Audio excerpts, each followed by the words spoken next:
Another Savior. Holy, holy, holy, holy, Adimebujuku.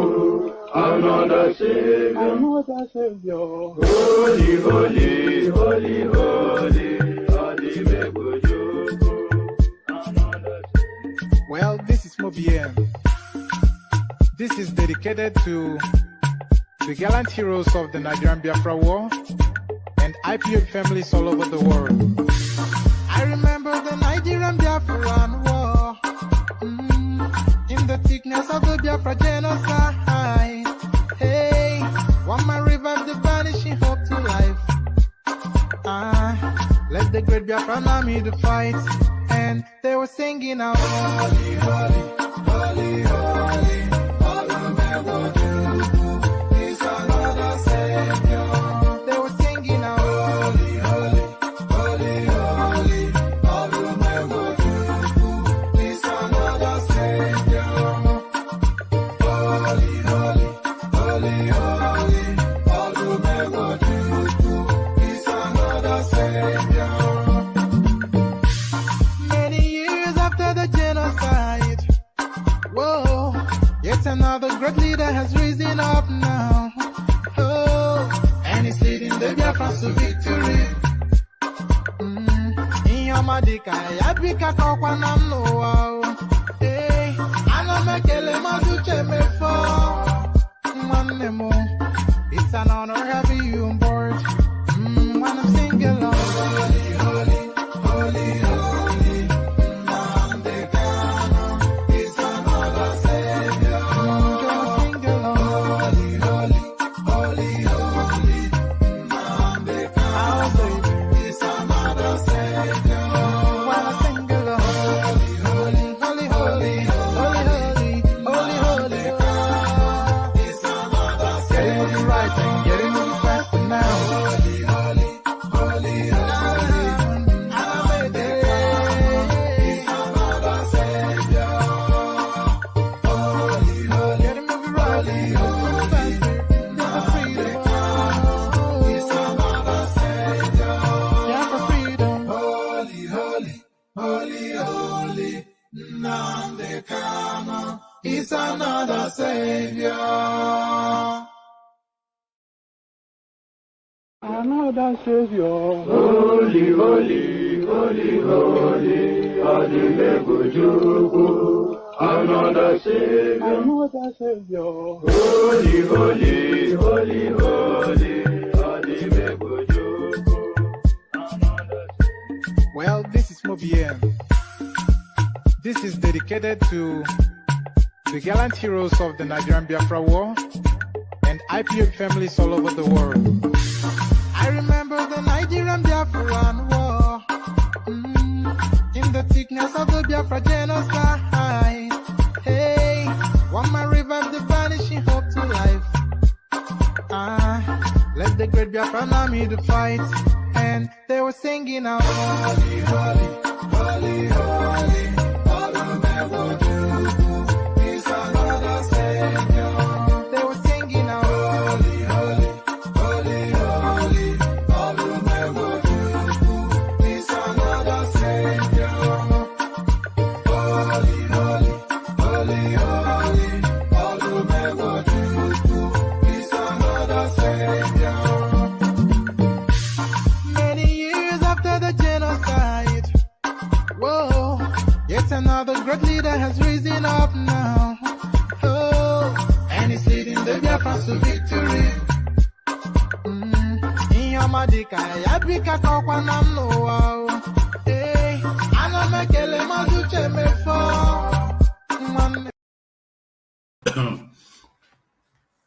Pardon me. So there it is. One name. So there it is. Dear friends. Apparently, that's what that means in Igbo language. So there it is. Here I am. Welcome, friends. Hope you're well. The session starts and your company, of course, required. So we retain your company, and hopefully we're joined by hundreds and millions more people because, of course, what we are doing here necessarily important for hundreds of millions of people to be present. So welcome, dear friends, one name and all that.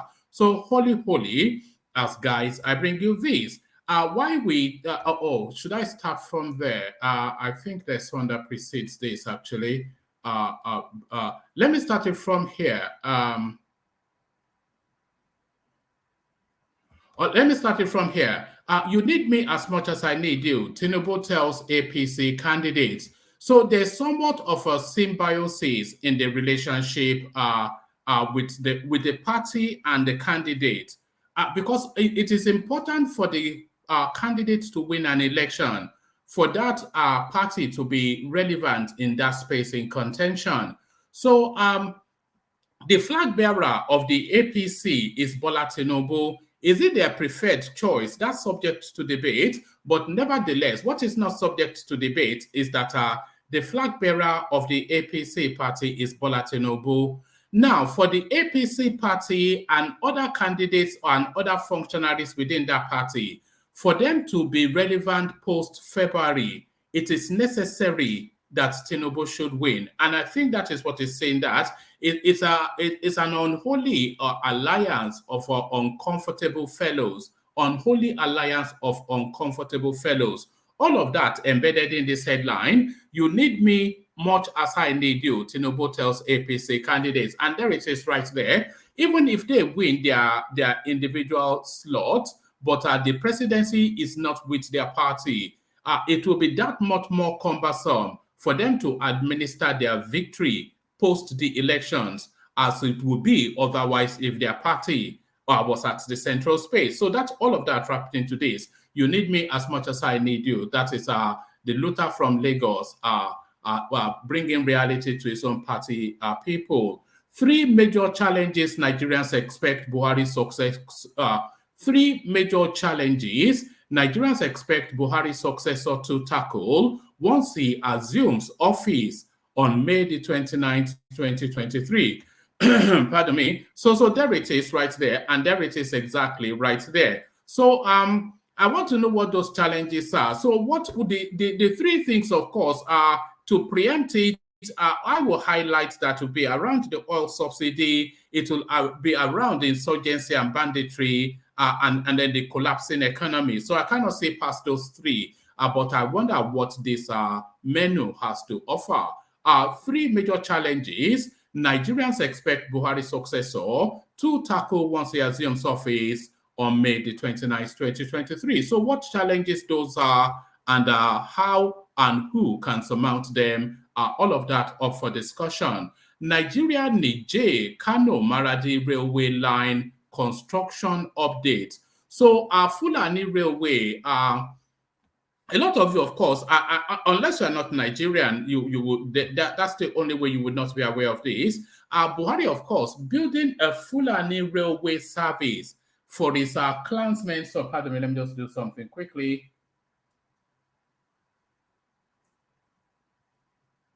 So Buhari, of course, building a Fulani railway service for his clansmen in the Sahels.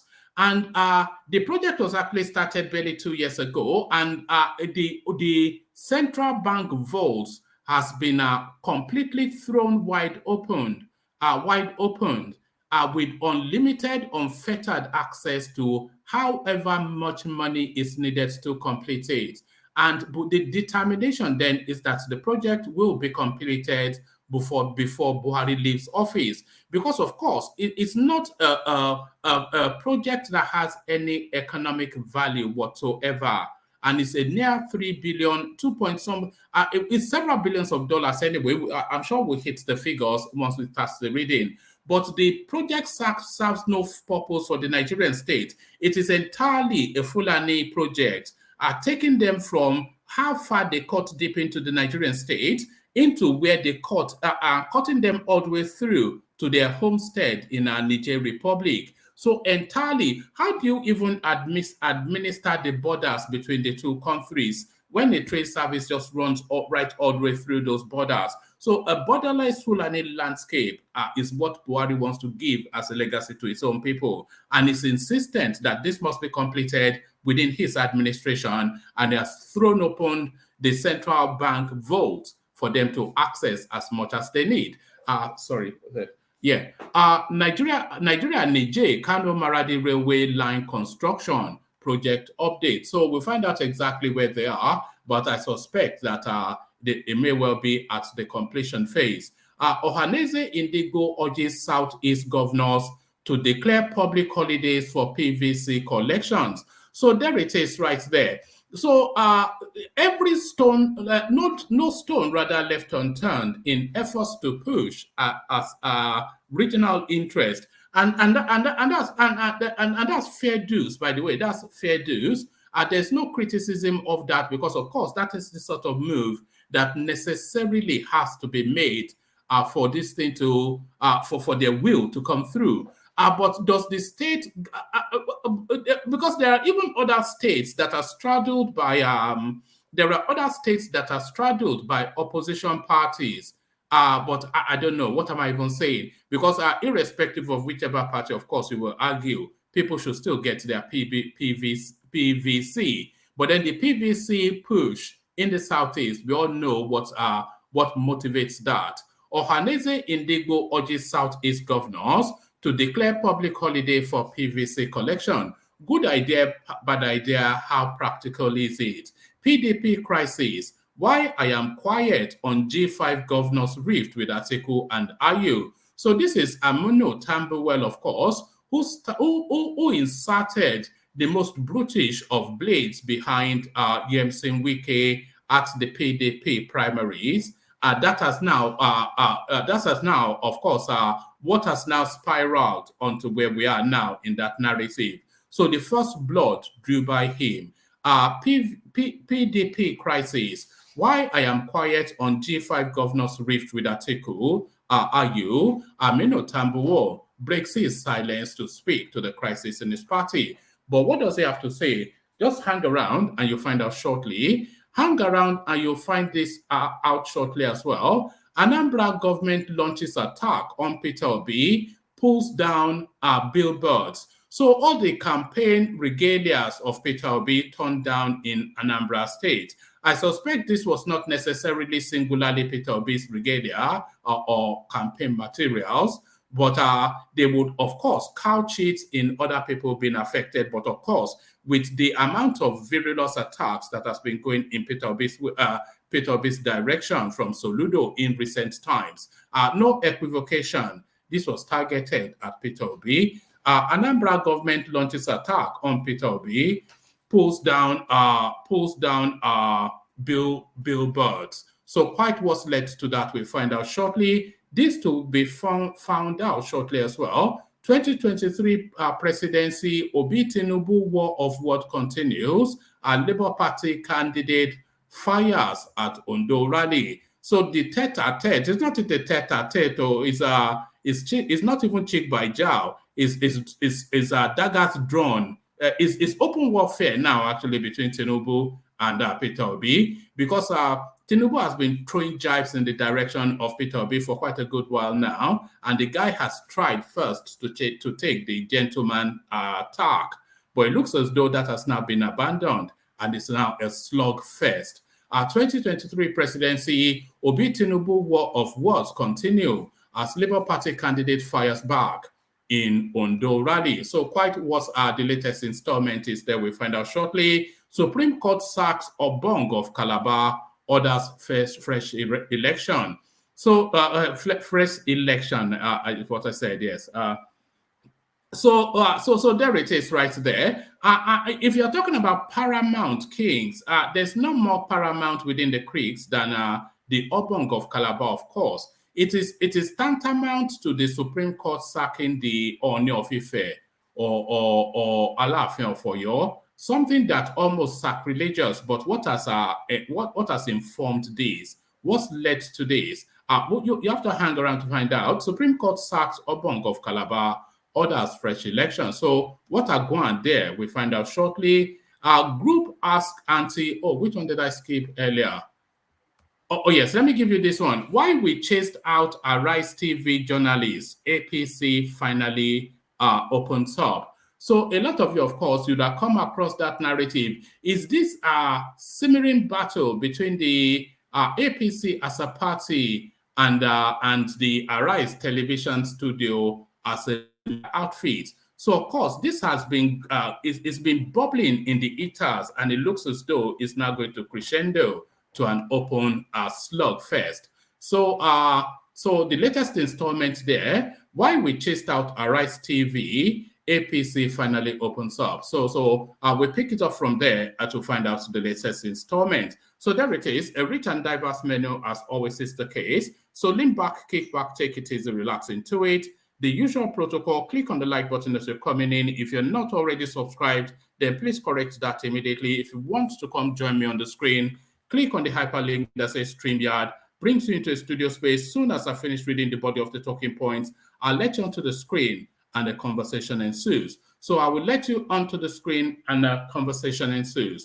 But before we go on to the readouts, let's take another pit stop with another little musical intermission. You know where we're going? The K Guides. The K Guides. Water, only water, water, only water, where they see ma. Water, water, water, water, water, water, water, water, water, water, water, water, only water, where they see ma. Hapa o naido.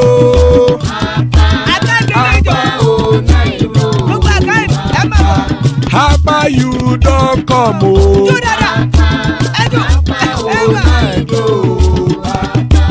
Hapa o naido.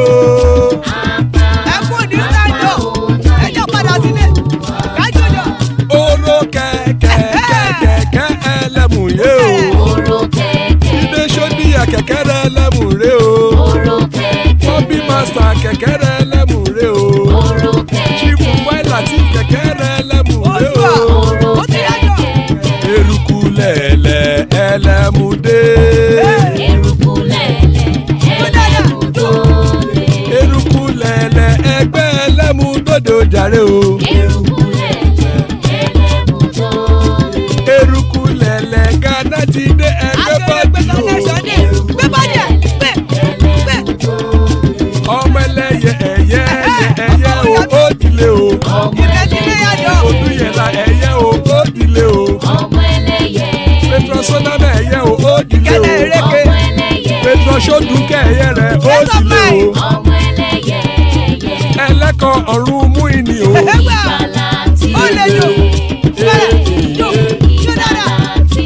Àkùkọ ọ̀run mẹ́kọ̀.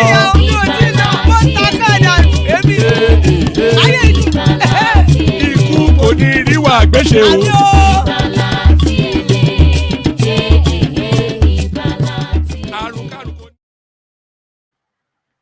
Bear with me one moment. I'm just sending a text. Just stay right there. Just a second. Right. Just stay right there. Don't go anywhere. Yeah. All right. And there it is. And here we are. There it is. And here we are. So let's kick it off from here. While we chased out Arise TV journalist, APC finally opens up. The All Progressive Congress APC has finally revealed why it chased out an Arise TV cameraman during a dialogue between Bola Tinubu and the Nigerian Economic Summit Group, NESG. As contained in a statement issued by Bayo Ononuga, the publicity director of the APC campaign council, the cameraman was sent out to secretly film Bola Ahmed Tinubu. So this is where they are. Arise TV cameraman clandestinely streamed live Asiwaju Bola Tinubu's event in Lagos today. He was not authorized by anyone. He was clearly on espionage, but was busted and sent out. Is journalism by stealth part of the practice of Arise TV?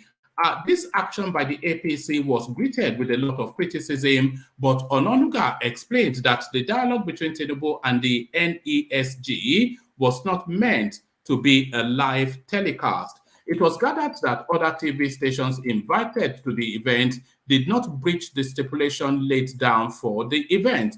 Pardon me, he said, for clarity, The Tinubu Shettima campaign is not against Arise TV covering its event. The Lagos NESG dialogue was not meant for live TV coverage. It was to be recorded and shown later. Other TV houses did not breach the rule, except for Arise News, and it was done by stealth. Why? So there it is right there. There it is right there. The never-ending battle between Tinubu and the Arise TV platform, it continues. I think because there's so many battles going on within that space, of course, the battle between the TV station and the party itself, and then the satellite battle between functionaries of the party's PCC and particular journalists, especially Rufai Oseni. And then there's another elite battle going on between the chair of the Arise TV platform and Tinubu himself. And then there are surreptitious arrows being thrown by elements but like Ruben Abati. So a never-ending battle within that space. You need me much as I need you, Tinubu tells APC candidates. Asiwaju Bola Tinubu, All Progressive Congress APC presidential candidate, has tasked governorship and National Assembly candidates of the party to protect Nigeria's future. Okay, so that's a trailer. Asiwaju Bola Tinubu, All Progressive Congress presidential candidate, has tasked governorship and National Assembly candidates of the party to protect Nigeria's future by ensuring clear victory in the 2023 general elections. He said this at a meeting with them in Abuja on Sunday. Tinubu, who asked them to work collectively for the party's victory in the general election, said, "You need me as much as I need you. We have the mandate to deliver the party to victory so that we can protect Nigeria from those who will devour all of its fruits," Tinubu said. According to him, this is critical to ensure that the party's project of growth and development for the country is assured. Tinubu, who said he had been eager to meet with the party's candidates, also urged them to ensure that they do not disappoint members of the party who elected them to fly the ticket at the poll. With the many unproductive years of the former People's Democratic Party PDP government, Nigerians and indeed APC members are expecting a new lease of life from the candidates. I am pleased to meet with you today because in you, I see our party's hope and path to success. In you, I see the hope of historic national progress. In you, I see the hope of historic national progress as well. As often in life, victory is not cause for rest or celebration. It is a call to a greater and harder toil. Thus, you all have won the primaries, but now must climb the higher mountain called general elections, he said. Tinubu said the APC was formed not just to be another political party, but as a champion of the people to rescue democracy from the ravages of the PDP, who boasted of ruling the country for 60 years. So I think I'll stop it there because I think the point has been made is the symbiosis of the relationship between the candidate and other functionaries, the presidential candidates and other functionaries of the party. So there's a symbiosis there. So they need each other. As much as you may or may not want him or like him, he's saying, you need me as much as I need you. So put your best foot forward, essentially what Tinubu is saying to his party there. Now to this. 3 major challenges Nigerians expect Buhari's successor to tackle once he assumes office on May the 29th, 2023. Amongst, let's take it from here. Amongst all the candidates contesting to succeed President Muhammad Buhari, there are 3 major candidates who have more or less become the leading contestants in the forthcoming polls. These candidates, Peter Obi of the Labour Party, Bola Tinubu of the All Progressive Congress, and Atiku Abubakar of the People's Democratic Party, have over time highlighted their plans to tackle some of the challenges facing Nigeria as a country. So, as predicted, so I think the same challenges you have in mind is the challenges that they are listing here. So, number one, since 1999, number one is security, by the way. Number one, security. Since 1999, terrorism, one would say, has continued to undermine the development plans in the northeastern part of the country. These acts of terrorism, carried out by two major groups, Boko Haram and Islamic State of West Africa, ISWAP, have also begun to spread to other regions, including a recent attack on a Kaduna-bound train on March the 28th. Over time, terrorism in the country has metamorphosed from attacks on government facilities, schools, and public spaces to kidnapping and banditry, amongst many others, increasing the spate of insecurity in the country. While Peter Obi noted that tackling insecurity is his first responsibility and critical for him as a president so that farmers can go back to their farms, Tinubu promised to redefine Nigeria's counter-insurgency doctrine and practice, and Atiku said he will ensure that peace prevails in the country. So it sounds as though Atiku doesn't necessarily have a plan.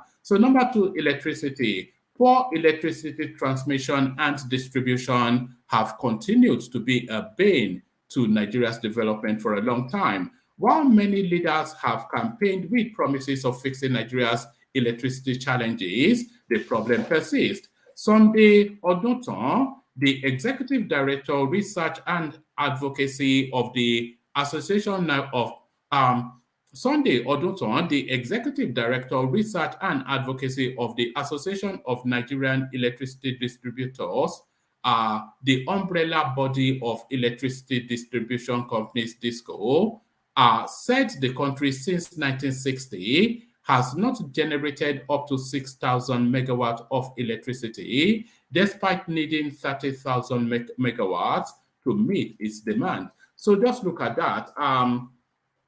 So the highest at the generation point is no more than 20% of the actual bare minimum need. 6,000 megawatts has been the highest that the country has ever generated, and the minimum baseline of need, 30,000 megawatts.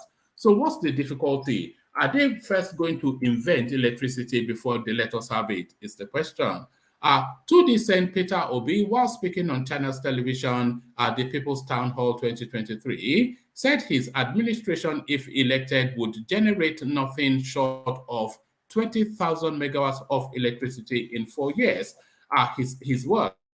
Within 4 years, we will be able to generate and distribute not less than 20,000 megawatts. For Atiku, his team will first remove the entire electricity value chain from the exclusive list and give states the power to generate, transmit, and distribute electricity for themselves. So that seems to me infinitely more of a workable plan than just a blanket promise with no detailed walkthrough that you just generate 20,000 megawatts. But how? But what Atiku is saying here is that when he unbundles electricity from the federal exclusive list, and then every actor can then take as much as they can. The former vice president said this approach is the most proactive plan to lead Nigeria out of darkness. In addition, Tinubu said he will remove the estimated billing system and that by all means, Nigeria will have stable electricity should he become president. So that doesn't sound like a plan either to me. So number three that they've highlighted, education is the third one. Speaking at a town hall meeting at the University of Nigeria in Nsukka over the weekend, the former governor of Anambra State assured that there will be no strike by members of the Academic Staff Union of universities should he become president. According to Obi, that will be one major way of improving Nigeria's education system. He also promised to take education to children in the northern region. Many have tried and many have failed. I don't think it's the lack of education reaching them. It is the problem in the north. Is the lack of will to embrace it is where the problem really is. And that has to come from within. It cannot come from the central space. For Atiku Abubakar, he will ensure an educational reform in Nigeria to help youth across the country prepare for the private sector, which he described as the engine of any economy, his words. The most important thing is education to get to our kids. The most important thing is education to get our kids educated, and not only educated, but rightly educated. So that's actually a point being made there by Atiku Abubakar, because being educated and having an education is, if you go and read just some ludicrous something, it's just for wasted, like theater studies. How many people has progressed in life with theater studies? And so and also the institutions have to be properly equipped to deliver the education to the highest possible standard. The most important thing is education, to get our kids educated, and not only educated, but rightly educated. And then they can make themselves available to the private sector for growth, which is the engine of the economy. In addition, their colleagues in the APC said to improve Nigeria's education sector, it will overhaul the whole system by employing teachers who will tinker with some areas with the philosophy that no one should be left behind. He said, there will be student loans for all. We are going to reform the Almajiri system. We are equally going to build more schools, recruit more teachers, and train them. So a lot embedded in that. Many have tried again, and many have failed to reform the Almajiri system. I think it's a cultural malaise within that space that they again have to handle from within. So from there, if there's anything that aggrieves me the most within the Buhari administration, it is this one now that we're landing on. It is just, they're just taking the pace. It's a pace take.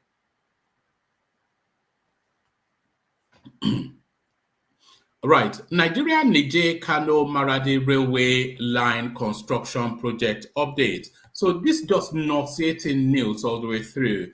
Anyway, the 25-kilometer Kano Maradi Railway the 25-kilometer Kano Maradi Railway that will run from the Nigerian border town of Jibiya to Maradi, connecting three northern Nigerian states, Kano, Jigawa, and Katsina, as well as traversing the border between two countries, is expected to start operating in May 2023, before the end of Nigeria's President Muhammad Buhari's term. So there it is right there. So they started the construction and are going to finish it all within his administration. Quite why we're building a railway service in Maradi, I don't understand. The train project, which is valued at $1.8 billion, has the potential to change the economic outlook of northern Nigeria and the larger Sahara region. Nigeria took the initiative of constructing a rail link between Nigeria and Niger, while the original aim was to enhance Nigeria's Lakaji corridor, which runs from Lagos, Kano, Jibiya. Officials took on the approval and suggested linking Jibiya to Maradi. So just to be clear, the spend was to be from Lagos to link to Kano and then a city called Jibiya. But then they've abandoned the Lagos end and then just moved it from Kano through Jigawa to Maradi to Niger Republic. And this is what they've done. Niger is a landlocked country that relies heavily on its southern coastline neighbors for foreign trade. Nigeria is attempting to offer Niger an alternative route that will allow its neighbor to transfer freight traffic away from the present Niamey Cotonou axis and onto the Nigerian corridor. While the route will be more effective for products coming from southern Niger, custom offices and warehouses at Maradi Dry Port will make the route competitive for logistics across a much wider region. I don't know quite what this means. According to Amechi, the rail line, which transports both people and freight, has its own power and water supply system, a GSM communication system, freight yards, rolling stock depot, and maintenance facilities. The World Bank concluded in 2018 that the railway's efficiency would generate 1.3 billion in annual income throughout the area. It is said that Nigeria chose to fully fund the Kano Maradi railway project without requiring. Let me do that again. Let me get some water. I can speak. It is said that Nigeria chose to fully fund the Kano Maradi rail project without requiring Niger to make any financial contribution. Niger appears to have embraced the initiative. They appear to have embraced the initiative. Of course, they will embrace it. Who doesn't want? Somebody wants to imagine somebody says they want to come and buy you a Bugatti, and then somebody say no. He appears to have accepted the offer. Of course, they've embraced it. Niger appears to have embraced the initiative after its own national railway network was abandoned following its inauguration in 2014. Following a meeting between Niger President Mohamed Bazoum and Nigerian President Mohamed Buhari, the Niger president stated that the project is an infrastructure that will unite the economies of Nigeria and Niger with the intention of so it goes on to tell us all this gobbledygook, but there it is right there. So there it is right there. The contract was actually awarded January 2021, and they are completing it now within a year and a bit. So that's the speed of it. So that's the speed of it. So that's the speed of it. Money talks and BS works. Ohaneze Indigo urges Southeast governors to declare public holiday for PVC collection. I'm not going to give you, is it long? Okay, it's not long-winded. So let me speed through. Apex Igbo Social Cultural Organization, or Ohaneze Indigo Worldwide, has called on governors of the Southeast geopolitical zone comprising Abia, Imo, Enugu, Ebonyi, and Anambra states, respectively, to declare public holidays for civil servants / public servants to enable them collect their permanent voters card PVCs. The Secretary General of the organization, Mazi Ikechukwu Izugozoro, made the assertion in a statement issued in Abakaliki, the Ebonyi state capital, at the weekend. The organization enjoined Southeast governors to devise mobilization / enlightenment awareness campaigns through party leaders and elected councillors to compel Indigbo to collect their PVC before the expiration date of January the 29th. So that's essentially it. But what propels that is the question. What propels that? So this one, hopefully, we'll read in its fullest. Why I am quiet on G5 governors rift with Atiku, are you? This is Aminu Tambuwal. Governor Aminu Tambuwal of Sokoto State has revealed the reason for his silence on the crisis rocking the opposition People's Democratic Party PDP. Correspondents report that 5 aggrieved governors of the party, identified as the G5, have been in a battle with the PDP presidential candidate Atiku Abubakar and National Chairman Iyoche Ayu. Members of the G5, you already know them. In a chat with reporters last Friday, Tambuwal said he has kept silent on the rift between his colleagues and the party leadership because he does not want the issue to escalate. Tambuwal added that he does not want to speculate on the alleged meeting between the presidential candidate of the APC and the G5 in London last December. The Sokoto State Governor, who is the Director General of Atiku Okowa Presidential Campaign Organization, asserted that political engineering or negotiations is not a war of attrition, but a dialogue.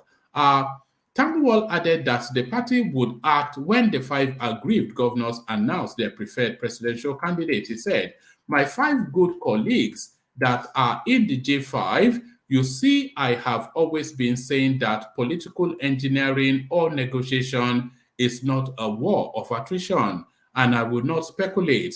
In this our business, whenever you are cooking, even if you try to hide it, it will still come out. This is because you cannot plan and execute a political project in your bedroom. You must come out with it. So when my colleagues resolve on what to do, that is when the party will respond on whatever position they have taken. I will not speculate on that." So this is the guy now that ignited that whole space. You remember when he raised Atiku's hands up. So this was the guy that ignited that whole space. Now he's somewhat being coy. Now starting to act coy. So there it is, acting coy.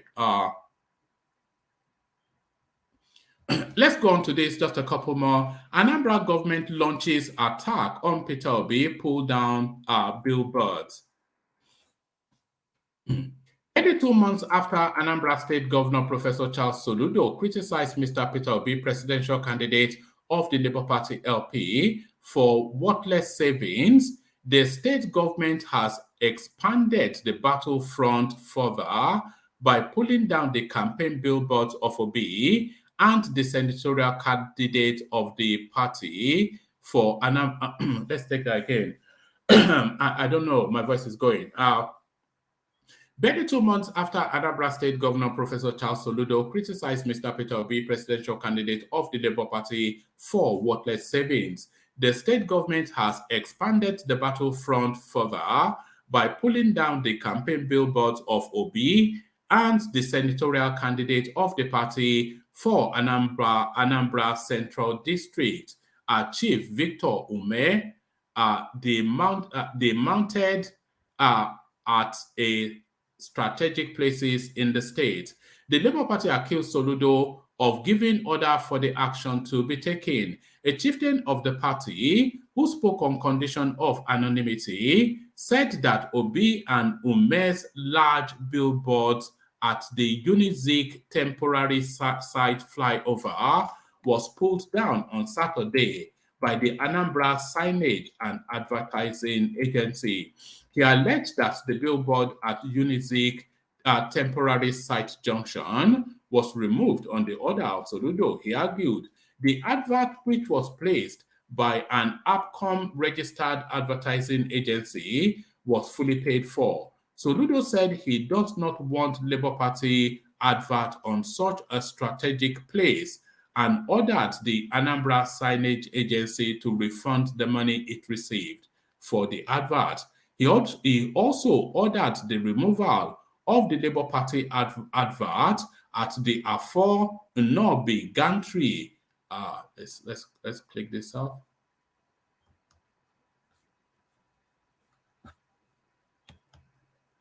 Hold on, there's a theme blocking now.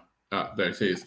He also ordered the removal of the Labour Party advert at the Afo Nobi gantry. This advert has been there since October 2022 and was paid for 5 months. However, the managing director of Anambra Signage and Advertising Agency, Mr. Tony Udubono, confirmed that the LP billboard was removed on Saturday, but not on the order of the state governor. He said, whatever, and by the way, so you can disregard that thing that has just been said by this person. There is categorically absolutely no way that that signage would have been removed without at least the understanding of a Soludo, because it's too controversial a thing to do for a satellite agency within a government to go and do.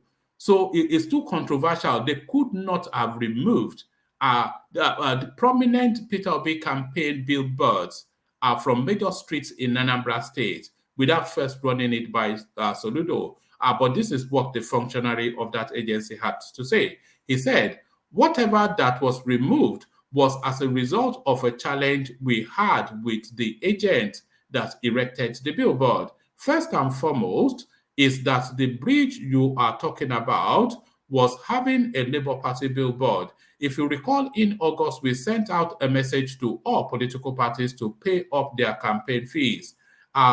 There was a lot of hullabaloo about it. None of them has paid their own.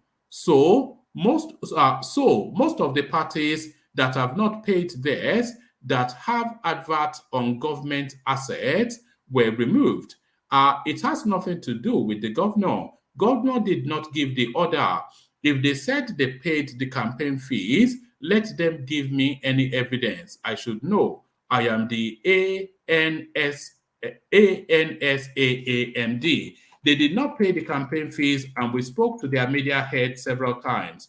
We informed them about the enforcement, and they haven't paid. So we decided to take down the advert. It has nothing to do with the governors, with the governor. Anybody that tells you anything about the governor and the billboard is telling lies. So there it is right there. So there it is right there. I wonder if that would satiate that space. I doubt it very much.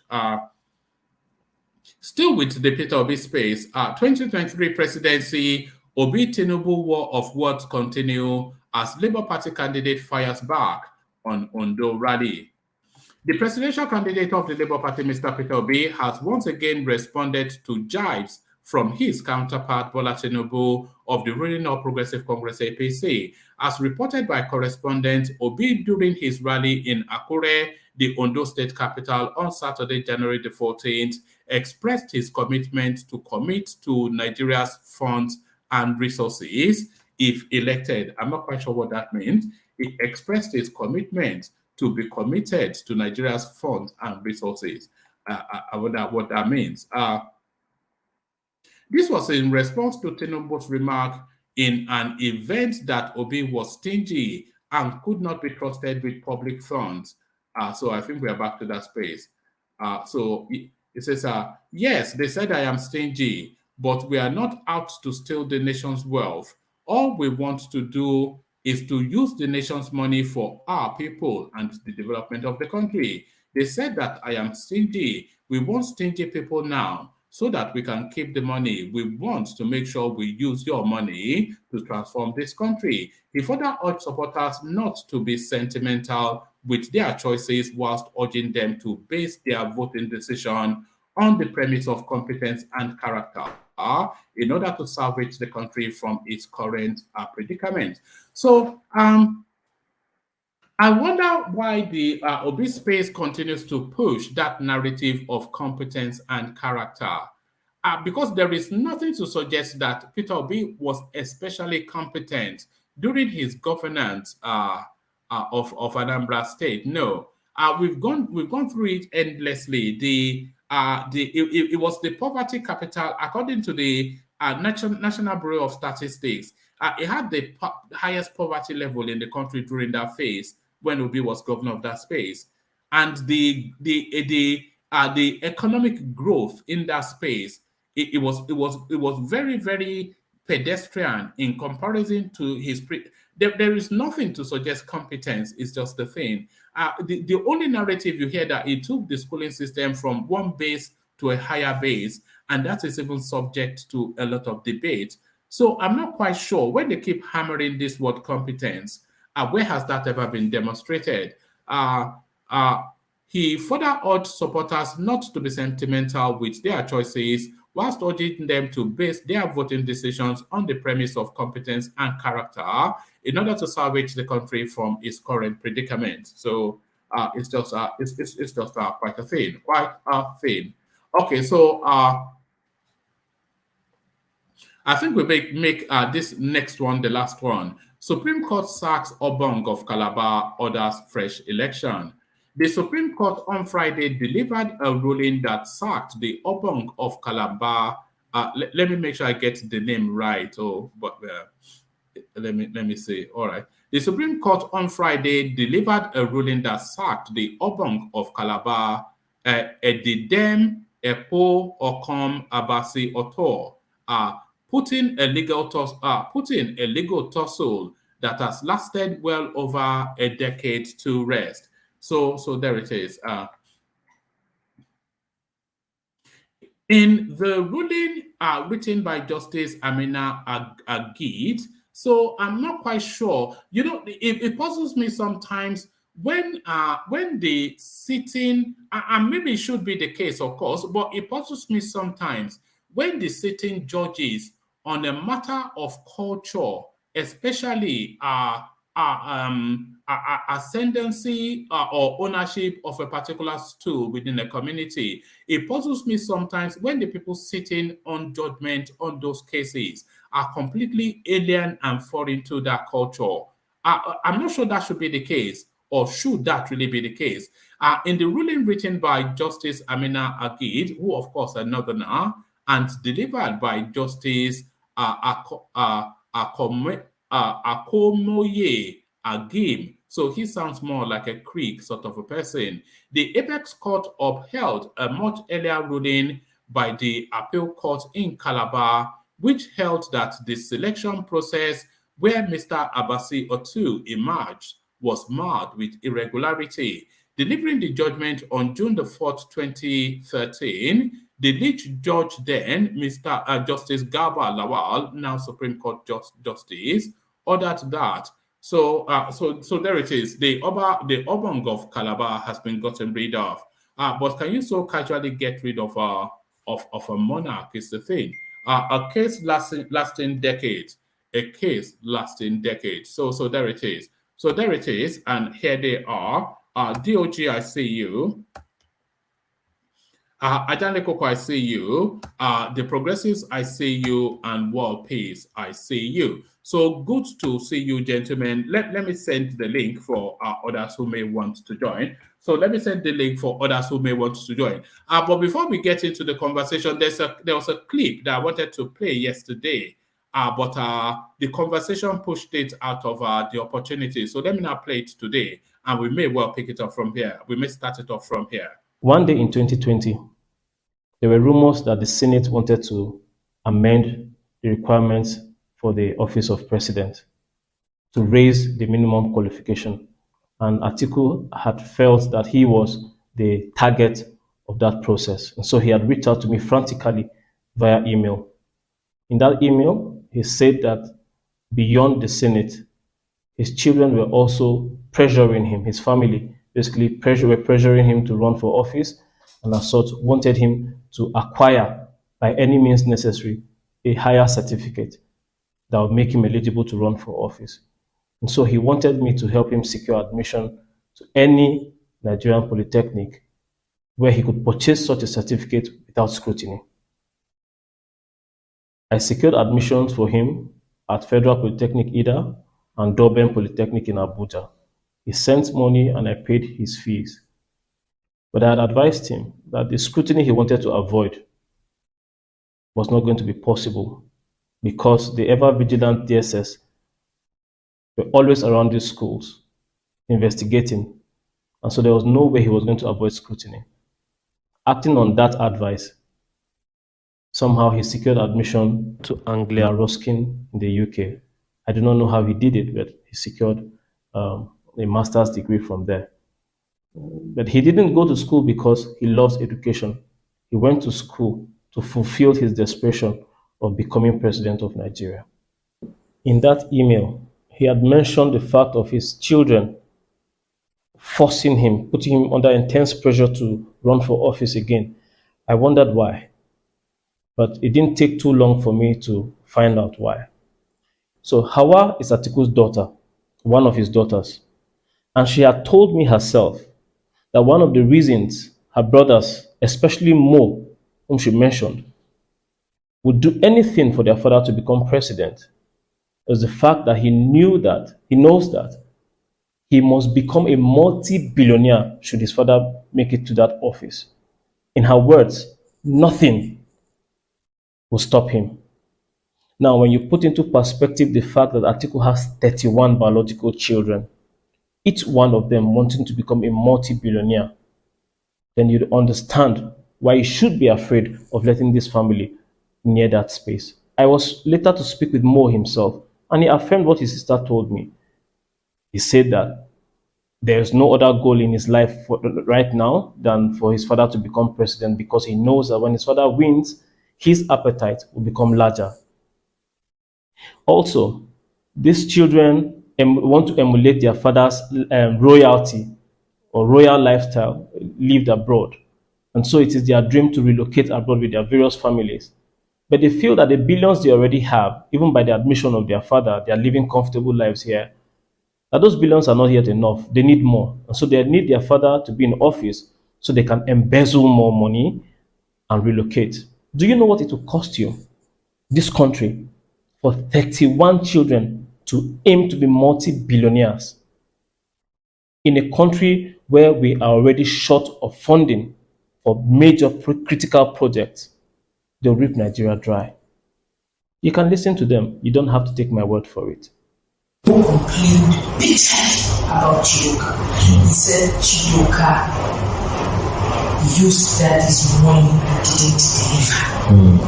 In the end, God was very bitter. You know one thing with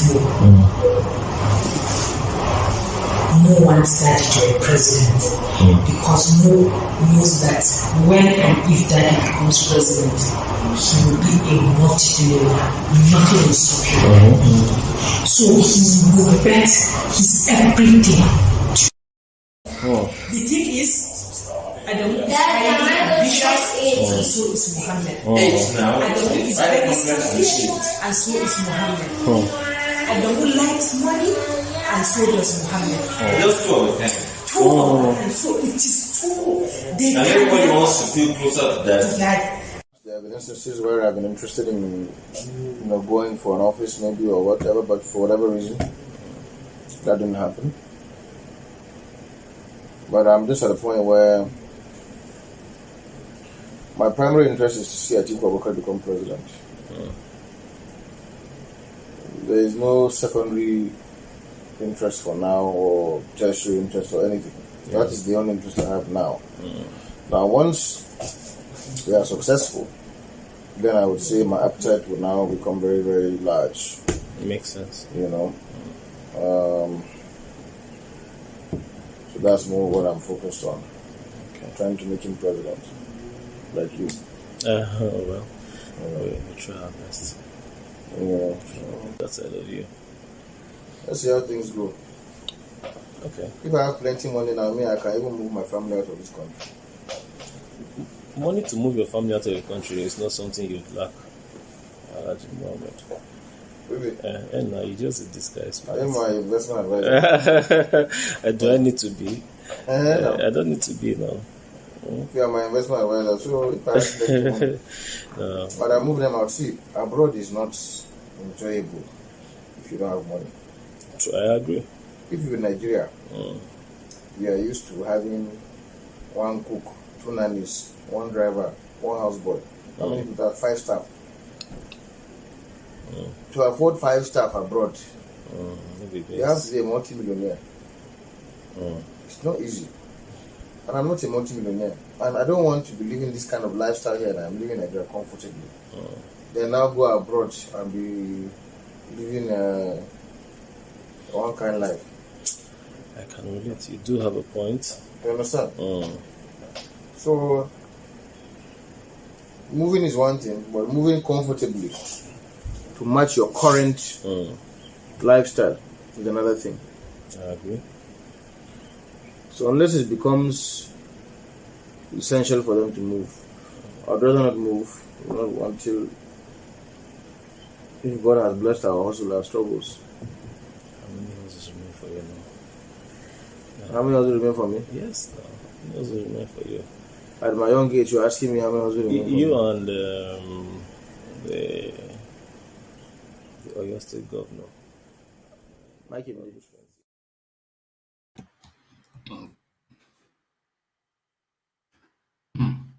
All right. So there it is. That expose by this guy now that is looking to dabaru the article campaign.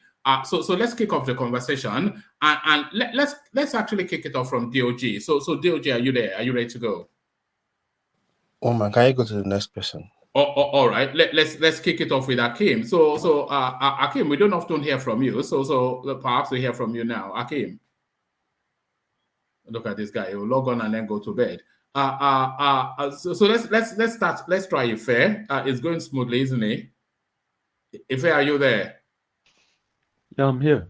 All right, brilliant. So let's kick it off with you then, and let's take it then to the. Let me not start it off from that clip. Let me start it off from this rail service being built from Nigeria to Maradi to be completed within the Buhari administration. He will be inaugurating it just as early, I think, as a couple of months in March.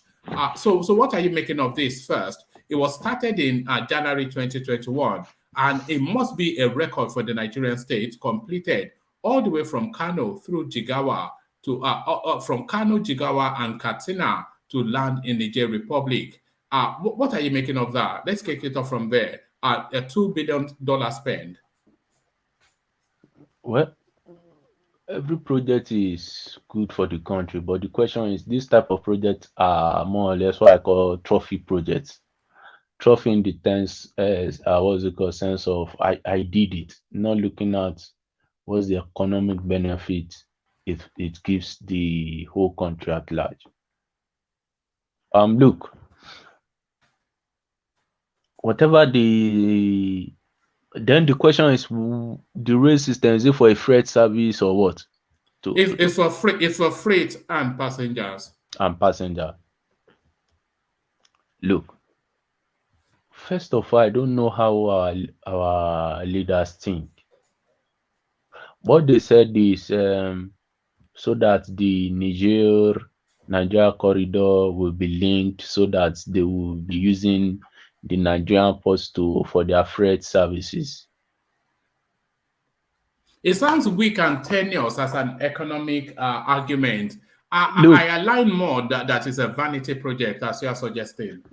Look, woman, that's just the truth. But is it just a vanity project or an ethnic project? Sorry, carry on.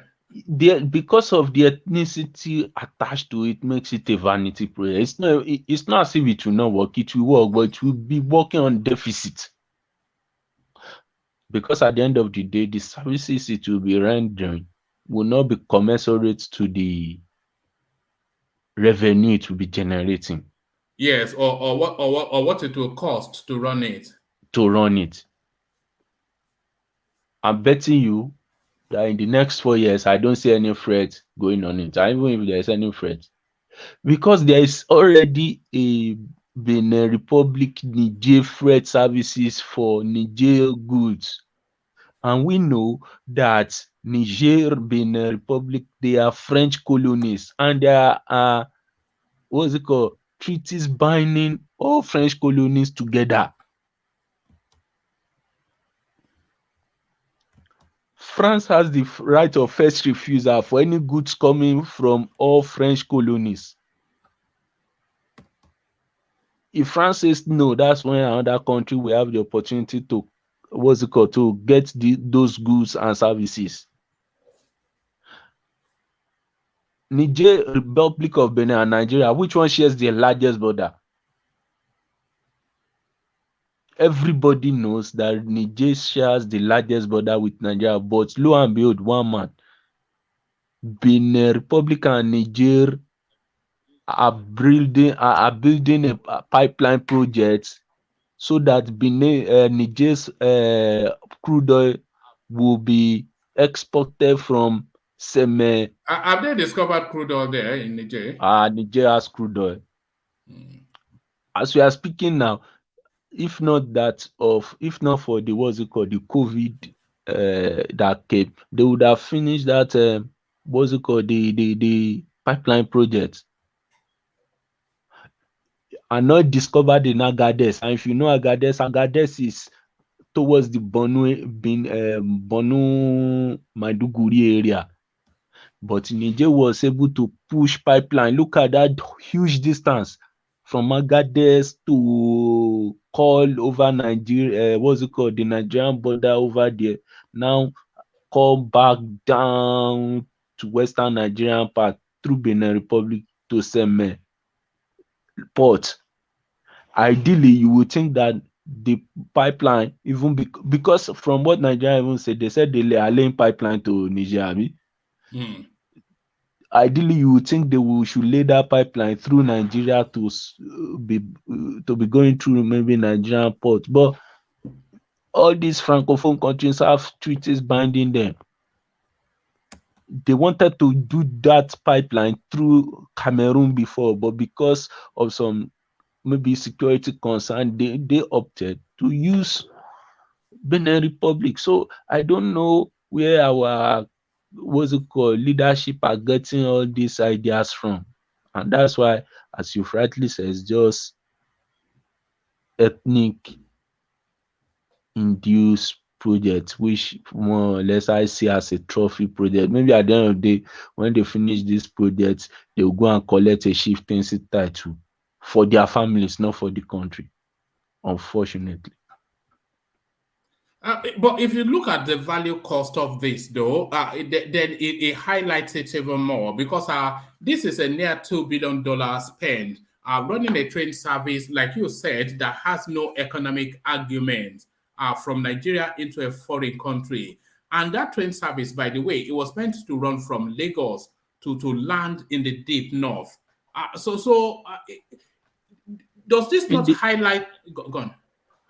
One man, in the end, what will happen to this project is Niger, maybe some of their citizens will be coming to Nigeria. Already they are in Nigeria. Some of the people that run our Okada in Lagos, some of them are from Niger, Chad, They will run these projects. They will come to Nigeria, make the money, use the train, go back to Nigeria and use the resources from Nigeria to develop their their own space.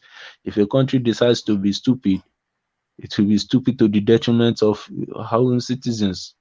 That's the truth. If Niger can have a discovery of oil at commercial quantity, cannot pass it through Nigeria.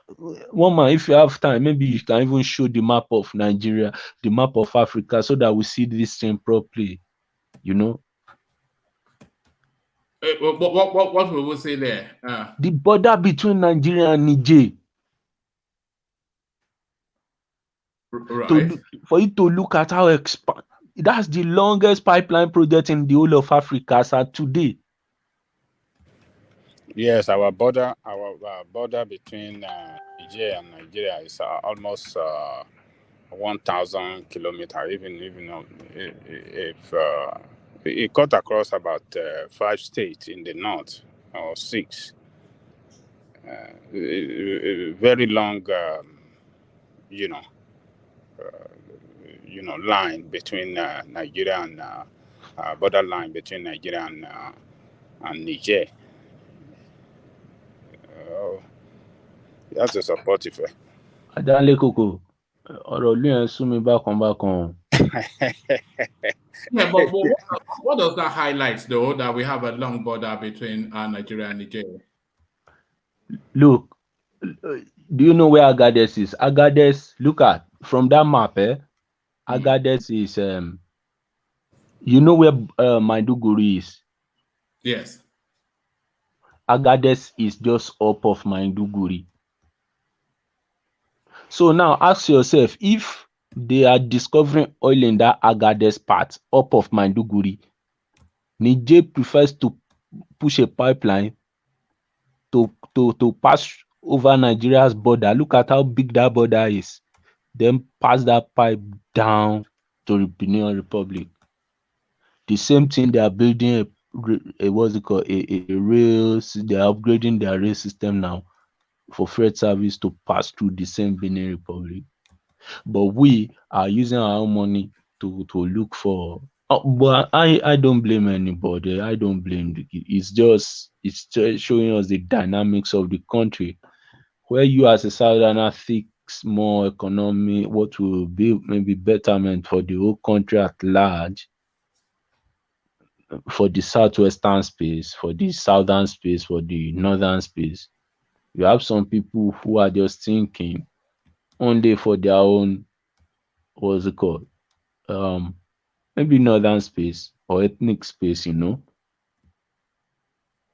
But unfortunately, the people that will push this project, that will finance this project, are from the south.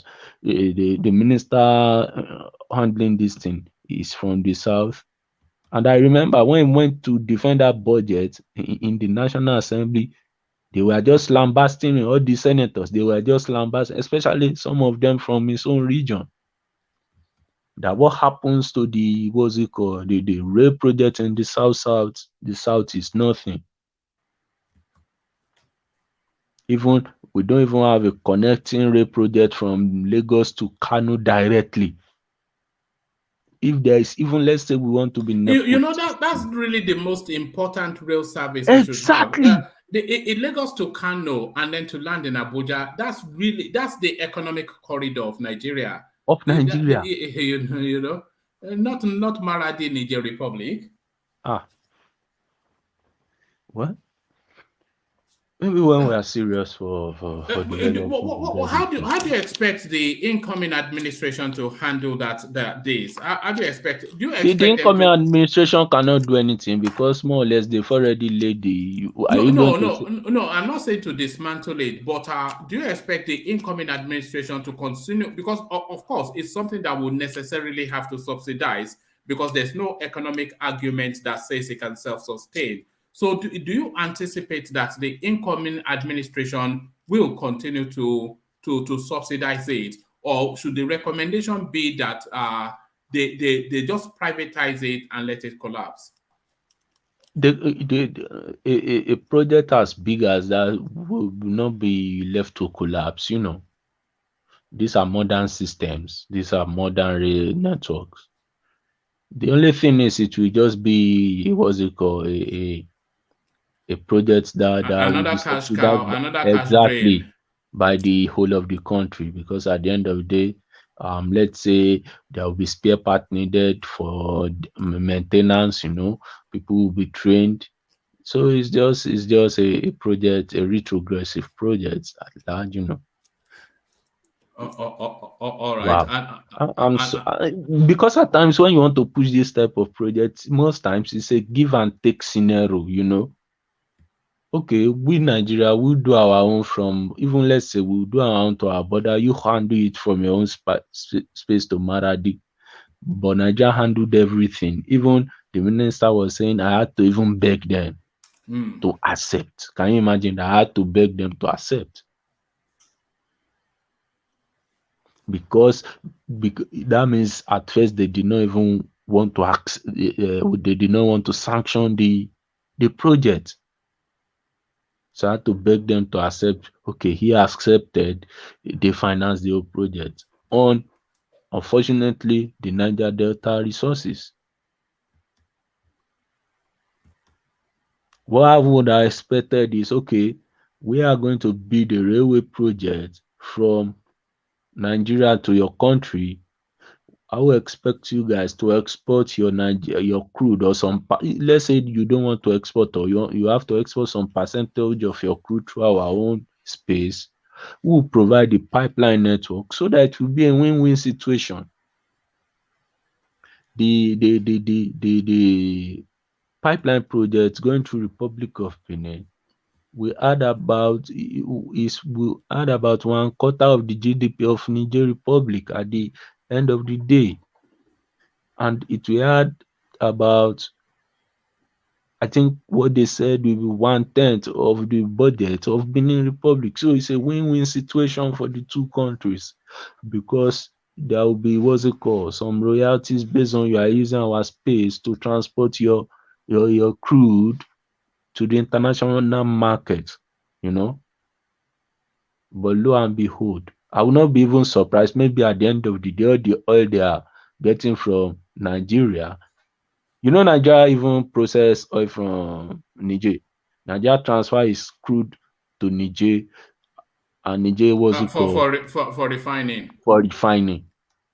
This is a Niger that just found oil maybe in the last 10 years, but Niger has.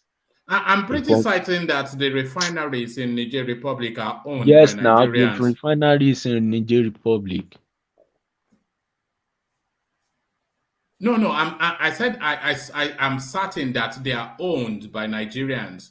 it would have been Nigerian money that was used to build it. I will not be surprised, but it will be some form of French. France normally will not leave all those francophone countries like that. It will be some form of Well, French I think the intervention. I think the Niger Republic probably owes its allegiance first to the Fulanis before the French. I suspect. No, it's the French before the Fulani. So you know the way France colonized all those francophone countries. That's why they all use the same currency, CFA. The way France colonized them is more of assimilation process. Yes. Assimilation process is a process whereby Ajanle Policy of Koko, assimilation. You are right. yeah, Ajanle Koko, maybe you want to shed more light into that. Yeah, the policy of assimilation, is just to give Africans, colonized Africans, that citizenship right as citizens of As Frenchmen. French. So, Yeah. and therefore they surrender every sovereignty of their lands to French, to control in totality on the basis that we are French people as well. So that is it, and it's still working up to today. So they just have all their currency is still controlled by the French central bank. Yeah. Yes, all their now. financial reserve is in the central bank of France. So, and there was a narrative. I'm not quite sure. I'm going in memory now, but there's something that obliges those francophone countries to submit part of their wealth to France. That I think they signed. I'll have to double check that. But there's a financial tie that they use to lock them in, to tie their economy to France. Yeah. If anybody knows that in the comment section, remind us. Yeah, go on. Okay. The bad thing about this assimilation process is more or less they want to detribalize you such that you think French before anything. That's why in those countries you find that virtually everybody will understand some level of French when they eat. If you look at all those francophone countries, that's why you find that on Friday it's more or less no work. Weekend starts in most francophone countries on Friday evening till Sunday. Party all the way. When they are cruising, when they are eating, they want to eat three course meal, It's a baguette diet in every francophone country, isn't it? The Every baguette food diet. you eat, you are given baguette, And I think the problem is we don't want to understand our past to define the way forward for us. I think at this point, everybody in Nigeria should understand, okay, Africa has been damaged. Let us look at how best we can get ourselves.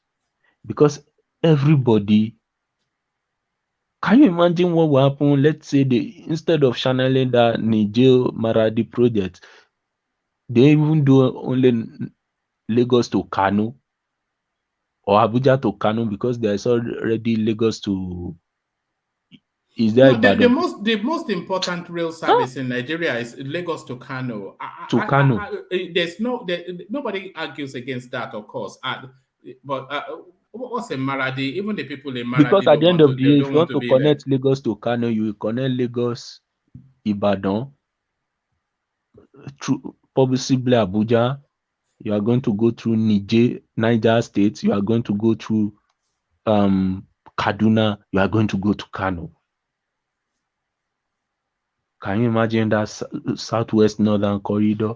Then let's say you even connect Lagos, Calabar, and Port Harcourt, or Lagos, Anambra, Port Harcourt. Yes. But yeah, that's why I call it a trophy project. It's just a trophy project. I did it for my people.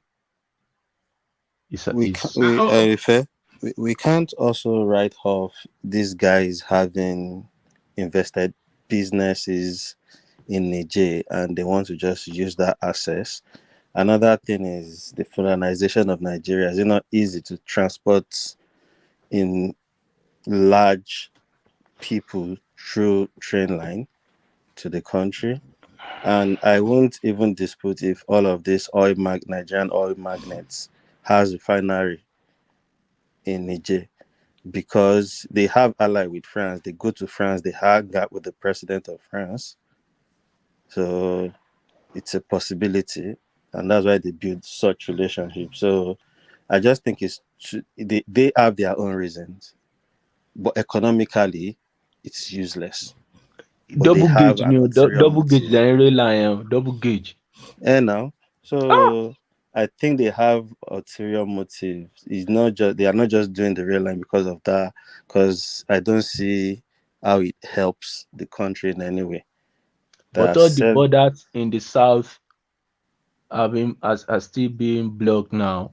They are citing insecurity. Yeah, so it's quite crazy. Can carry on, my brother. At the end of the day, I don't want to attach the administration of a country of Nigeria to the party. I want to attach it to the character of whoever is governing us at that time. I think that's the safest way to be analyzing Nigeria now. If you analyze Exactly my point. if you analyze Nigeria based on the party, you get yourself stabbed, because at the end of the day, these people are moving from one party to another. So I want to believe it's based on the character of the individual. They only use the party name as the vehicle to unleash whatever their character or their intention is to the general Nigerian population. But if the next incoming president is serious, I think that if they think about it deeply, there's a possibility they can stop it. DOG, Or do you think No, they can't you think stop the it project now would have because it's gone? invested completed almost, already. is it $20 billion? Dollars?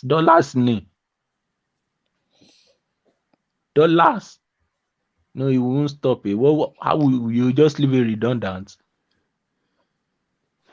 No, you don't want to do that. At the end of the day, maybe what you want to do is, maybe instead of having like 10 coaches on it, you say let us have one coach, so that we'll just be managing that one coach, at least to be moving around. So because at the end of the day, if you don't move on those three, it will what's it called, develop mechanical faults. So maybe at the end of the day, say let's just manage 2 coaches on it. Or it will go in the morning, land in the evening, then the same coach will come back in the evening, land the next morning, instead of maybe having 4 or 5 coaches on the rail line. True. All right. You guys sound half asleep. But let me move you on from there to let me move you on from there to let me move you to this. So 3 major challenges Nigerians expect Buhari successor to tackle once he assumes office. So they've identified security, electricity, and education as the 3 most pressing things that the incoming has to address immediately. So do you agree with that list? Security, electricity, and education. I cannot dispute on the 3, because the 3 are core to national development. As yesterday, we still spoke on the Nigerian education system yesterday. Security, people have been kidnapped or here and there.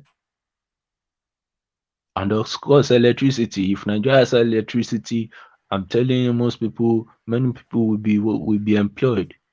And I'm even telling you, that's when you will know that your cousin learned one trade. They will call you that you are in diaspora. Please, can you help us to buy this machine? Finance this machine for your cousin has just finished learning, maybe tailoring, welding, or whatever the profession. You understand? So there will be everybody knows electricity is one thing that when it happens to Nigeria, the level of unemployment will go down that drastically. But the question is, what are the processes this government has laid down for the next government or the next administration. Maybe on electricity, my own issue with the electricity is Nigeria is too big to be running a central grid system. Even the UK does not have a central grid system. The US does not have a central grid system. And I don't even think France itself has a central grid system. You know, what they have is more of a distributed generation, meaning you generate the electricity using the resources in your area to benefit the people in that area, you know. But because somebody somewhere wants to control everything, wants to give his cousins some contracts to make them overnight billionaires, you know, like they did with all these Gencos. That's just the major reason we're having that central grid system. And that's why it's collapsing. It can be sabotaged. Anything can happen at any time.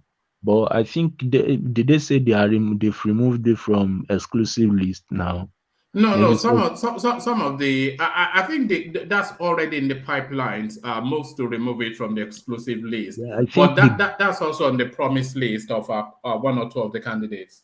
yeah, I think that would be one of the most beautiful thing that can happen to Nigeria if they can remove that electricity generation, transmission, and distribution from the exclusive list.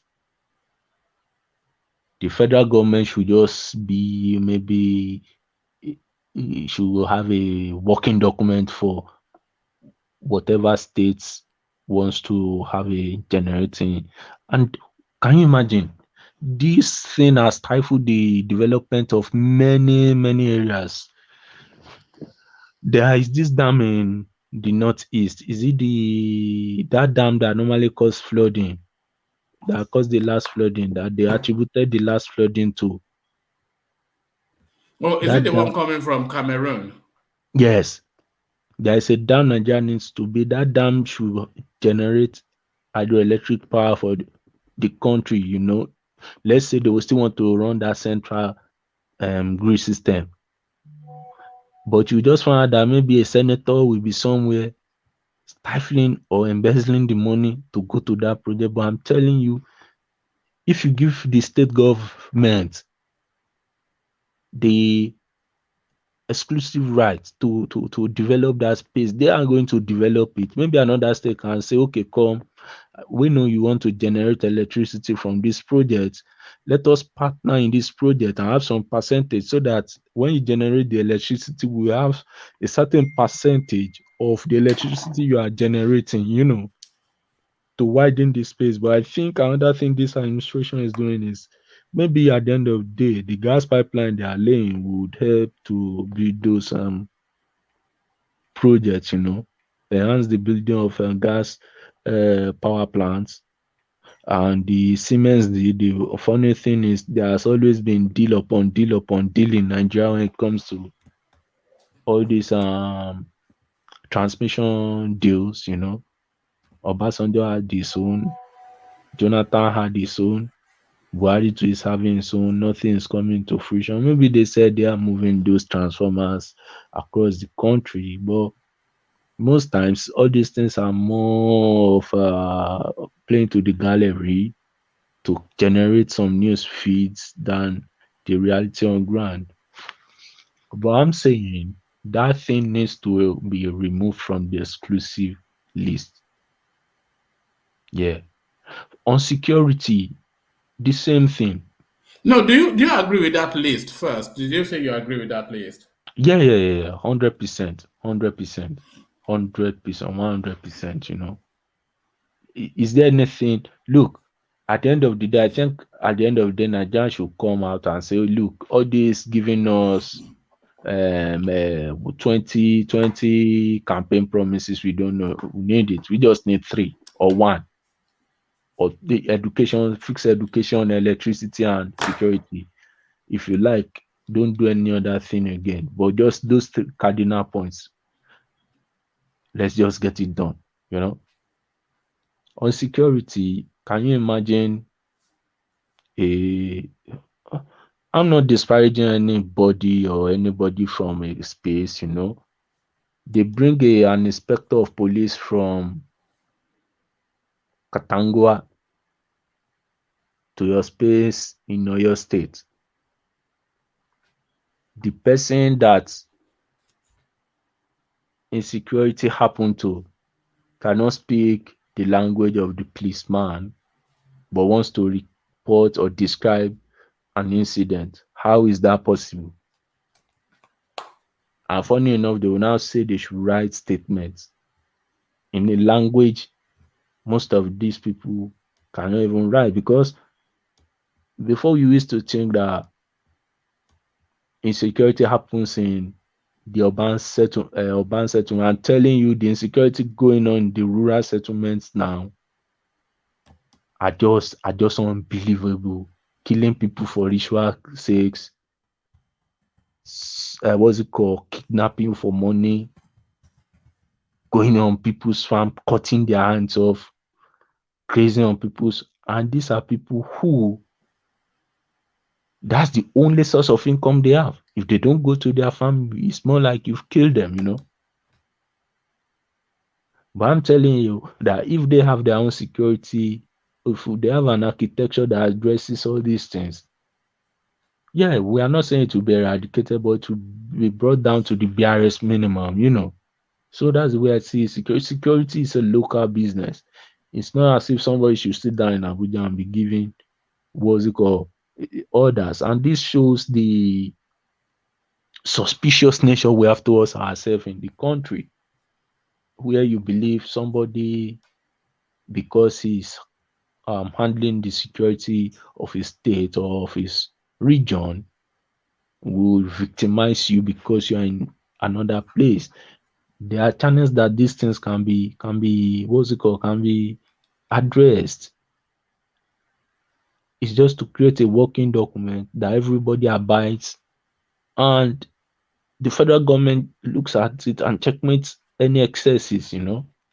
But at the end of the day, you find out that these excesses is even coming from the federal government itself. The last time they were saying the IGP was sentenced to court because he did not obey a court injunction. The people believe they are above the law in the country.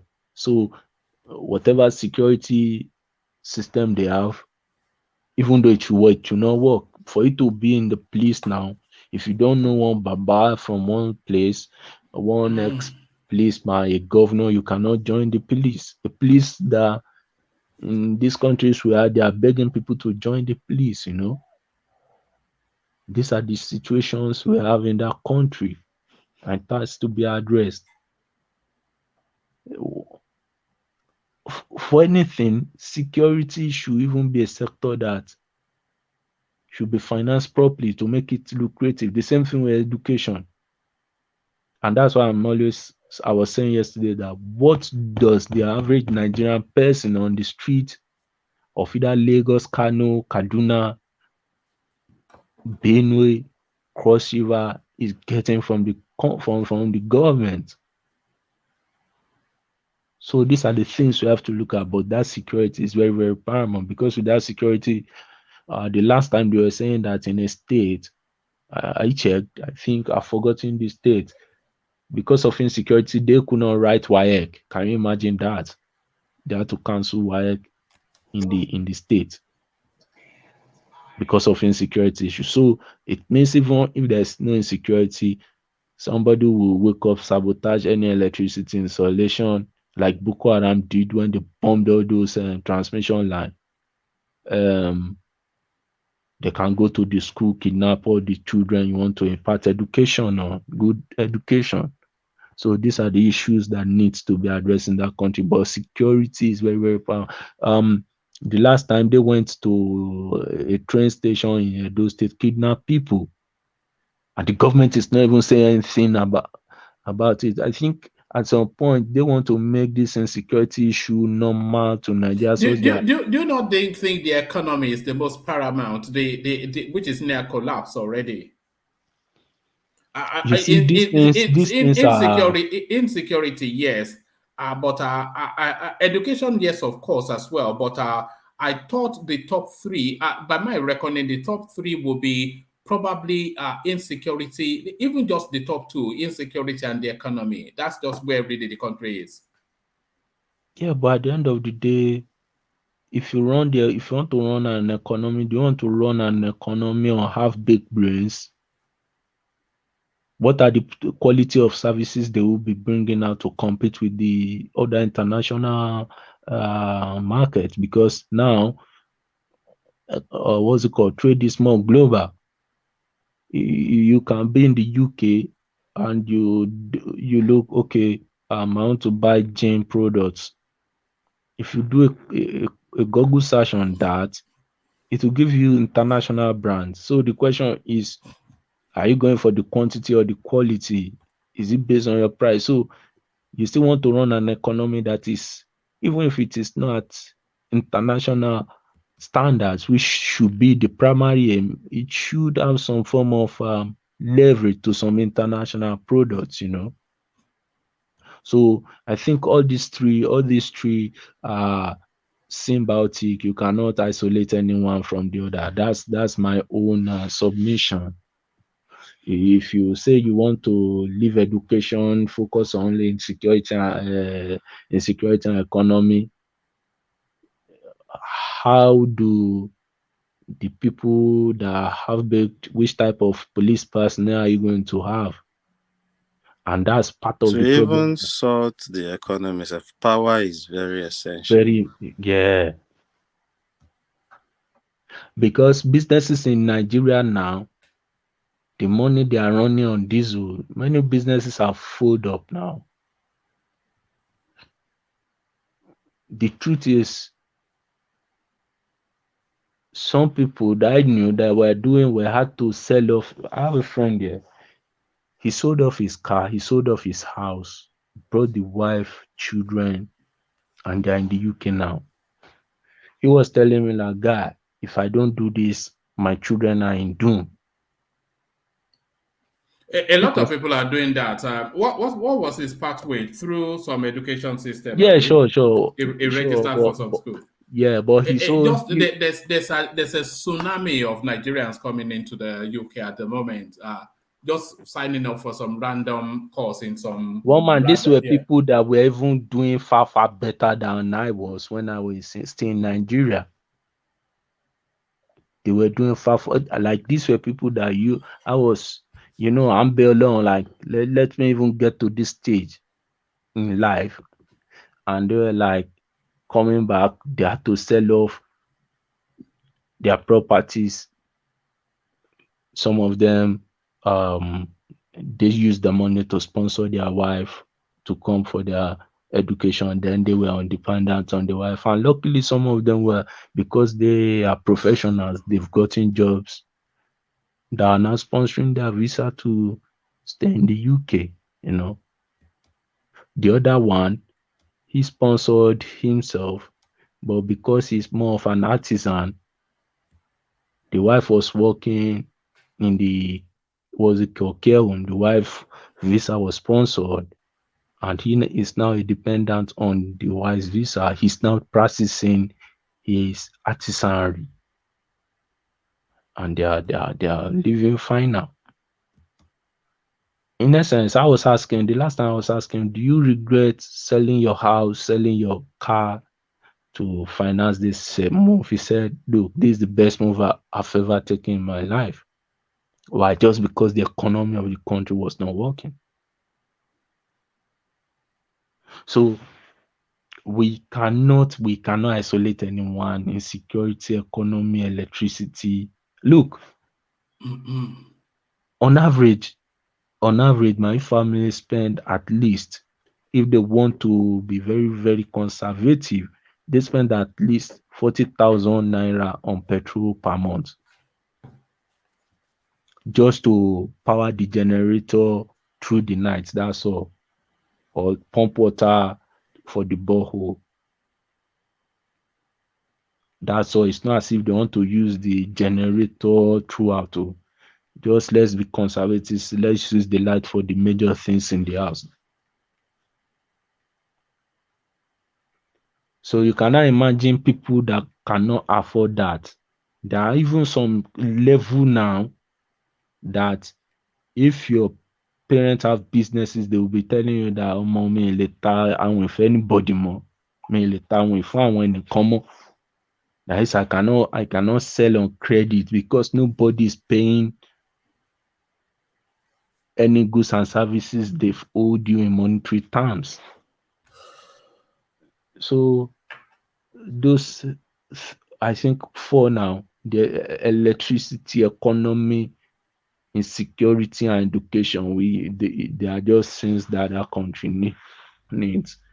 I think at some point, if not for movement of goods and services, I would even say the government should first of all suspend what's it called infrastructural development for some time just to focus on these four things. But unfortunately, there's no way you want to do all these projects that you don't need infrastructure. So they are just projects that are just intertwined, Yeah. All right, brilliant, Ife. Thank you. So thank you. Let's go on from you, Ife, to Ajande Koko and some police opinion now. Ajande Koko, are you there? Yeah, I'm here, Mama. All right, brilliant. Brilliant. Good to have you, Ajande Koko. So Ajande Koko, to it, let me kick you off from where I kicked it. If actually, let me take you to this signage that was taken down in Anambra State by it purports to be an agency of the state, but the signage, of course, is in a prominent space, inviting people to vote for Peter Obi as the president. Peter Obi, of course, their first son in that state, taken down. So a lot of backlash against both the Anambra state government, but especially the governor, based on previous antecedents. So, what's your reading of that space? Is Soludo doubling down on his fight with Peter Obi, or is this just some administrative fail? Ajale Koko, good to see you. Thank you, woman. Greetings to the panelists and listeners around the world. Please, our listeners, click on the like button, share, and subscribe if you haven't done so. Woman, I believe that something might be responsible for this. It is not clear in that article what is responsible for that action. Could it be that the Labour Party couldn't pay for, couldn't make payment for that billboard and what is required of them by the state? So we have to know the fact. It cannot be that they are unable to pay for it. And remember, we covered just not that long ago that Soludo had indicated that he wanted to, and even the Labour Party, they've come out to say that it was fully paid for and 5 months paid in advance. Well, 5 months paid in advance. Well, if Labour Party had already paid for this signage services, I don't think there's any reason why they should pull down their billboard and other signposts around the city, or in Anambra State. So, but it is not clear. We have to get the facts from the state government. We have to know why it is pulled down. So at this moment, what do you call them? Labour said they paid 5 months in advance, but who knows if the statement they pay? Their statement is not right. Maybe they pay for 2 months, and 2 months is expired now, and they haven't paid for more time, and these people feel, you can't enjoy free service, so it has to be taken down. So we don't know who is saying the truth, We don't know why the state has to pull it down, Do, because do I you don't th- do think. you, do you do you think the signage would have been taken down without the state governor being aware? No, I don't think that is the instruction to take it down will come from Soludo. I think Yeah, Soludo. but would it be aware before it's taken down? Because I think it's too controversial a thing to be done by an agency without notifying the state governor to say, look, we're going to take this thing down for X, Y reason. Do you think they would not have notified them before they did it? I don't think so. If it's already been paid for, why will it take it? Why will it take it down? That is number one. And now they have taken it down. Under whose instruction? People might be think that yes, Governor Soludo could be responsible, because we have seen some irresponsible governors in some part of the Nigerian state that did not allow other parties to have their billboard, to posters, and to allow, deny other party to have their billboard and posters around the city. So I think Soludo is more sophisticated than this.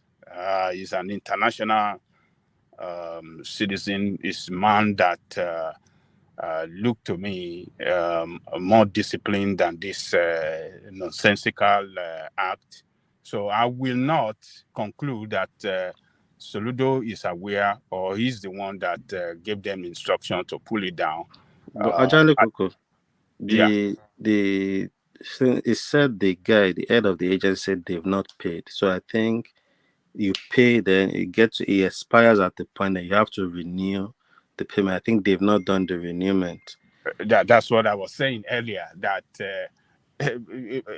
Labour Party said, well, they paid for 5 months, and if they are paid for 5 months, who knows whether they are saying the truth?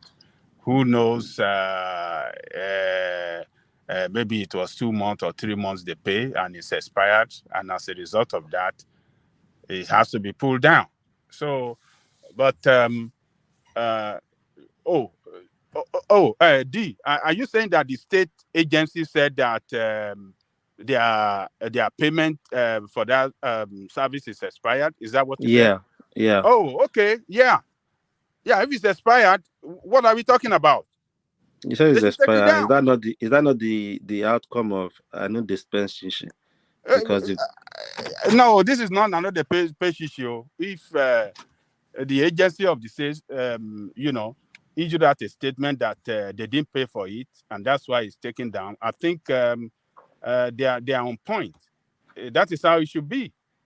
They have to. I mean, there's a law that backed that space, that before you can do this within the state, this is what you must do. You must pay for you to have your billboard and all this thing around the town. And when you fail to make payment, it has to be taken down. One man, I think, I think I'm in support of it. If that is the true position of things, as issued by as the statement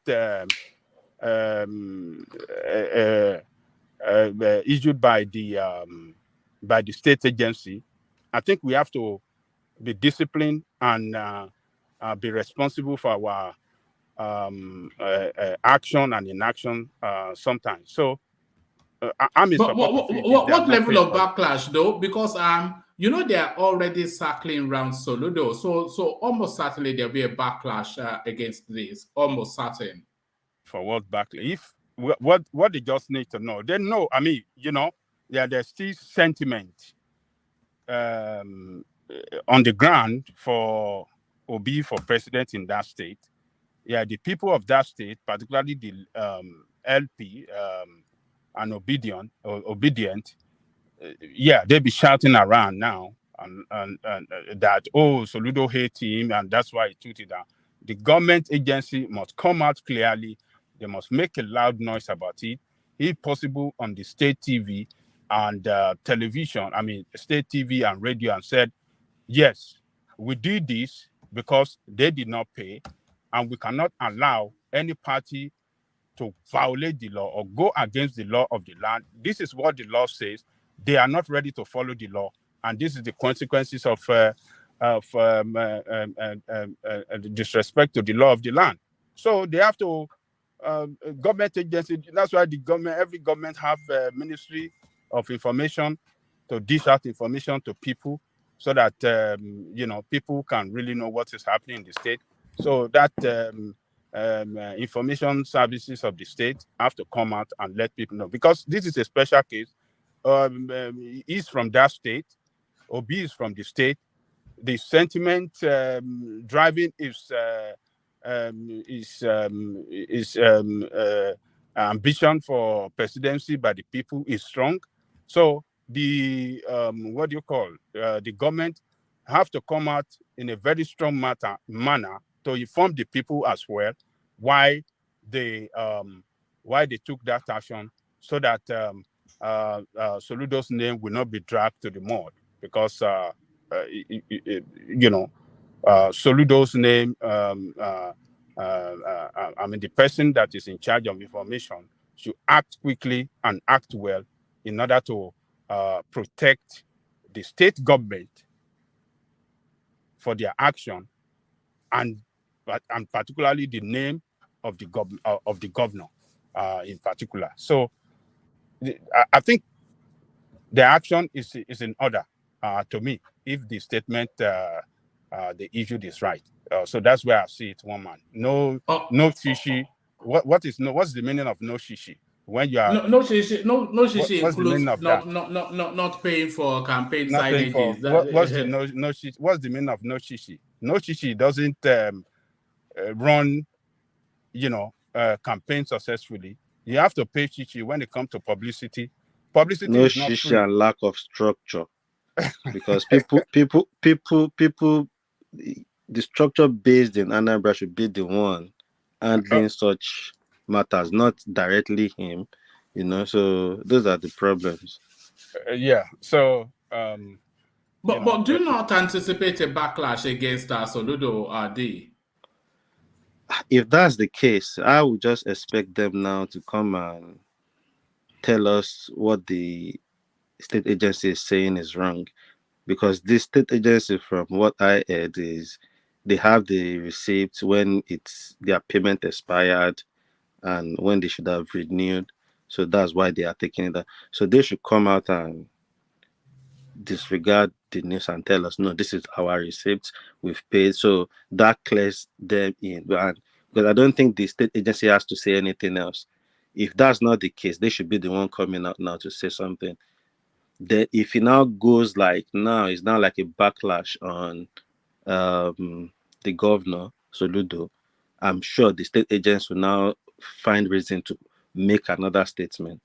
But they've made the normal statement. I don't think there is anything else they could do. There is no sentiment to it. If we look at Obi campaign, this is what it stands for too, Abi. So let's see. And you expect the obedience to be reasonable about it? I think a obedient should understand this, but an Obingo, I'm sure they're already on his Twitter handle now, giving him what they gave me on Rudolph's some channel. strokes. The sort of abuse I got on Rudolph's channel the last time, they were giving them some of that. Yeah, another. Sorry, can I interject? Yeah, come in. Yeah, another thing I'm looking at is, they are looking at maybe because he's from that state. He's the son of the soil, like from Anambra State. So they don't have to pay fees. Yes, Omo Wani, or why should? And these are some of the traditional. How would I put it? There is this traditional way of thinking. You have rights to some things, and to some extent it happens even in Lagos, in some communities where maybe your great grandfathers have their compound and they want to bring some form of tax. You'll be like, oh, are you the ones that what's it called, built the houses for us? This type of entitlement All right, we lost you. Back to your Ajane Koko. Back to your I'm Ajane seeing Koko. that space, Yeah. All right, brilliant. So back to Ajale Koko. We keep a watching brief on that space, but I'm expecting a lot of fireworks by tomorrow on that. you know how they are now, okay? It passed by a New Year firework. You know, the firecrackers from New Year, they will be brought out again to launch at the state house in Auka. You know, it's unbelievable. Look, but it would be quite a thing though if they did not do something as simple as pay fees. Oh yeah, if that is established, then it's a poor reflection. If that is established, yes. that they actually did not. Yeah. Yes, if just like Dee said, if they have anything contrary to what the agency of the government said, they should come out clearly to let people know. I'm talking about the Labour Party in that state, to let people know that the agency is lying. And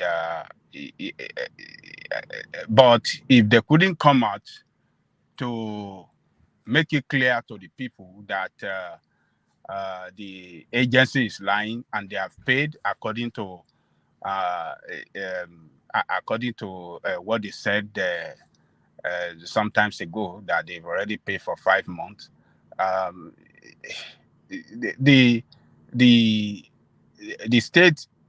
The state chairman of the party, I think, deserves to be disciplined for bringing the name of the party to disrepute, for not what is responsible for him not to make that payment promptly in order to have those billboards on the street and at the strategic corner of the state. That is the home state of the presidential candidate, and the governor is not the governor did not stop him from having his billboard and posters around him, unlike what we see in other states where no other party is allowed at all. Even though they making effort to make payment for that service, they are not even allowed to pay at all. So the party chairman should be disciplined for not making prompt payment, and it is not good for the image of the party if it is really established that they failed to make that payment, which turn out to a serious backlash against them by the state for pulling down their billboard and all the rest. So we want to see. Let's see what's going to happen during the week, next 2 days. We shall get the fact right, and we can discuss more about it. But if it is no shishi, no, it's a literal no shishi, isn't it? They are Wait, taking I it have a question. to the next level. This no shishi, they are taking it to the next level. One man, I have a question. Do you including not paying fees? No shishi, including not paying fees. Wait now, one man. Yeah. One man. Let's be fair. Do you think other presidential candidates will be paying some fees in their own state of origin? No, based on the Nigerian factor, based on the Nigerian factor. Of course, they will pay fees. Why would they not pay fees? So you believe Tinubu will be paying fees for his billboard in Lagos State? It would, I suspect, because it will be a nominal fee, and the backlash against him not paying it will be it's too big a risk not to just pay some 10,000 naira or however much. The backlash is too heavy for what it is not paying it. Let me tell you, some people can even volunteer within the party that to sponsor it, right? Yeah, to sponsor it. Some big guns in the party and then you pay me back in contracts later. That's how it works. That's why when you see party controlling state, when we describe as structure, that is what structures enjoy. When it comes to a situation like this, some people will come out to make that payment and volunteer to carry out some good work for the advantage of their party without even the party making any payment at all. So they have Lagos State control everything. They have all the senators, federal senators. They have all the representatives from the party. They control all the state assemblymen. All of those one can, even the state assemblymen can say, you know what, in my own local government, I will pay for the billboard in all my local government area. And so others will do it for Tinubu without even the party doing that thing. So because they are the one that they are the Jembe and Jembe, you know, we surely Jembe alias or Jembe. That's the function of You know, structure, and that's where the function of structure now. where all those words meeting they do. A lot of those cars you see branded in their name and the party is by individual. It's It's not by as some if, of them by individual. You're right. No, you know, no. people I'm donate talking. cars, donate all these I'm things. only making reference to the what's it called? Only the Billboards only regarding the election of the presidential candidate. In let's say, okay, do you think in Adamawa Atiku will be paying for Billboards? And that's why I'm asking. Do you think in Lagos State? It's more in line with what DOG just said. All these political acolytes, they will, it will actually be a fight to pay for it because they know the implications of paying for it. They will fight to pay for it so that when the guy comes into government,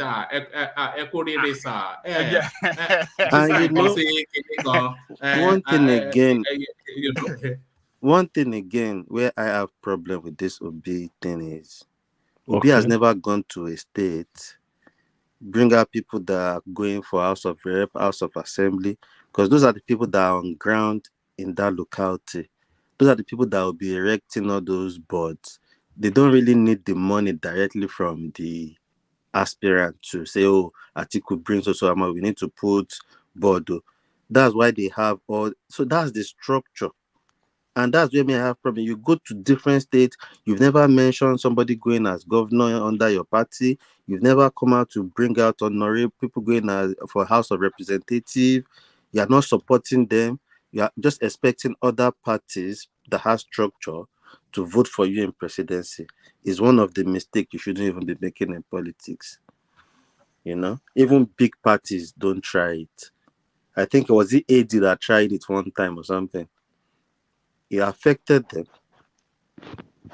No. Wow. All right. Yeah, That space. sorry, I want to believe that most of the the billboards of Tinubu in Lagos State in particular would more or less be free. So that's why that's my stand on that. But I'm not saying it should be No, if let me tell you this, how you work, it's not going to be free. They will not make it free, even though that they are the one that control the structure. Because they are the one that control the state, because they have revenue agency that are responsible for. That's even true. Ajanle Koko, there will be some personnel in that revenue agency that would have targeted this period that this our own time to make some money too, you know. Yeah. So, but you know, in the case of Tinubu in Lagos, like I said earlier, some members of the party, some contractors that are supporter of the party, some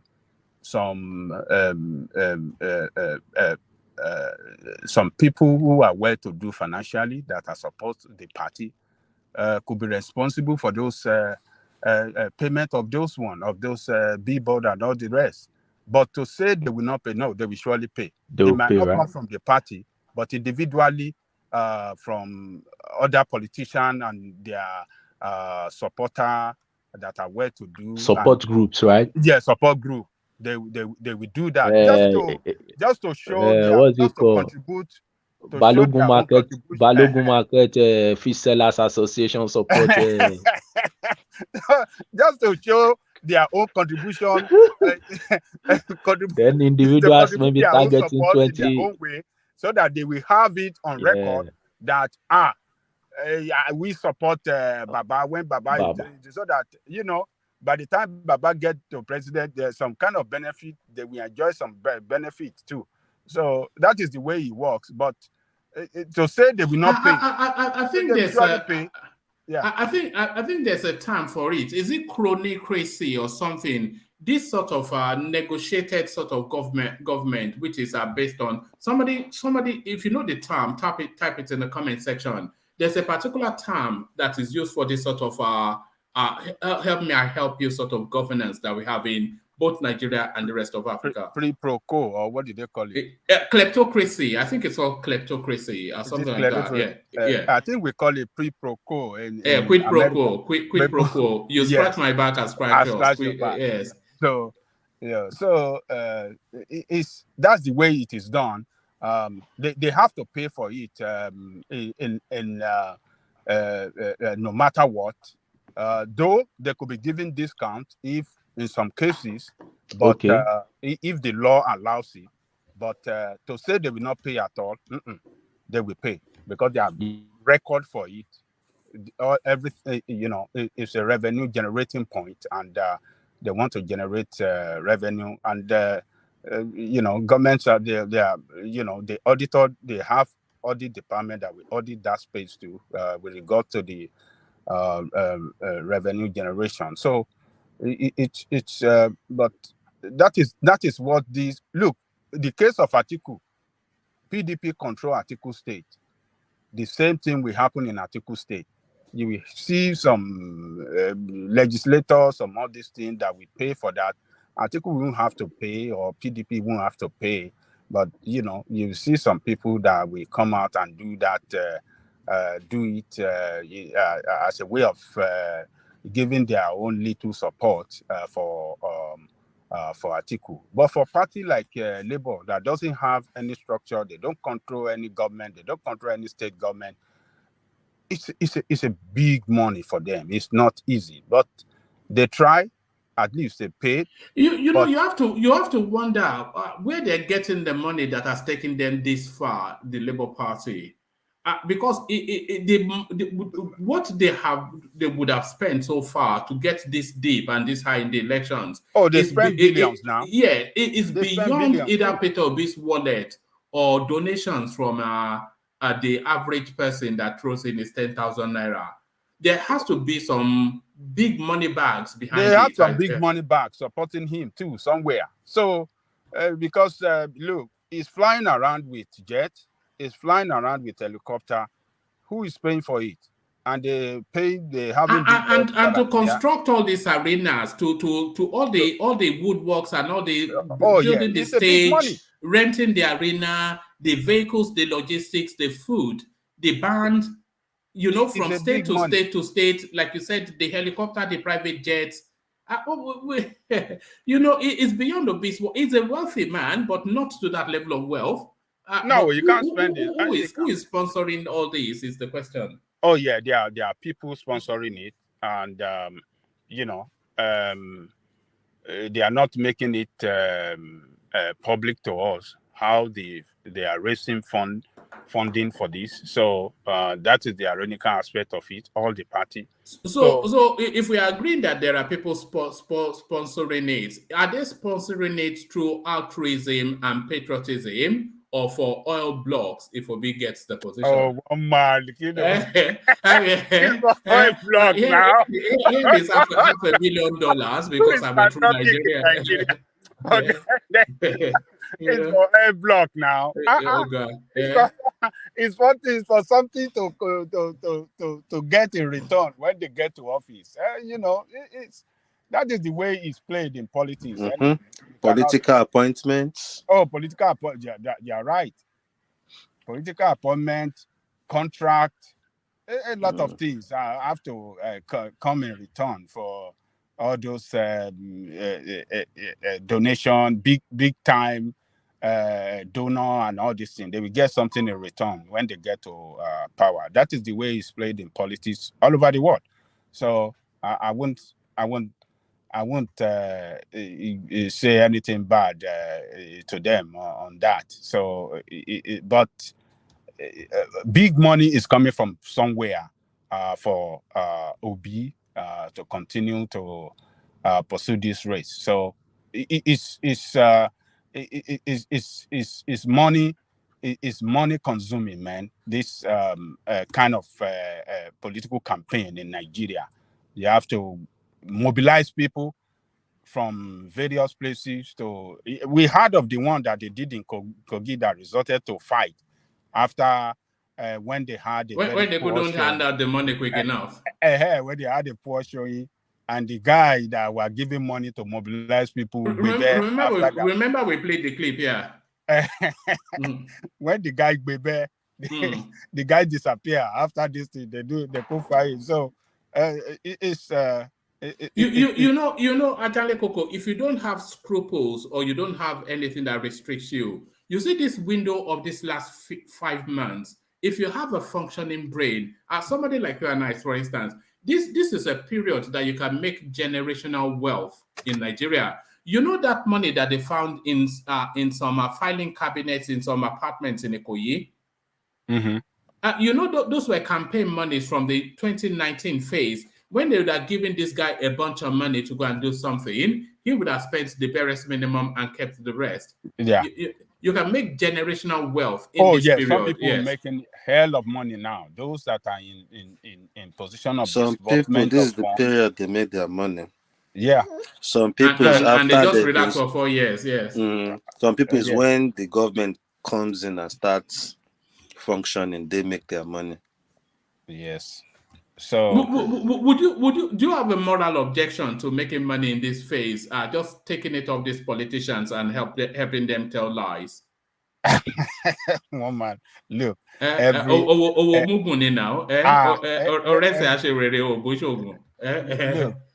Every political players, those that are really involved in it when it comes to disbursement of funds and people in charge of collecting funds to carry out some activities for the success of the party. It's they make money because sometimes they will budget for particular amounts to carry out some activities in some area, and they will spend less money. The rest go to their pocket. So it's the season, and it's a short season. So whatever they can make now, they will make it. All that is more important is how far they were able to achieve, how well they are able to achieve that the target goal. That is what's important. The money is one thing, but the success, the set goal, how are they able to achieve it? That is the moment they are able to achieve that the goal they set for that person, every other thing is secondary, and that will even help him to get more money for the activities. Akala second time. Yeah. A lot of politicians are funny for tea. Physically or physically. Let's say it in English for the benefit of So Akala give money to people for mobilizing people to vote. When he lost the election, a lot of politicians were receiving slaps from him, asking them, the money I gave to you, where did you put it? Yes. There was one that I read. This happened in the north. The guy had given one of these functionaries a bribe to help him secure a position, and he wasn't able to secure the position, and he asked for a refund, and the guy wasn't able to get the refund, and then he took the police to go and arrest him. So to tell the police, then I gave this money, this guy money to bribe somebody, and he stole the money, and then the police are only in Nigeria anyway. Only in Nigeria. Nigeria is look. Let me tell you, one man. What D just said now that they slap politician is look when they are among each other, or particularly in a meeting, you cannot believe the way they talk to each other. Talk, frankly to each other.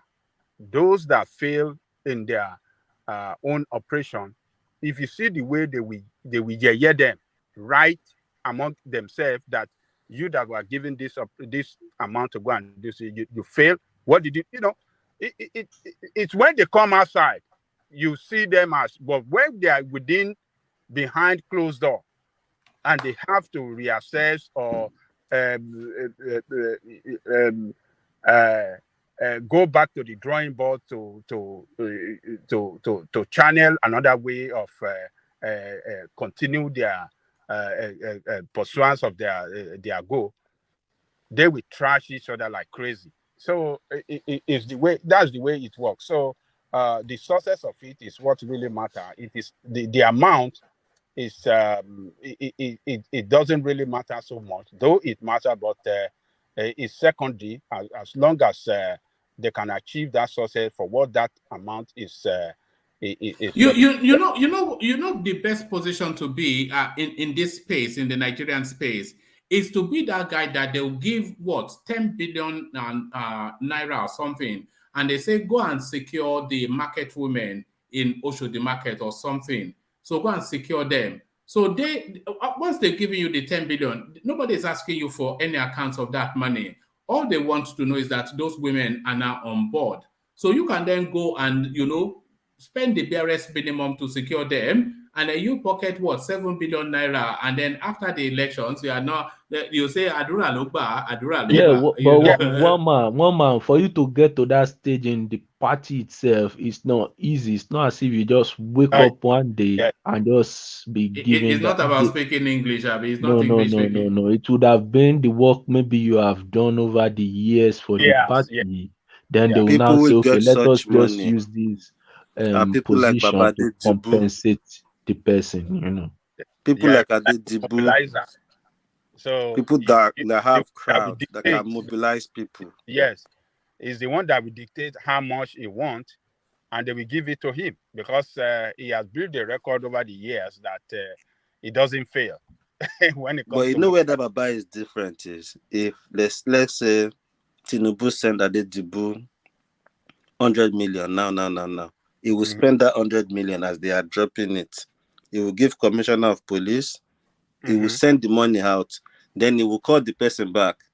Send another one. At Unbelievable. All right. Round up that space, Ajande Koko. Then I want to take you to this skirmish that is happening between Arise TV and the Tinubu campaign space. So it's slowly blowing up into an open, full-blown war. But round up that space, and then we move on. So let's see what the response of the Obi'S camp will be against what is done to them by the state government, by the state agency in Anambra State for pulling down their billboard and their posters around the town. So let's wait and see what their response will be.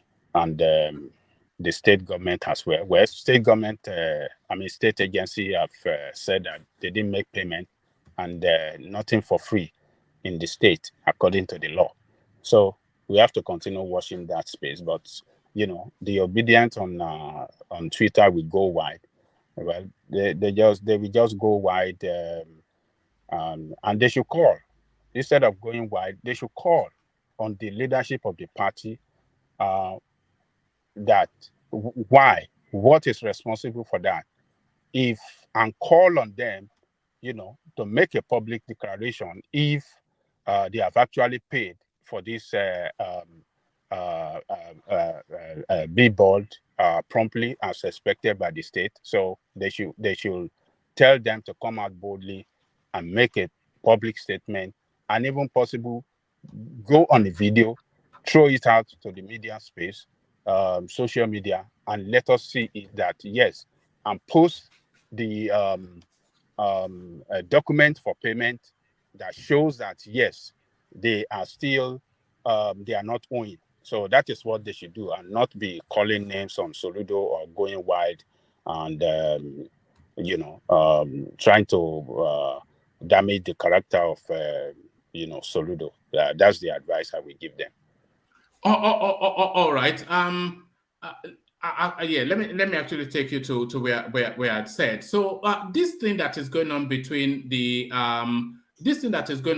Arise TV. Remember, Ajanle Koko, when we were even having this long and involved debate, if Rufai was too partisan.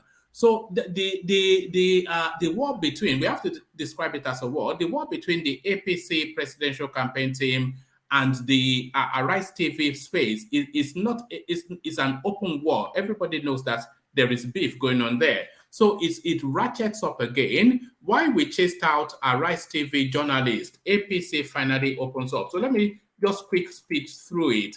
The All Progressive Congress APC has finally revealed why it chased out an Arise TV cameraman during a dialogue between Tinubu and the Nigerian Economic Summit Group, NESG. As contained in a statement issued by Bayo Ononuga, the publicity director of the APC campaign council, the cameraman was sent out for secretly filming Bola Ahmed Tinubu. So these are his words. According to correspondent Ononuga said, Arise TV cameraman clandestinely streamed live Asiwaju Bola Tinubu's event in Lagos today. He was not authorized by anyone. He was clearly on espionage, but was busted and sent out.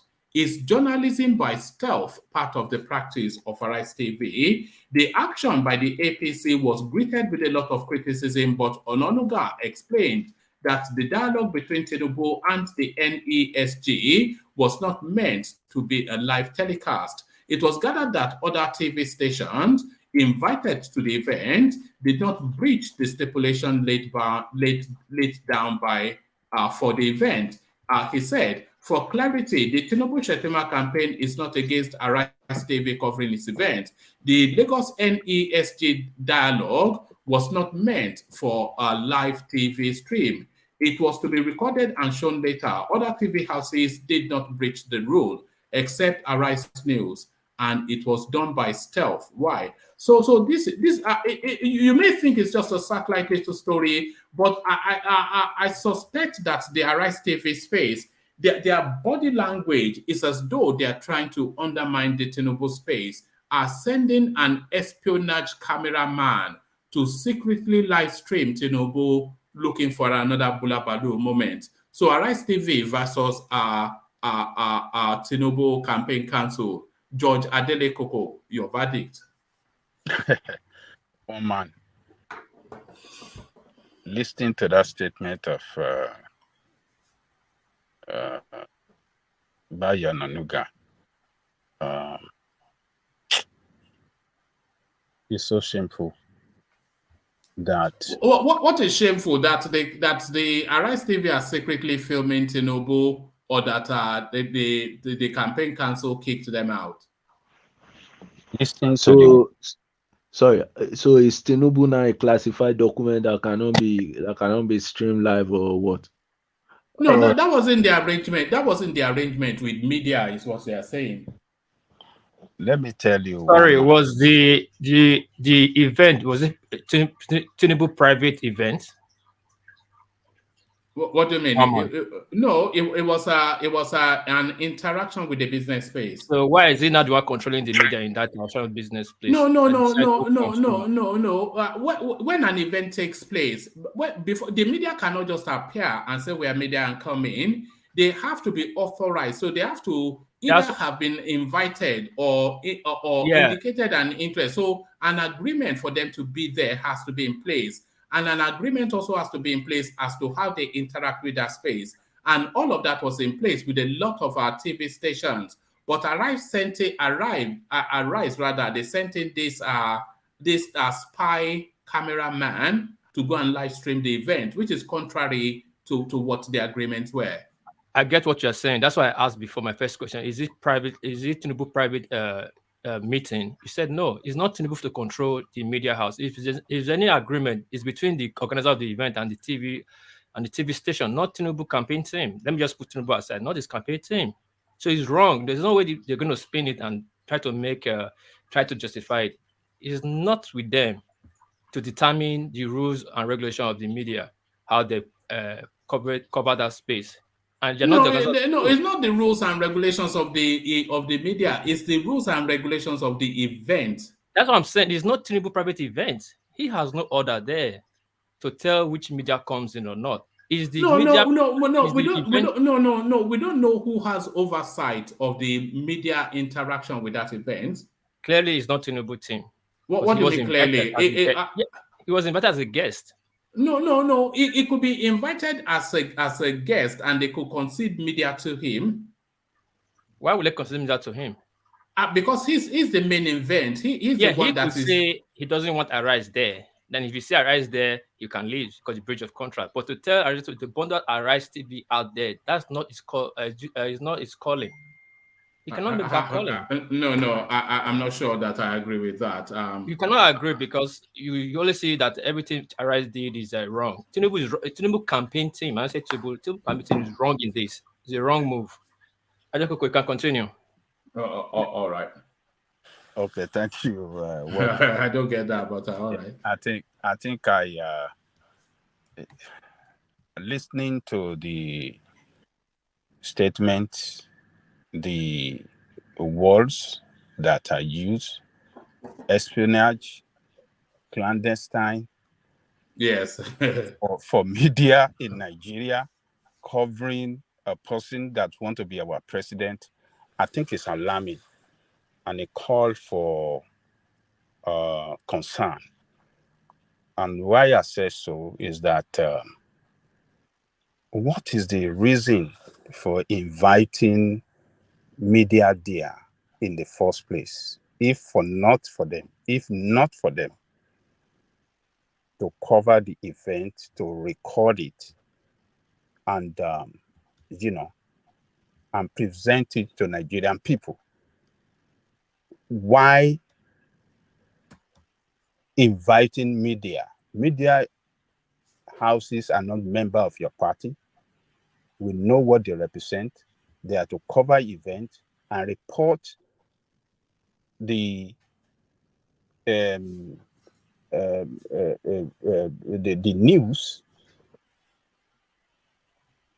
of that event to Nigerian people. So, Ononuga. No. It's not a blanket. It's not a blanket. It's not a blank ticket. Or it's not a blank check for the media to just yes. What I'm saying, fine. Not for all media, but you said they invited media houses. Yes. What is the job of the media houses? What is their why are they there? The agreement with the media houses was for them to record and not live stream and then broadcast. How would they know that they are live streaming it? Are they watching them individually as they are recording it? Well, obviously they must be picking it up on Arise or something that is playing live. Look, one man. When some of these idiots are trying to fool Nigerian people, let us call them idiots. They cannot fool us. They are the most foolish people and not us. That is what Ononuga is trying to do. He's trying to fool us. And it's dragging that profession of journalism. Because it's a man that is well known in the field of journalism in Nigeria. He's an icon. It's an household name in the 80s and in the 90s in Nigeria. There's nobody that follow the media space in Nigeria that doesn't know Ononuga. And for him, for this reason, try to destroy the integrity of that profession. And I think it calls for concern. Obviously, they don't want Arise there, and that's why they push that guy out. And for him to say that, they don't want him to live stream, and that is why, whether it is live stream or not live stream, this thing will be put out to the public in the first place. By the other media houses, except they are telling us that they have people around each media houses, and after recording, they take their tape from them for them to go and edit, and they will go and put it out later. No, but And Ajani Koko, don't let us see it from one angle. Another angle to this thing is, if they don't want them to stream it live or televise it live, sometimes such recording and playing it later is more like a catalyst to some reaction they want. Maybe that is why they are doing that. It's just like this guy, this article media guy that recorded those people without them knowing, that had their conversation recorded. He has done a very bad thing. So if they've even given you opportunity and they've granted your presence at the event, they can still contract. They will tell you what they want to do. So if you are going against what they want, they might throw you out. What you want to there are things you want to televise live. There are things you wanted to probably do something. Maybe you are expected to make an action before that video comes out, so it will all complement each other.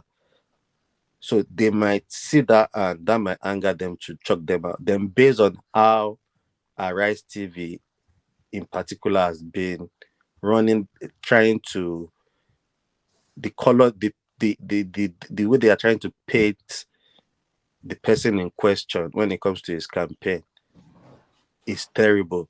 I was even still watching Rufai interviewing somebody. The guy was from APC. The guy was really angry and told him to rephrase that this is not professional. You will never see any media man ask a question the way you've asked me. You can't be so all those things can be in play. You want to win. They want to win. The party wants to win.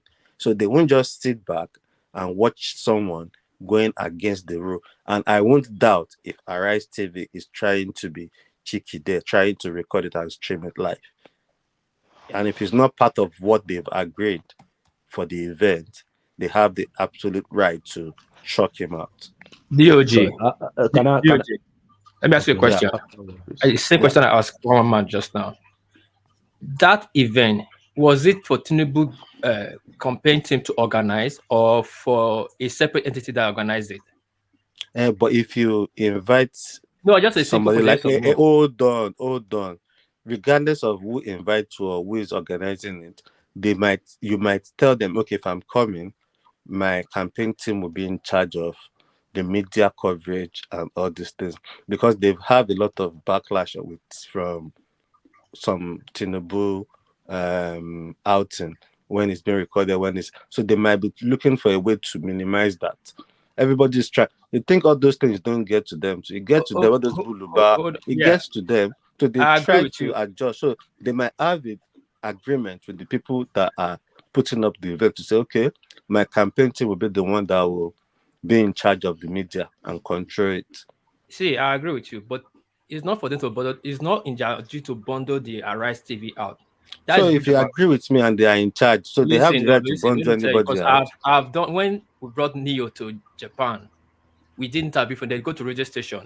Before you, what question you're going to ask him or what topic we're going to talk about, you have to send it to his PR, or they'll go through it. Now, if it bridges what you are going to ask him in that interview, he has the right to walk away, not to answer it. It's not breach. It's a breach of contract to him. But I'm saying that Tinubu has the right to walk away from that event if he sees Arise there, but he does not have the power to bundle Arise away, Arise TV out of that What place. are you saying now? How can he walk out of his if he has the power to listen, let me tell you. Okay, hold on. Let me tell you again. I've done like 3. I'll open my Facebook. I've done for Akon. I've done for Neo. I've done for Chingy. When you bring artists, I've done to DJ Lucky. When you bring artists, they want to go to radio station, go to place and do interview. They will tell you this is their policy. There are certain questions they don't want to talk about. Now, if he goes to the station that day and you are talking about that things he said he don't want to talk about, it's breach of contract. is on this prayer weekend. You can stand up. You just want to see people in But it was CNN. not Hold on on, I've not Arise. seen It people on was not at CNN. Arise No, TV. no. Hold on, let me Hold finish. on. Sorry, what piece? Does your argument not defeat your argument? No, it does No, not. it does now. See the difference. No, If you are saying, if you are taking an artist to a radio station and they set preconditions to their interactions, so is that not the same thing? If no, Tinubu's team, hold on, if the Tinubu space is going to that event and they've set preconditions of no live streaming, is it not the same thing? no, he does not. Why I say he does not have the right. He still does not have the right to bundle the cameraman out of What that place. what It's is two can I things. interject? Tinubu can walk No, away if it's on Tinubu his did not radio. jump off Tinubu did not jump off the rostrum to wrestle the cameraman and But carry what him you on his you back. read, you No, said the man is That is language. That's just language. security escorted him off the premises. That's what that what you means. just read. Security. I'm reacting to what you read. That I know I don't know guy defending why they bundle out No, you Rice thought TV Tinubu stage. jumped off the stage No, I'm not. I said and see, I said confounded. I keep saying it's the media team, it's media aid. I said not media aid. They don't have the right to bundle that guy out. I'm not Why? against all Why of they this. don't have it? What It's their piece? What? event. It's their It's not event. their event. It's What not piece? their What? event, Fatai. They are the one organizing the event. I They're not the cannot one what organizing it. what please let me just look. If I am organized, if Can I you hear pay, me? who pay for the town hall? I Is it can hear you, alright? Adewale. Is Okay. it You didn't pay alright for that it. Don't twist it. wait, See, wait, wait, wait, they did wait, not say the way let it me is. just land. So, Let me just sorry, land. can I quickly, Fatai, please? I want you to add this into the conversation. Are we expecting a Tinubu presidency where, what's it called, interviews will be censored before it gets to general public, Fire. like What what's interview? happening with Okay, okay, Buhari's okay. regime? Okay, I get it. Fire. Let me address first what please. So if I rent a space, a town, a whatever, a town hall, different from Balablu. I'm joking. If I rent a town hall, I pay for a town hall. It is my event. If I invite you as a media, I'm not going to walk away from what I pay Fatai, for sorry, before you because tell I the don't public, like you are telling you. the You public. work It's out for not your me. event.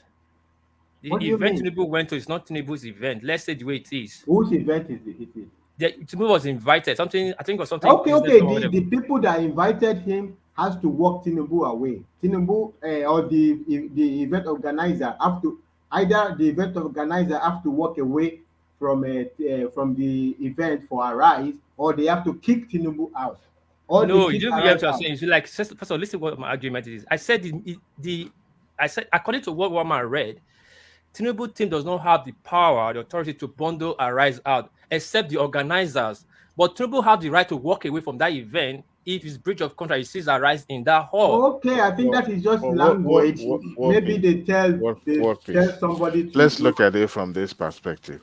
I was just checking the 2021 electoral law and see what is there anything that covers media coverage in that electoral law. Actually, there's nothing. It seems that the law is kind of silent on that. However, I was trying to establish if the Nigeria the organizer, I mean the what do you call the group? What do you call them? Oh, I forgot the name again. NESG. NASG, Nigeria Economic Summit Group, and APC. It was a joint session. It wasn't Event, just yeah. Nigeria Economic Summit Group. And we see. However, and I was reading from other stations that reported the news, it says that every other television stations agreed not to stream the dialogue live, and other stations were there as well. But somebody found out that Arise News broke that agreement, and that was the reason why he was asked to leave the venue. So the bundle or no bundle was just a language used. Colorful Yeah, language, yeah, yeah. no, Yeah, that Just that's but it colorful was that, language. that that's not the he main. was Yeah. asked to leave. Now, if you look at it, even though the law is silent on the electoral campaign and media coverage, we should also note that even though this is a public event, there's also a rule that has to be followed. Now, I'm not sure the media personnel that was sent to the event, if he was given the authorization to do that, or is just doing that by himself. But if it happens that he take the law into his own hand and decided to, deviate from the rule of engagement, then that will be on him. But there's no way he will be streaming live, knowing that the organizer has already given a directive not to be streamed live, and will be contravening it, that he would not be asked to leave. So the language that he was bundled was just like a, trying to make it sound like the guy was thrown out of the window, like something like that. I probably know, but No, Tinubu flew Bruce Lee style. He flew off the yeah. stage, Bruce Lee So style. Bruce Lee. it's a case of cat and mouse. They are chasing each other. It has not been. I mean, you could tell. I mean, people that watches Rise News knows that they are not being so friendly with the Tinubu campaign, and Tinubu doing the same vice versa. So to me, it's not a big deal. It's not a news because Brother, can I even add to what you said? yeah, If you were, especially in Nigeria, these live events they are not free; they are paid for. of So course, of for you, course. yeah. For you to even be streaming live, it means like you must be really like be out to get something like, oh, ladies and gentlemen, we got him. You are out for that kind of moment. For you Yeah, to but even be streaming it live, they didn't pay you to stream it live. They signed with you not to stream it live. So you are not getting financial benefit for streaming live, but except are that. we even sure that the event was streamed live? Thank you, How are Oga we so Adewale. sure? No, No, because APC if it's being streamed live, then people can see it on Arise on TV. television now. Yeah. APC No, no, also no, is. no. See, Fatai, Wait, see, No, brother, no, that would be the let me not just land this necessary. point. Let Sometimes me they just land this point. APC is a very big structure. It probably has 10 people, each dedicated to each channel or looking at something. So I mean that one is not is easily you can easily find if it's not true if they are not streaming live you can easily know. Arise has to respond. We can know from their response if they were streaming live. And the other question you raised, whether Arise sent the correspondent or the correspondent just went rogue on his own. Well, Arise needs to respond. We need to hear from Arise their response. These two things we can get it out of Arise response, There But is no doubt that Arise TV is out to get Tinubu. There's there no is no doubt. doubt now. Oh, yeah. This thing, if this thing that happened is from the Rufai's playbook, like there is something, Thank you. oh, I don't there's even something doubt bad coming out. There's Rufai something no, going bad wait, to wait, there. that wait, person, wait, going wait, to There's wait, that. something wait, bad coming wait. there. They want to get Oga the. Fatai, hold on, Oga Fatai. Sorry, we understand Arise and Tinubu has issue. It happens all over the world. In America, CNN is out for Trump when Trump was there. They were looking for Yeah. anything to get him down. But we are saying, yeah, we understand Arise and Tinubu have issue, no doubt. And Tinubu called them out in London. Arise have called Tinubu out, and they are looking for anything to take him down. We understand. But this of now, of this what if or but, if they say stream, we are not kids now. Live streaming means you and I can see it on TV. Like our God, they just said, there's a contract to it, there's a clause. The Arise would not be that stupid to go and face a big penalty. With that alone, Tinubu can bring that station, the TV station down. Don't you know? Oh, Let you us can't wait for bring their it down now. response. That's a bit No, no, extreme. no. on the He contrary, can. He so can sue what them for piece? billions. Yeah, What piece yeah, on the but he will on not. the They will not do that. Normal on the business what situation. They piece? will not. On the Yeah, Yeah, they yeah. can, Hold but on. they contrary, won't. there's a possibility. Now, these people go around in their van, right? Their streaming van. So there's a Mm. possibility that that event that is going on live could also be streamed live to their what do you call it, headquarter or so, but Yeah, not yeah, yeah. showing it, not beaming it to the public. But then Yeah. they are editing as the event is unfolding and all that. So it could be that is how what this time has been streamed live. But Mm. I'm kind of imagine how would they know? That means somebody is Yeah. already know that they're because except that event is being shown live. So I'm trying to see the media. I mean, the campaign media excuse, and then what the Arise News put out as their rebuttal to that. So it's nothing. The thing is not going side by side because it seems that the campaign itself is kind of like looking out for anywhere Arise News is. So Yeah, I know this is true. This is true. They are looking I out for mean, each other. APC This the They are campaign. watching each other like hawks. Arise Yeah, TV the Tinubu. APC campaign can disband Arise News from covering their event. They can do that. Yeah. They have the power because Yeah. to them it's a private event. No, So but it's not optic. It's not good for optics. who For them cares? to And so do how many arrest Thank you. news? You have a lot of television stations in Nigeria. no, Yeah, no, They thank you. have I the don't. right. Yes. no. It They, will be like the sanctioned opposition. at And this they will moment, not do it. it won't matter anymore. There's no They will love not do lost it. between the two. Who says if I don't want you in my house, I don't want you? They can do that. They have the authority to do that. Well, at least they have to build up the narrative. Like they Well, will really they build at up. this point, it won't make any difference anymore. They are not No, no, friends. They no, so no. It's election is a few days. They will not do something like that out of the blue. so because They have to somebody build up the narrative. because the campaign team or the particular candidate is not favorable to one particular channel, then people will make up their mind and say, I'm not going to vote for this. No, I don't think at this point, 40 days to the election, forget it. There's no point. If you don't want them, don't want them. If you want them, invite them, give them full No, accreditation. Nigeria, like we are kind of like part of the developing country. We are still suffering from dictatorship. We don't want a presidential campaign. Authoritarianism is what Yeah, we're looking that for. don't want media or that is action media. So they have to be careful how they go about the story. That they have to really show that it is Arise who is being bad boy, you not know them. we They we can't we, just say don't we come. are That's no, they will lose the we election. what we have now is something we don't even value. There were times in Nigeria where media practitioners were handed down. If you carry one news, I mean, this same Bayo Onaluga was once at the time, accused of what do you call it, defamation of character, and was asked to apologize to Ibrahim Babangida. He left the media house. He left Concord. So, I mean, once you are journalist, you are seen or perceived as the enemy of the state. So that was a time in Nigeria. It was a dark time. It was a dark period. But now, and even if a blogger or what do you call them? A blogger or whatever can come out and say all sort of things against any person. Yeah, but you don't want, as a campaign, you don't want people to feel you are trying to return Nigeria to those dark days. You can't just kick I out the don't think media it will make or it will cancel. make any difference Of anymore. course, it will Yeah, make a in the big difference. Nigerian space, I No, Fata, it it will don't be will a make any catastrophe. I difference. don't which catastrophe. No, the They've opposition, the gone opposition, beyond that. They've the gone beyond opposition that. is not even the media. The opposition are going to take advantage All of it. I know is that if Tinubu wins that election, Arise should be Arise will be sending emissary to Tinubu's, Yeah, they It will will. be it They will and will it, and, come. it, it and will if he be like loses AIT. election, here Arise will make the make the biggest fun out of They will Tinubu. make a party. Even they will dedicate documentary. They will dedicate hours mocking him. So it's 50-50. But it's Oga unfortunate Dewale, that it's happening in So this. so Oga Dewale, so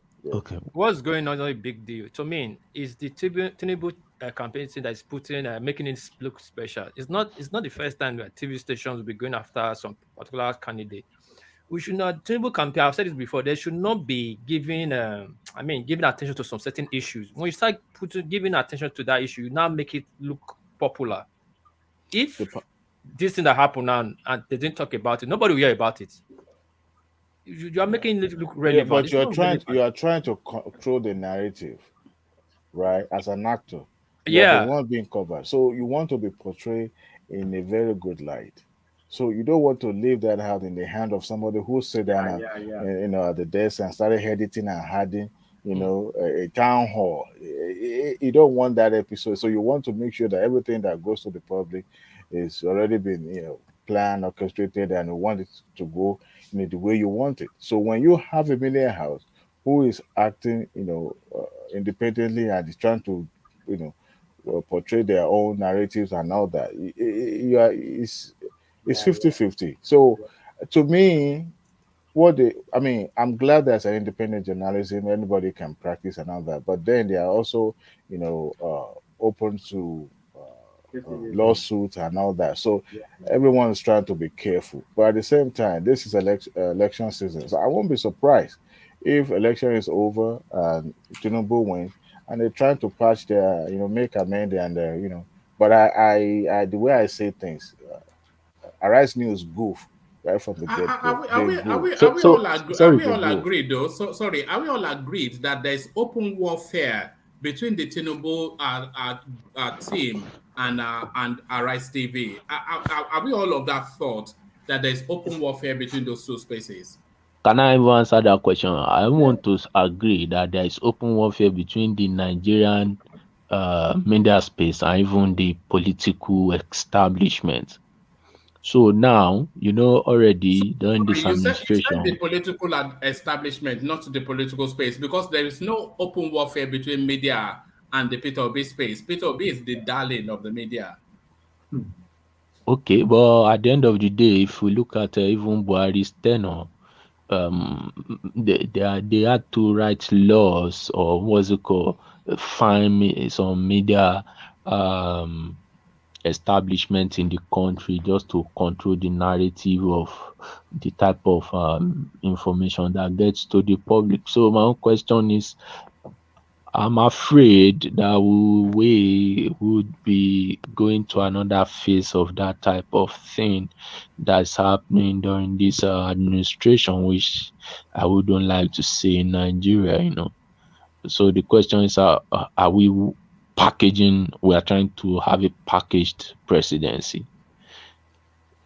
I don't think it is good for us in the country at this moment, because if you can gag the media at this point, it means the type of information that will be coming out during the administration itself will be filtered.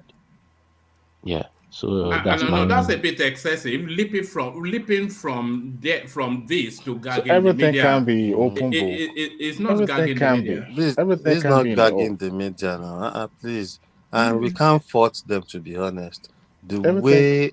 way that TV station, if we go back to the time of when they say it didn't graduate from the school, the drug allegations and all those things. And Look that at drug how allegation Rufai was being heavily pushed by on Arise Arise TV. TV. Yeah. Look at how Rufai was tackling when Omokari said he went to the uni, of which where Omokari is not even an APC man, and he's telling you if you see the way. So, as a politician, you want the media to portray you the way you want the people to see you, not the other way around. So I am not faulting them even if they find an excuse to chase the guy out and they think they don't want the guy there, they have all the right to do so. What Chris was saying the other time, if you take a artist to a studio, if the artist is not okay with it, it can work out. If it was Yeah. the artist's house, the artist would chase the media person out. So it's the same thing. Yeah. China's news started like this. I think they kind of. So let me quickly ask something. So, Dioji, the way Samuel Eto'o beat that guy that interviewed him at World Cup, that how much did the Cameroon bribe the referee to allow Abubakar to go? But they could only do that in Qatar. It can't do that in America. Exactly. It can't do that in the Yeah. Western. It can't do that. But he knew he would get away with it. Why would Samuel go solo? I know he's human being. My brother, Why would he go they never solo? hit you where it hurts. You would know that. I know he's human. You see my word. I know he's human, but how can he just go solo in public? He's like that, and the world watching? He's a human being. Sometimes when they hit you hard, when it hurts, you will react like a human being, and you forget. You throw caution to the wind, and you now realize that, wait a minute, I've gone beyond. But What about Zidane? Zidane in the World Cup. Exactly. So No. We are talking to a media person there. No, The guy like was like, Adewale how much just did you but pay to me- to? Adewale just said now, it's human being. These people look at what Will Smith No, did no, to Chris. no, Look at what media- Will Smith did to Chris Rock. Nobody would believe Will Smith to do a thing like that. But sometimes things get to people and they will just that human in them because they are celebrity or politician doesn't make them less of a human, Human right? But let's look at it this way. Um, I think it was on this show that I mentioned that this article gate things will probably die in natural cause, that any media out there trying to pick it up will probably won't find anything. Now, when Arai started this thing, they took a position and they stood with that position. But in Nigeria, everything is not the way it looks. If you watch China's news at the time, it was almost becoming like Arai's news. They kind of went back and are trying to be in the middle. There was a time shown, gave a speech after his show, and it was kind of like, sensitizing Nigeria just to be, do the right thing during this election. He was so passionate about it. He was even reminded by Ashintokun about it and all that, just to let him know how he was, whipping the public and all the sentiments. But the thing is that the media should also understand election will go, election will come. You know, at the time, AIT almost died in natural cause because he took a stand. And the AIT also broadcast from Lagos and Abuja. But the thing is, the regulator of that of media in Nigeria controlled by the executive. So if perhaps their supposed opponent wins the election, that means they will face stiff opposition because number one, they will try to stave them out of revenue by making sure that they are out of what do you call it, um, advertisement and all that. And that alone, once you are perceived to be the enemy of the government of the day, I'm not talking about during the election, after the election, people won't come to your channel. So, and they will find a way to make sure that if you patronize them, you will be turned or you'll be seen as the enemy of the government. And whether we like it or not, high-handedness is still a common thing in Nigeria, it's still a common practice. So I don't want to call it, a dictatorial, dictatorship or whatever, but people will toe the line. And at the end of the day, you will be the one to regret it. So, but I'm not saying that is good for democracy, but they should have realized that this thing will happen after the election. Yes, Arise News took the stand. What if their preferred candidate doesn't win the election? They will now become the opposition television of the country. No, what happened to AIT will happen to them. They'll just be savaged of the airwaves. Remember when AIT held sway in Nigeria? They are never the same again. No. Yes, because they chose the wrong political side and they were savaged. I mean, it's good for democracy, it though, but depends. it still depends. It still depends. If PDP comes into power, AIT will go up. So, I mean, it is what it is. All right. But one man. If you don't mind, please, because I'm at work, so I will be coming in and out. Yes. Just to set this straight. Sorry for the last call, for the last person that was talking. I do not intend to just bump into you. Please, Tinubu is not managing this issue very well. You mean the skirmish with Arise TV? Yes, he's not managing it very, very well. Tinubu is giving this vibe that he's running away from the media, and it has been established. Okay, you went to okay. Tell me that media house that Tinubu has granted interview. Okay, let's take Arise away from it. Is it AIT? Is it his own television? Okay, the BBC was the foremost news media platform on the planet. So, but that you see, you talk ill of Tinubu and your network gets shut down. Is this Jew of the CNN, that's Jew. The CNN of this world were not friendly to Trump. Because no matter how you want to look at it, it is not about the person. You are trying to reach to those to the other side. Sometimes when the media, like they did Trump, most people that hated Trump because of what the media was saying, what the liberal media was saying. And most of them did not go back to research on what Trump actually said. So they take a line, they make a run with it. But even at that, Trump's So sorry, Joel, your thing is dipping in and out heavily. It makes it difficult for the conversation. But back to you, yeah, go on, land that point, and then we get back to land that point, Joel. We've lost him. All right, back to you, Ajande Koko. Look, one man. Yeah. I think we should not support illegality. For people that are trying to see Vice News as doing what is wrong, and supporting the action of the Tinubu campaign team for taking that Arise New guy out of that place. I think we have to, it is good to think twice and stand up for the freedom of the people of that country. Somebody that wants to be president of our country should not hide anything away from the people that is people that he wants to lead. The statement by itself, by Ononuga, is so, I mean, it doesn't really make sense at all. Using espionage, using all those language and saying that they don't want them to stream it live. So you don't want them to stream it live. They can record it. What are you going to do with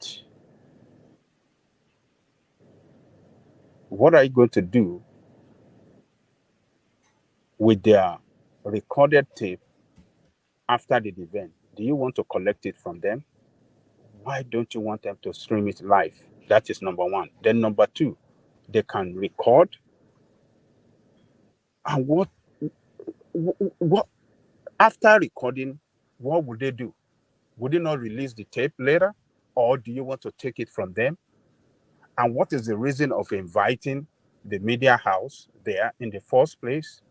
And you're saying you want to give them conditions that they should not stream live, but they can record, don't stream it live. I mean, there's a lot of contradiction in that statement. And I just think that their action is call for concern. It just tell us that Tinubu administration, by what they are doing now against the press, shows that they'll be very oppressive against a media house that is very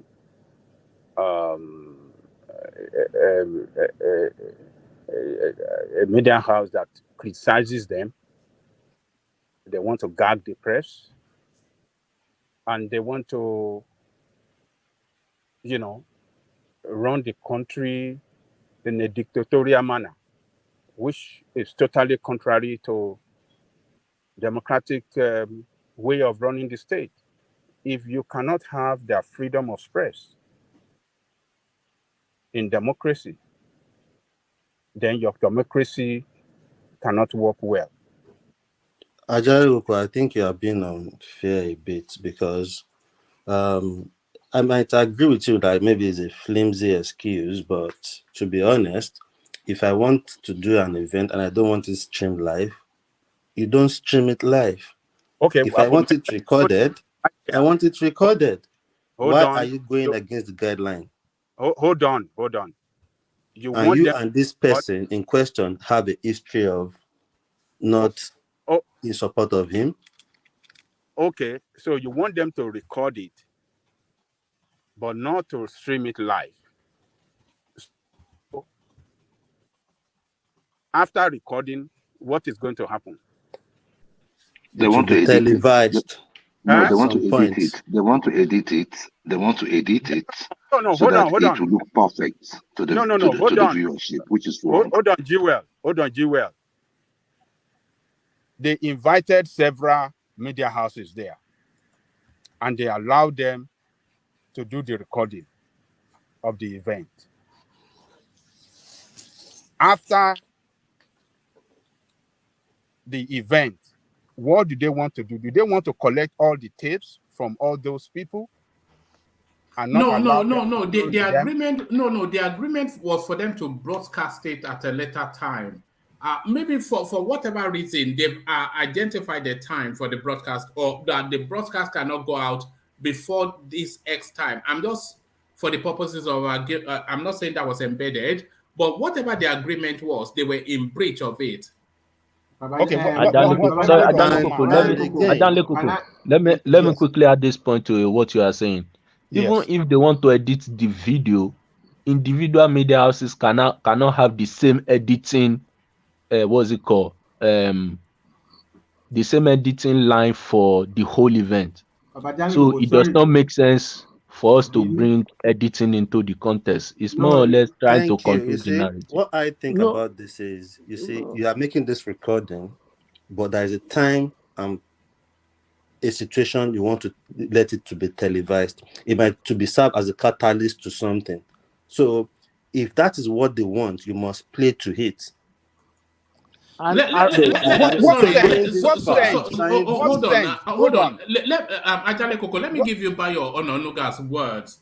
He says, for clarity, the Tinubu Shetima campaign is not against Arise TV covering its event. The Lagos NESG dialogue was not meant for live TV coverage. It was to be recorded and shown later. Other TV houses did not breach the rule, except Arise News. And it was done by stealth. Why? So it was done by stealth is to say that they were hiding to do it. So they themselves, they knew they were doing well because they were looking for a raw organic gotcha moment. And they decided to flout agreed rules just because they were trying to catch this guy out. One man, Arise News wasn't invited. They weren't invited there. They just went there uninvited. There you are. That's the espionage. That's the espionage right there. One man, don't believe what that guy is saying. Follow the report. Until Arise article you are reporting to us. Let us follow it because Ajuri tweeted. Go to Ajuri's Twitter handle. You see it there. He tweeted it that Arise wasn't invited. They came uninvited. Who are we going to they allowed Ononuga and Ajuri? You are talking. Who is Ajuri? Ononuga. We'll believe the facts now. The facts. What is the fact? As stated now, as Arise TV have not told us that they were invited. One man. Good evening, sir. Can I just chip in something? A little bit? Oh, hold on. Let Dylan then come in. What one man read out, what I picked from it is, the guy didn't say that they invited Arise. It was like they caught him recording. Secretly. No, don't let us twist it. He said that. He said he was doing it by stealth. No. Live recording. By stealth. He said he was doing live. He said they did not stop them from coming in, but what he did was against the rule by streaming it live. Yeah. So that is what he said. Let us go by the statement clearly.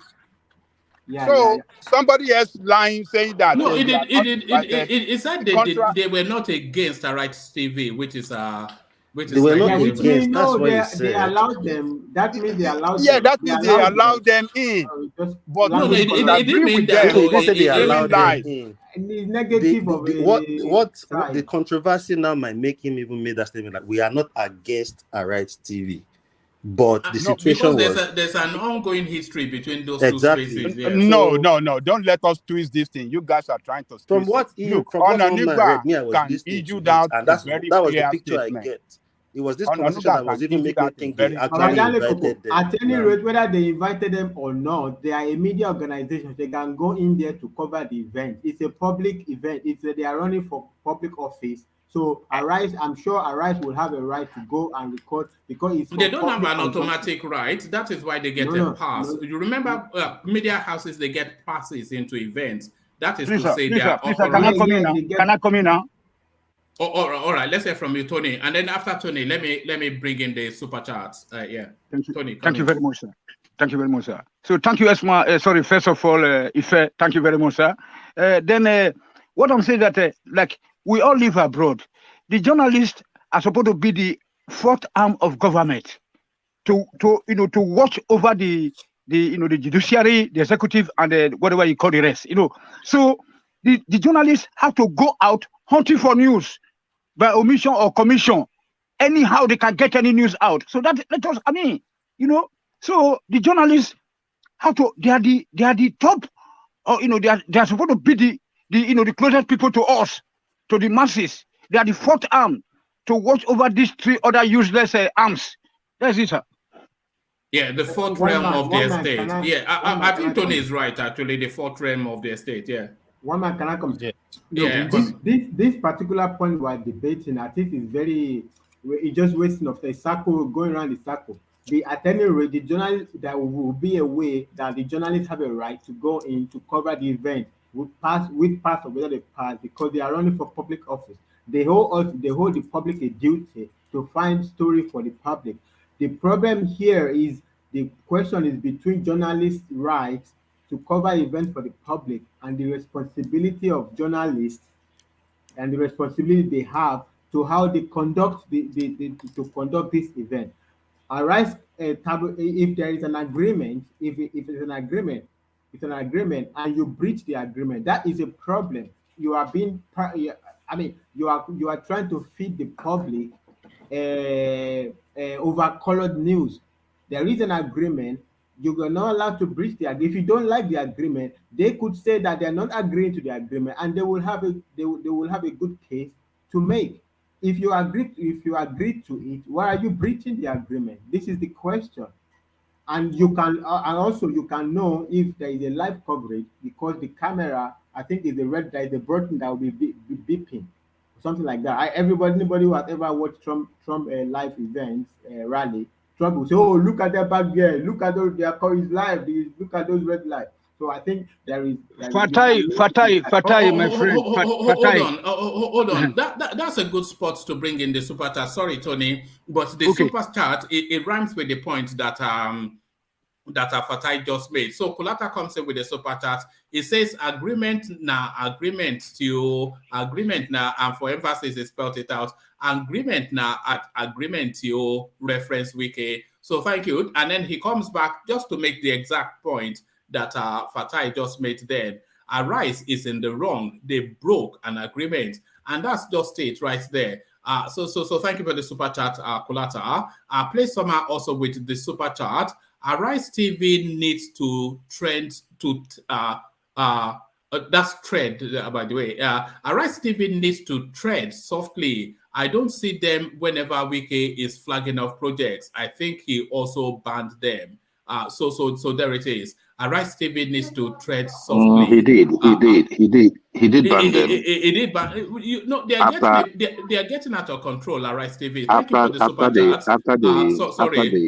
Sorry. Let me thank the super chatters. Thank you for the super chats. Keep them coming. Yeah. Back to you, Joel D'Antoni. Okay, yeah. So he banned Rise News. If you remember when the owner was doing the Wike Olule, say Wike Olule. So they had like Tambawa, all of them. So I already knew that Wike is already having. Wike thinks that Arise TV is Atiku's wing, and that's the way he sees them. Like they support those people that are against him. So he doesn't invite them to any of his occasions. They barely disguise their partisanship on Arise. Because every media outlet, of course, every media outfit is partisan. But with Arise TV, they barely disguise their partisanship. But one man, when you look at it, this is the thing. Like we keep saying that they are hard. How have we seen them being hard on Tinubu? Somebody brought out the news. David Hunde brought out the news, and they aired it like every other person. It happens everywhere in the world. Whenever you get a news that is good and you know that this news is going to sell, that is your business. That's what you're in there for. So I don't know what is really. I mean, I can understand Wike's side, but that of Tinubu, I do not really understand. There's a conspiracy theory. There's a conspiracy theory that David Udeyin was commissioned by Arise TV, but carry on here.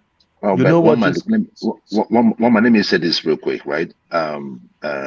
Peter Obi has been grilled. He has been the most grilled presidential candidate by Arise TV.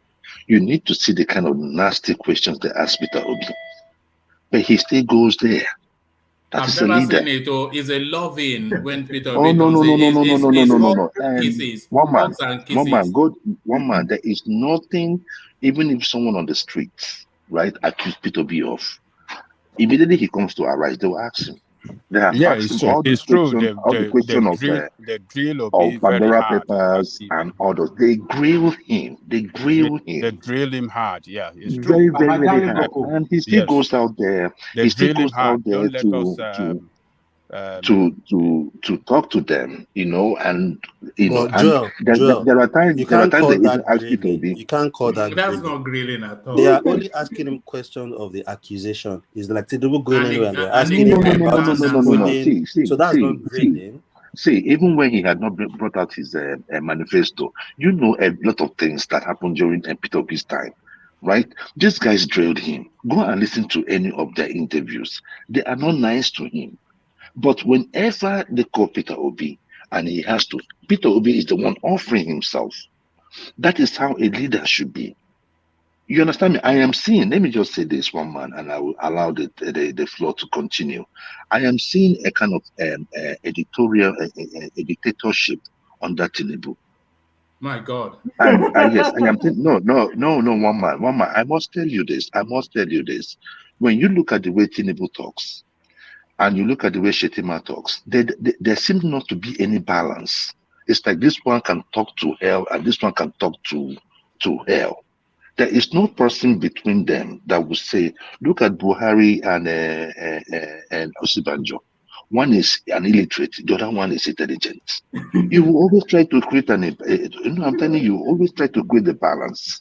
But in these people's case, they seem to know everybody there is But neither of them are illiterate.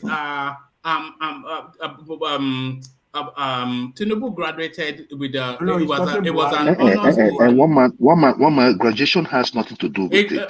Sometimes and he has had a stellar career both in business and politics. One man. See, you're decorum. So is that a fool? He's not a No. fool. No, you can be And neither intelligent. is Shetima, who was a senior top banker. One man, you can be intelligent. You can be intelligent, and you can also be a fool. I just want you to understand this. Book education in fact, and both wisdom of their are two different CVs, both things. of their CVs are superior to Peter Obi's. Both of them. It doesn't matter whose CV is more superior. We are talking about decorum. How do you present yourself in public? What do you say with your mouth? So it is not about education. Many of us are educated illiterates. Many of us are just loquacious, even though we are educated. But what I'm saying is that I know that you might not want to believe what I'm telling you, but go and see the way Tinubu attacks people. I agree with you. It's brash and gruff. It is like so raw for both of them. So if both of them should be there tomorrow in Aso Rock, what do you think is going to happen? What do you think is going to happen? So we are seeing the signs today. Well, my point is, we are seeing the signs today. Let nobody come tomorrow and cry tomorrow. Because most of these signs we see it. Can you not read that as straight talking rather than in the manner they are both straight talkers? More so Tinubu a straight talker. About a straight talker by calling the vice president an ice cream seller, and you say he's straight talking? No, that was banter. Now that was banter. So I mean, come on. Oshibanjo joked about that. One man. Oshibanjo joked about it. Does not mean that it was right. You can't have banter in politics. You can't have banter. No, you cannot call one man. See, there are many ways you can qualify Osibanjo. Particularly his vice president. That's the vice president. That's the vice president of the country. My God, where are we going with this? Brother, can I just inject there? No, it's not an opposition party. He's the leader of their party. Your own party. Vice president. It was an opposition to Shetima's interest. Now it was an opposition to Shetima's interest. One miscreant and one thug calling the vice president of the country in the same party. Calling you can imagine that kind of name. Ice cream seller. He said it as a term of endearment. He said it as a term of endearment. I cannot believe that stupidity that they are displaying in that party. Please, one man, please. Let's not pretend that this is any type of way we should move on as a nation. Is it a cardinal sin? It's not a cardinal sin. Saying that as Oshibanjo is a nice guy who you would expect to be selling ice cream. That's not a one man, please. I beg your pardon. One man, I beg your pardon. That's a professor. That's a professor for crying out loud. That is just That's a professor for crying out loud. My God. A step away of being the president. Fatai, where's your voice? So are you hearing what I I'm can't hearing? come in now. I can't come in. Can I One say man, one man? Can how I? did we get? Sorry, one man. How did we get to a situation where the vice president was sharing 10,000 remarks? Is that not which is worse? Calling him a nice guy suited to ice cream selling or selling Fatai, look at that. This is where we are in politics now. Actually, this narrative also is not Tinubu that called Oshibanjo ice cream seller, and she was Shetima before the primary. He was not vice president candidate. Also, he did not directly call him a ice cream seller. The interviewer, the journal, I think was channeled or whatever. He said Oshibanjo is a nice guy, and Shetima replied, "Well, nice guys are not for politics. Nice guys are for selling ice cream." It's not like a direct. It's like a metaphor, like a language expression. He did not say Oshibanjo is ice cream seller. He said nice people are better suited for selling ice cream. Something like that. He said he didn't call him. So what does that mean to you? So what No, does it's that not mean to you? direct. This is it, It's not but direct. anybody can interpret it. Okay, Yeah, I'm done. It's okay. It's all right. Go ahead. Are you arguing that Chibanjo is not a nice guy? One man, it's not that I'm not arguing that it's a nice guy, but him trying to make us look, Fatah is making us trying to look more stupid, telling us that. How now? Is it Fatai that is doing that? I'm not interpreting. I'm not. No. You just said no. He was Comparing clear him in his with statement. ice cream seller on the street. He was clear Right. in his statement. He did not. It wasn't like there was any way he hid it. He also cussed out which other person again. He cussed all of them out. It's not only Osibanjo. So if you're having mild diarrhea in such in that's that not capacity. mild diarrhea now. That's the cut and thrust of politics now. One man. See. That is what whether you like it or not. Osinbajo is the vice president. Is the vice president of the nation in his own party. There was no way he could have addressed him as an ice cream seller. No, it was an opposition. It was an opposition to Shetima's interest. And one man, it does not matter. You can still It does not address matter him. that is an opposition. That's a professor right there. You can still address him as such. No, you can still address him in other ways, other than that word, other than those words. Except you are joking. One man is the leader. Is the leader in the party. Is the vice president in the party. I mean, vice president of the country in the same party, whether we like it or not, is your leader. And for you to describe your leader as ice cream seller, I mean, it just that. They were both in contention for this. Hold on, they were both in contention for the same thing. Shetima are contending for Tinubu to be the flag bearer. Oshibanjo contending to be the flag bearer in himself. So they were both in opposition, contending for pretty much the same slot. And the language was still, it wasn't excessive. It cannot be beyond the realms of banter. No, one man to say ice cream seller. No, it's an excessive statement. Very ridiculous statement. My goodness. You cannot use that. I mean, it's not. They are not contesting for the same position. It's Tinubu that should make that statement. Tinubu did not even make that. All throughout the contest for before the primary, you never hear from Tinubu make any ridiculous statement against the vice president, even against Buhari. So, except for that one he did for that talk that he has chosen as the vice president to be. It's just ridiculous. We should reject it. It's not good. Whether we like it or not, one man, whether we like it or not, if anything happened to Buhari today, he will be the president of that country. Shetima is a minus. Whether you like it or not, Shetima is a minus. All right, thank you, Joel. Yeah, let's hear from one man. Go on. One man, you know how it all started. You know, before when immediately he wanted to start the primaries, Oshibanjo's boys, they went on here. They went to China's television. Was it Morning Rise or so? They went there to demarket Tinubu. They said all sorts of things about Tinubu, what's this Who guy is the thing? leader What's of his the name? party, by the way? Tinubu is the leader of the party, but yes. So they said all sorts of things about Tinubu, about the fraud case, about the drug case, all sorts of things. It's not okay. You know, you try to demarket Tinubu, so you don't expect Shetima to be looking. He too will try to say something about them. At least that's politics. Politics in the political space is quite different from the governance space. So even when My brother, I did not see anywhere Osinbajo's guys accused Tinubu of drug. If you have any, please tender it. It never happened. You know, we I will fact check find it here. for We you. fact check here. No, you did not. Leave Fatai alone. Fatai will always say anything to. That's not Fatayo. That's not Fatayo. Who is that? Sorry. Fatai, you Emma already have Emma a reputation. Fatayo. Sorry, It's yo. not Fatayo. What Sorry, yo. is Sorry, it's not sorry. Sorry. Emma Pajama Yoruba fún wa o. Java Yoruba, we get. Sorry. Don't worry. I will get it Your for you by reputation tomorrow. precedes you. Sorry. What I was saying is that that thing Shatima did was wrong. Let's say the truth. Let's call a spade. Not only Osimajo was on the race, Lawan was on the race. Dogari makes silly statement when it came to Muslim ticket. Bache Lawan makes a treasure statement. Yaya Bello did the same thing. I did not see Shetima calling them out. These not our people. He didn't call them one name. No, forget all that.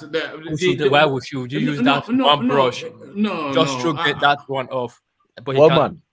No, you know, they will only really respond to somebody that they feel threatening their interest. Lawan was threat to them. Who? Lawan before the this thing primaries. Yeah, that's true. Lawan was more of a threat because he was more of the consensus from the northern states. Yeah, but Sorry, I never saw Shetima came out and make a silly statement about Lawan. But No, let's not make it a tribal thing. I think that was. I'm not saying tribal, but he didn't tell those people. He didn't tell Lawan. But he wasn't going around making comments. Now it was in the cut and thrust of a television studio interview. So it wasn't as though it wasn't a press release or anything. No, he made also against Lawan. It was before Shibanjo was Lawan in that same interview. The guy mentioned Lawan. Yes, hold on, World Peace. He said Lawan. If you go to Abakaliki and you ask Lawan, they will say he's a tomato seller. Remember? Yes. So he did say that. So it's not a tribal. One man. Can I just land? What surprises me is it. So we are saying Tinubu is going to be a dictator. At the same time, we are saying people are not allowed to talk. So if Shetima call Shibanjo ice cream seller, his speech must be censored. But if APC sends Rufai wannabes out of their event, then that is dictatorship. Why couldn't they speak? That expression could mean many things. He said, look, this is politics. Oshibanjo is not a pope. Politics is a dirty game. You trying to tell me that Oshibanjo is a good man? What are you trying to tell me? Do you think it's a pope? It's not a pope. This is dirty game. And if it's so clean, maybe you shouldn't expect everything to be clean in politics. So there's a lot of interpretation. Anybody can take it for their subjective reason. The only thing that I just see is that you see, on the one hand, we don't want dictatorship from Tinubu. At the same time, Tinubu cannot speak. I have a question. Is Joel still on the platform? Because he's still there. Okay, he's a avid Trump supporter, and Trump normally says Sleepy Joe, Crazy Nancy, Shifty Shift. Yes. They're not in the same. They're not in the same party. That is one. Joe is and rightly so. He's a Sleepy Joe. Right, and Joe is not a professor. That is too. Joe, look at what he's going through right now with Hunter Biden. Joe Biden is Joe Biden. Yeah, Joe Biden. He's a mess. He's a mess. Joe Biden is a mess. Don't say that. Don't say that, Joe. Don't say that. He's a mess. What do you mean that he's not? What do you mean? Don't say that. Okay. I can stay with you online debating this with you all day long. It's not. Does he I have said dementia? Biden. Does he have Don't let dementia? us go to American politics, He has been Jare. Let's governing. not Leave American let's He has been not governing go America to for the past 2 years. So if he has leave dementia, American put it by leave now, show to the American public. my brother, please He's leave that. aging. He's Leave Joe aging. Biden. That's what I would tell you. He's aging, My but that brother, doesn't my brother, diminish his. my Joel, brother. focus on Nigerian issue. Forget about Joe, Jare. Let's forget that man that is sleeping. He doesn't know where he is, please. Let's talk about Nigeria, please. What are you talking about? Joe Biden? Come on, Yes, please. yes. Remember when he was trying to handshake an imaginary friend? We all saw that when he was Look, just we all have our handshaking. One moment. man, one man. It's That one one of is the one things chance. portrayed by the One media. We all chance. have our moment. Forget about what Joe is saying My about goodness me. President Biden. I can stay Oh with my him all goodness. line, quoting him all line long. So we are lying about this one that he was shaking No, the it stick. happens. Please, This man let's is move 80 on. years Oh, old. guy, forget about Joe, Jare. We All don't care right, about Joe. let's move on. Let's use the window to catch up with the super chat. Ayo comes in. Arise TV equals Article TV. And I think pretty much that is where the problem is. Arise TV equals Article TV. And that Ayo, of course, the sponsor of the platform. You know where I'm going. As ever he does, as ever he always does. So Ayo, of course, backs that up with the buy the coffee. Just as soon as the session starts, he does that. So thank you for both the coffee and the super chat, Ayo. So let's go on to the other super chats. Kulata comes in with another super chat into the conversation. Tinubu not engaging the press is an issue. This incident should not be conflated with that issue. We should be able to compartmentalize the issues. No big words in super chats, please.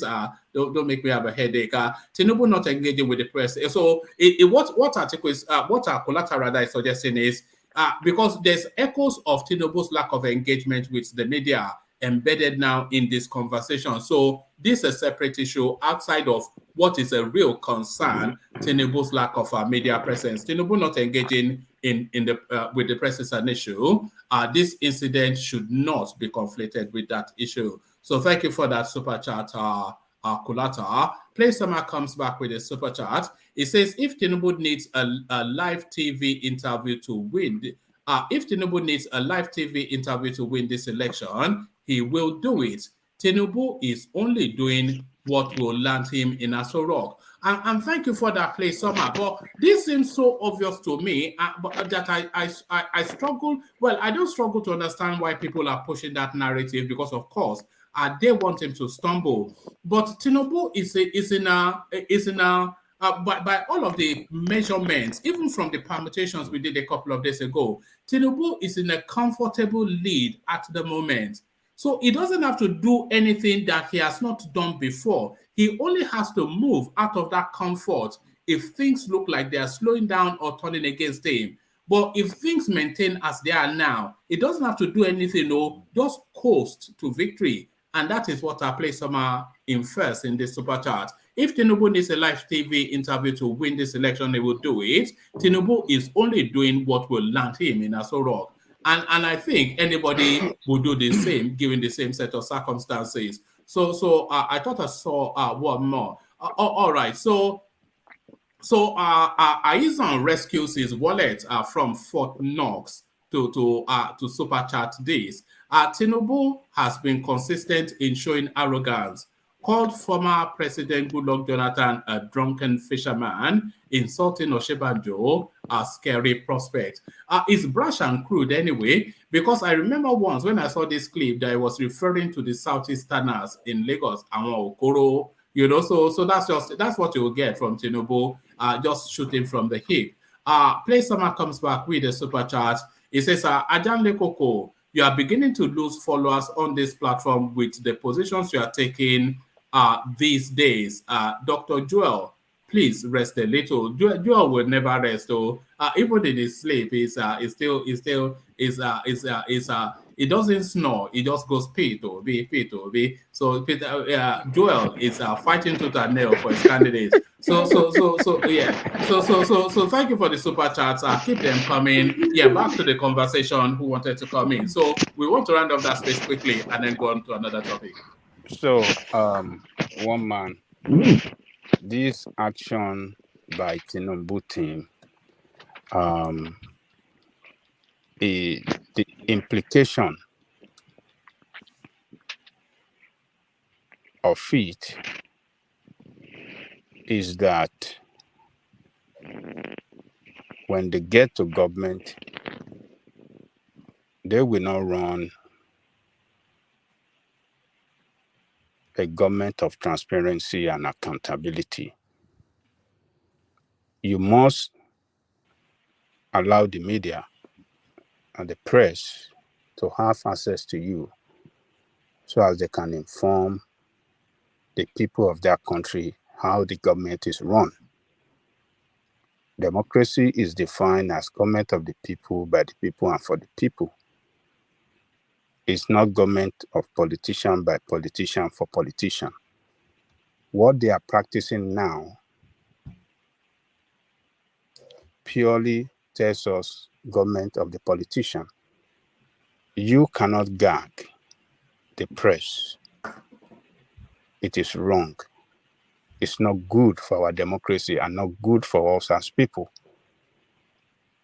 So, Arise TV, for standing up against Tinubu candidates or APC administration, I think they are doing good for us as people. If you have media that could not stand up against bad governance, that means we totally lost it completely. And that is what Arise News, that's the good thing that Arise News is doing for us, for standing up against them, challenging Tinubu as well, who is likely, who have that more ground to become the next president of Nigeria. Why mustn't they speak for us, to us? So for people to see Arise News as too antagonistic against Tinubu, or I mean, we have to just look at, I mean, why? Just ask yourself, why are they doing this? If you can answer the question, why? Are they just doing it for just doing sake? Why Arise is antagonistic against Tinubu? I mean, they are not even don't let me use the wrong word, not even antagonistic. For them calling on Tinubu to come and sit down and talk to Nigerians, they are doing us a favor. And for them to consistently pushing for Tinubu to sit down and talk to us, they are not doing anything wrong. The media, the press should stand up for the people and call on politicians that want to lead us to ask them hard questions. Can I ask you a question, Ajale Koko? Yes. Do you think, or do you even concede that Tinubu is in the lead in this election? Oh yes, it's in the lead, whether we like it or not, and that yes. is why. And that hold on. I'm leading you somewhere. Hold on, okay. I'm leading you somewhere. And do you think that lead is a little bit comfortable, somewhat of a buffer between him and Atiku? Do you think it's somewhat of a comfortable lead? It's a comfortable lead. I can say it categorically. It's comfortable lead. All right. Do you think if he appears on the media, do you think, given his penchant for faux pas, do you think if he appears on the media, do you think that might well damage his candidature, his journey, his lead? So one man, I will ask you a question in return to that question you asked me. Is it good for us as people to allow him get to power, hiding himself away from the media, to ask him hard questions? Or do you think, or what do you think? Do you think it's good for us for him to hide himself away and get to power like that? Or do you think it's good for him? What is it what is good for us that matter now, or what is good for him as a candidate? What really matter? Ayanle Koko, the people never really what would matter he in choose? an... No, I'm asking you, what would he choose? Is it what is good for the people or what is good for Tinubu as a person? What is it that really matters to us as a people now? I mean, as a country. The people never really matter in an election, Ayanle Koko. The people never really matter. And he's asking for their vote. He said, I want to be president. He's traveling right. So we don't matter, but he just want to hide his how do we describe it? To get to power. He want to hide his I don't even know what to describe it. All his inefficiency or ineffectiveness, or how do I describe it? And just go and have his way to power like that without being asked question on how the direction I want to take the country. After putting out so many things, saying so many things, I will do this, I will do this, I will turn heaven to hell. I mean, I will turn hell to heaven. The same way Buhari told us and gave us and led us to where we are today. So we should allow another person again. Yeah, but Ayanle Koko, there are two things happening. The media, they are right to push him, and the people are right to push him for him to have that media interaction. But if you want to be fair to him, if he has concerns, cannot be fair to him. What do you want to be fair to him for? No, I'm not asking you to be fair to him, but if you I'm want talking to look about at we the people. Yes, we the people have the right to and hear the press from him. represent the people. No, they don't. They represent. They do. No, they don't. Yeah, really. they do represent the people to ask questions from whoever that want to be the leader of the country. They represent whichever They are a company. They are Yeah, a company. They are, at the end of the day, they are a company. They have responsibility to be fair. Because you will destroy. No, what do you describe as fairness? No, hold on, Johnny Koko. It was my time. It was my time. And the woman said, "Hold on, it's Fatai. The press have no business having an agreement with any political gladiator or an organization. The press is to go out there unexpectedly and tackle these these politicians. I'm not talking about agreement. But you're always talking about what are you saying about agreement? Or just that they have to report what is right, what is what they have. I don't know the fairness they are talking about. What kind of fairness? Agreement? You are from Kwara State. You are from Kwara State. That's why it's complicated, Fatai. Oh God! Kwara State. No, don't worry about that. That's what is more Fatai? Fatai, meet Tony. Don't worry. Brother, I didn't come from Kwara State, number one. Number two, the press has a responsibility to be fair in their reporting, because then the objectivity will be lost. We will not get, you're not representing us. Okay, tell me where Arise is not fair. Tell me. But one man, can you? I sent in a private chat. All right. Let me bring it up, and then you talk. You talk us through it. Fatai wants us. Fatai wants us to watch this. So I'll take it from 21 minutes 14 seconds, so you can just build up to where you want us to be. I will beg that Peter will be given the front seat role on that day of swearing. He will sit near Asiwaju as his best friend. Okay. And the reason why he's being sworn in as president. Okay. Peter Obi should sit on the front row on that day. Okay. I mean, very good. But let's go back to the failures of the APC, which the wife of the president even confirmed by begging. But they are alleged failures. No. Don't use the word failures. No. Mr. Kiamo, you asked for, let's pipe things down. We've been civil. Let's just continue this way. Let me finish talking. Now you're interrupting me, Mr. Kiamo. Let's keep things civil, all right? I'm just trying to. Mr. Kiamo, you see, I'm sure the world sees that you're the one interrupting me now. Let me finish my statement. Okay, go ahead. Tell me where to stop. The failures of the Kiamo's response. Mention. Just like 1 minute.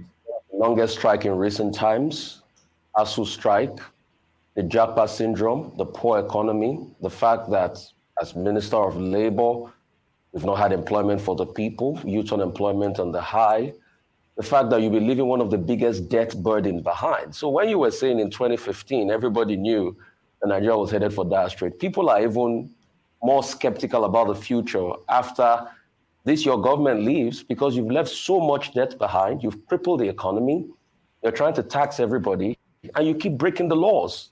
You know what you're doing now? For the first time, you've signed in the budget. The president has signed in the budget, but he's not signed the finance bill. You are a lawyer. You know that's at variance with the laws on ground. He skipped that. So the failures keep mounting. I don't know how you're going to defend all of this litany of failures. Secondly, you say endorsements don't count the dime a dozen. They don't count so much. So much that your party had to divide their Afenifere after Bayo Adebanjo endorsed Peter Obi. Then there was a going to Parfashion Roti at the back to seek his endorsement, and he gave it. So now we have for the first time Afenifere, two great Afenifere leaders endorsed two different people. And you say endorsements do not count a lot? Two questions, please, as we wrap up. The first one was not a question, the first one was a comment. So that's why I was correcting you. You were saying the economy has failed, blah, blah, blah. That was not a question. So I would prefer that we move this discussion out of this forum, so you don't sit down there as a journalist.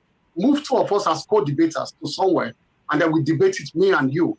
I was expecting that you were there to ask questions and not to debate with me. So next time, move this forum away from question-answer, move it to co-debater, because you are making statements, emphatic statements that I tell you I disagree with. You say the economy has failed, I disagree with you, because it has not failed. It has not failed. Anytime now, like I said, we have one of the best recovery rates. Are we there? I mean, for me, it's self-explanatory. You are a journalist. You are not a prosecutor for one side. If you want to go and join Atiku's party or Peter Obi's party, go and join. When you sit down as a journalist, you are supposed to be a neutral person. Now, every news organization have buyers, but at least you have to. How does he speak in support of Peter Obi there? How did he speak in support of one man. I mean, Babajale Koko, is that a question? Oh, your failure. You know what you're doing. Did they not fail? Did they not fail? That is your Did they not fail the country? That is a judgment. That's a judgment. That is a judgment. Oh my God! That is a judgment. They didn't fail the country. I want to ask you a direct question. They fail you. There are some people that will say they didn't fail them. That is not to you. Okay, I'm putting it to you. Exactly. There are 200 million people in Nigeria. It's not one person that will decide. Are you sure? When we have 133 million Nigerians living under poverty line now, you say they have not failed the country. Okay, that's a survey, but when your country when it's a report from NBS. I know. I'm not. Let that conversation take place between Ajay and Fatai. When you have one by one. You have 35% of Nigerians. One by one, Babalani Koko. So NBS, wait now. 35% unemployment. Oh my God! Let him counter you. Yeah. So 133 million people unemployed. Is that all Buhari's fault? What is the local government doing? What is the state government doing? Okay. Wait. Okay, hold on. Do you know that Buhari promised 100 million jobs when that they're going to provide? Can I respond one by one? If you put all of them together, which one I will respond to? So I mean, just stop defending indefensible. I'm not defending. Oh my God! Babajale Koko. When poverty, who created poverty in Nigeria? Is it Buhari? Did we have poverty since creation of Nigeria? It got worse under his watch. By how much? Do you know by how much? What was it? How many millions before Buhari came in? And how many now? Before the 133 million today now. Did Buhari create all the 133 million? Okay. Tell me how much before Buhari came in. That is why you can't be judgmental. That is why you can't be judgmental as a neutral person. You don't know how many. You don't know that how many before Buhari came. You don't know. Okay, tell me. I know, but if you know, tell me. Tell us. No, I don't know. Tell us. I don't know. Let me help you now. I had 130. I want to know before Buhari came in. So how many did Buhari had? Then minus it from how many the local government chairman, global government. No. Look, we can't be having debate like this when you are trying to carry the failure. When you want to.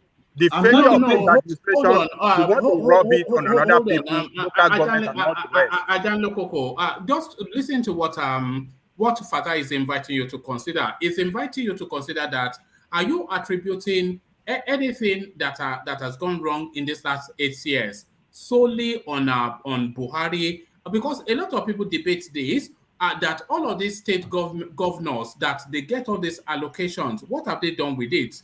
Even Wike was talking about the 13% derivative, which he has used to build his own state, but the other states getting the same amount of money, nothing to show for it. So what Fatah is inviting is that how much of whatever it is that you are saying has happened under Buhari, how much of it is attributable to Buhari, or are you willing to split it along the lines of responsibility, so that all of the players at whatever level, they take responsibility as well? Was that where you were going now, Fatai? Thank you. That's where I was going. Just another layer to add to it. Even if that is all you were going, my point is this: it will be very difficult for you to be able to assign it to split it up and tell us which one is Buhari. But even if you are able to do it as a journalist, this is a judgment of the people. It's not to you something you cannot really assign. You cannot claim this 133 million people was created entirely by Buhari. This 133 million is been building up since Nigeria's independence. So the Buhari people have no, the people have no chance to speak with the government. That is why Rufai. No, hold on. That's why. No, hold on. That's why Rufai have. Sorry, Fatai. I know they can't speak directly with Buhari, but is Rufai harmed with the breakdown of how to distribute this 133 million poverty? If you don't have that as a journalist, you can't just say, "Oh, your failure." That is not his job. That is the job of Nigerians, not his job. An election is coming and Nigerians are going to decide. As a journalist, you have to be neutral. That is a very mediocre level of journalism.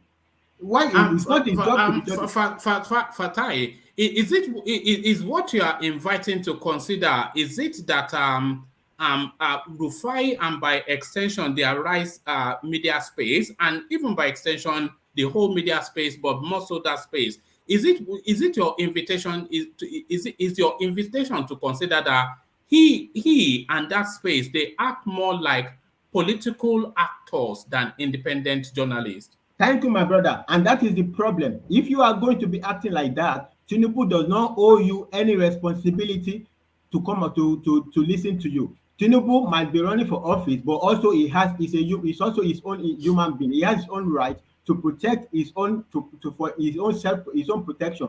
Everybody has the basic human right. Because I want to become president of Nigeria does not mean I let everybody punch me in my face. It doesn't work like that. That's not how life works. Do you think Tinubu has a moral responsibility to present himself for public scrutiny via the media?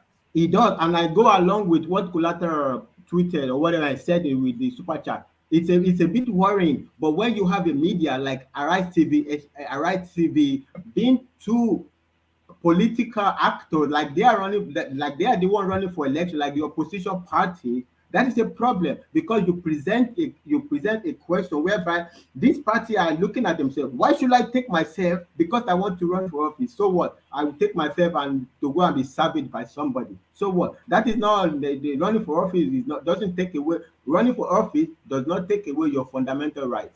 Arise TV okay, one more, please, sir.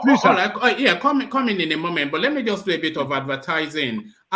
Tomorrow we'll be live streaming the Peter Obi interaction with the Chatham House around about 7 p.m. UK time. So it's a make or mass space for Peter Obi. So come with your pen and paper. We'll be taking notes and asking questions. So come prepared, 7 p.m. UK time. But yeah, coming, Tony. Thank you, sir. Thank you very much, sir. So you know that the media are the ones moving around in our land. They are seeing the suffering of the people. They are seeing how people are being maltreated. The police is killing people recently, Bolali, and everything. So every politician that is going to that studio must be expected to be confronted with the problem at hand. They should have that one at the back of their minds, not just going there to say good afternoon, good morning, and shaking hands. So they should be expected to be confronted by these journalists. telling them about what is going on in the country. That is why I will say that the press is the mouthpiece of the downtrodden. You know what I'm saying? That's it, sir. So we don't have to blame By the way, can I ask, can I ask a question? Ask me. People, wait. People said here that Peter Obi has been going on Arise TV every time, and every time they call him, as Arise TV ever Peter Obi, I put it to you. You take all Anambra's money and put it in your bank account. You destroy Anambra. If whether true or not, you did this Anambra, you did that Anambra, you did it. They have asked him several times on Arise Hold TV. on. He's asking. Let me answer. Thank you very much, sir. You are very right. Can you send us the link? Can you copy yours? No. Hold on. Fatai, do a little bit. No, you know that. So you know that you are very right. You know that that guy. You know that's why we said that Obi is. I was having a discussion today with my brother back in Africa on via the telephone. I said that guy people are saying that you are rooting for is the worst because he didn't establish any single factory in Nigeria. You know what I'm saying? Not even a motor spare parts store. And then he's living in Lagos. You know what I'm saying? And then all the Igbo that went home during the Christmas, they all stayed in Lagos. Their family will be coming from the east to come and visit them. What the hell is that? So right on. All right. Let me answer Fatai. Fatai that is trying to let me say this. In 2015, when Buhari came in, unemployment rate in Nigeria was in single digit number. But now it's around 40%. Joe, you want to call that a good performance by the government? No, I'm not judgmental. I don't know. Hold on. You want to call that a good performance by the administration? Then number two,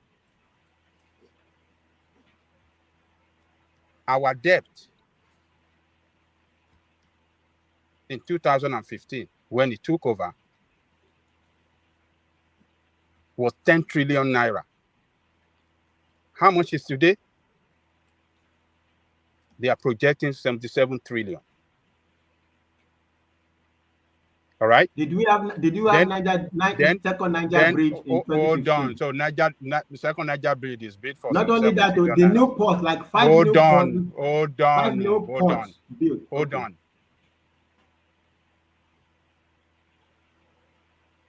The money left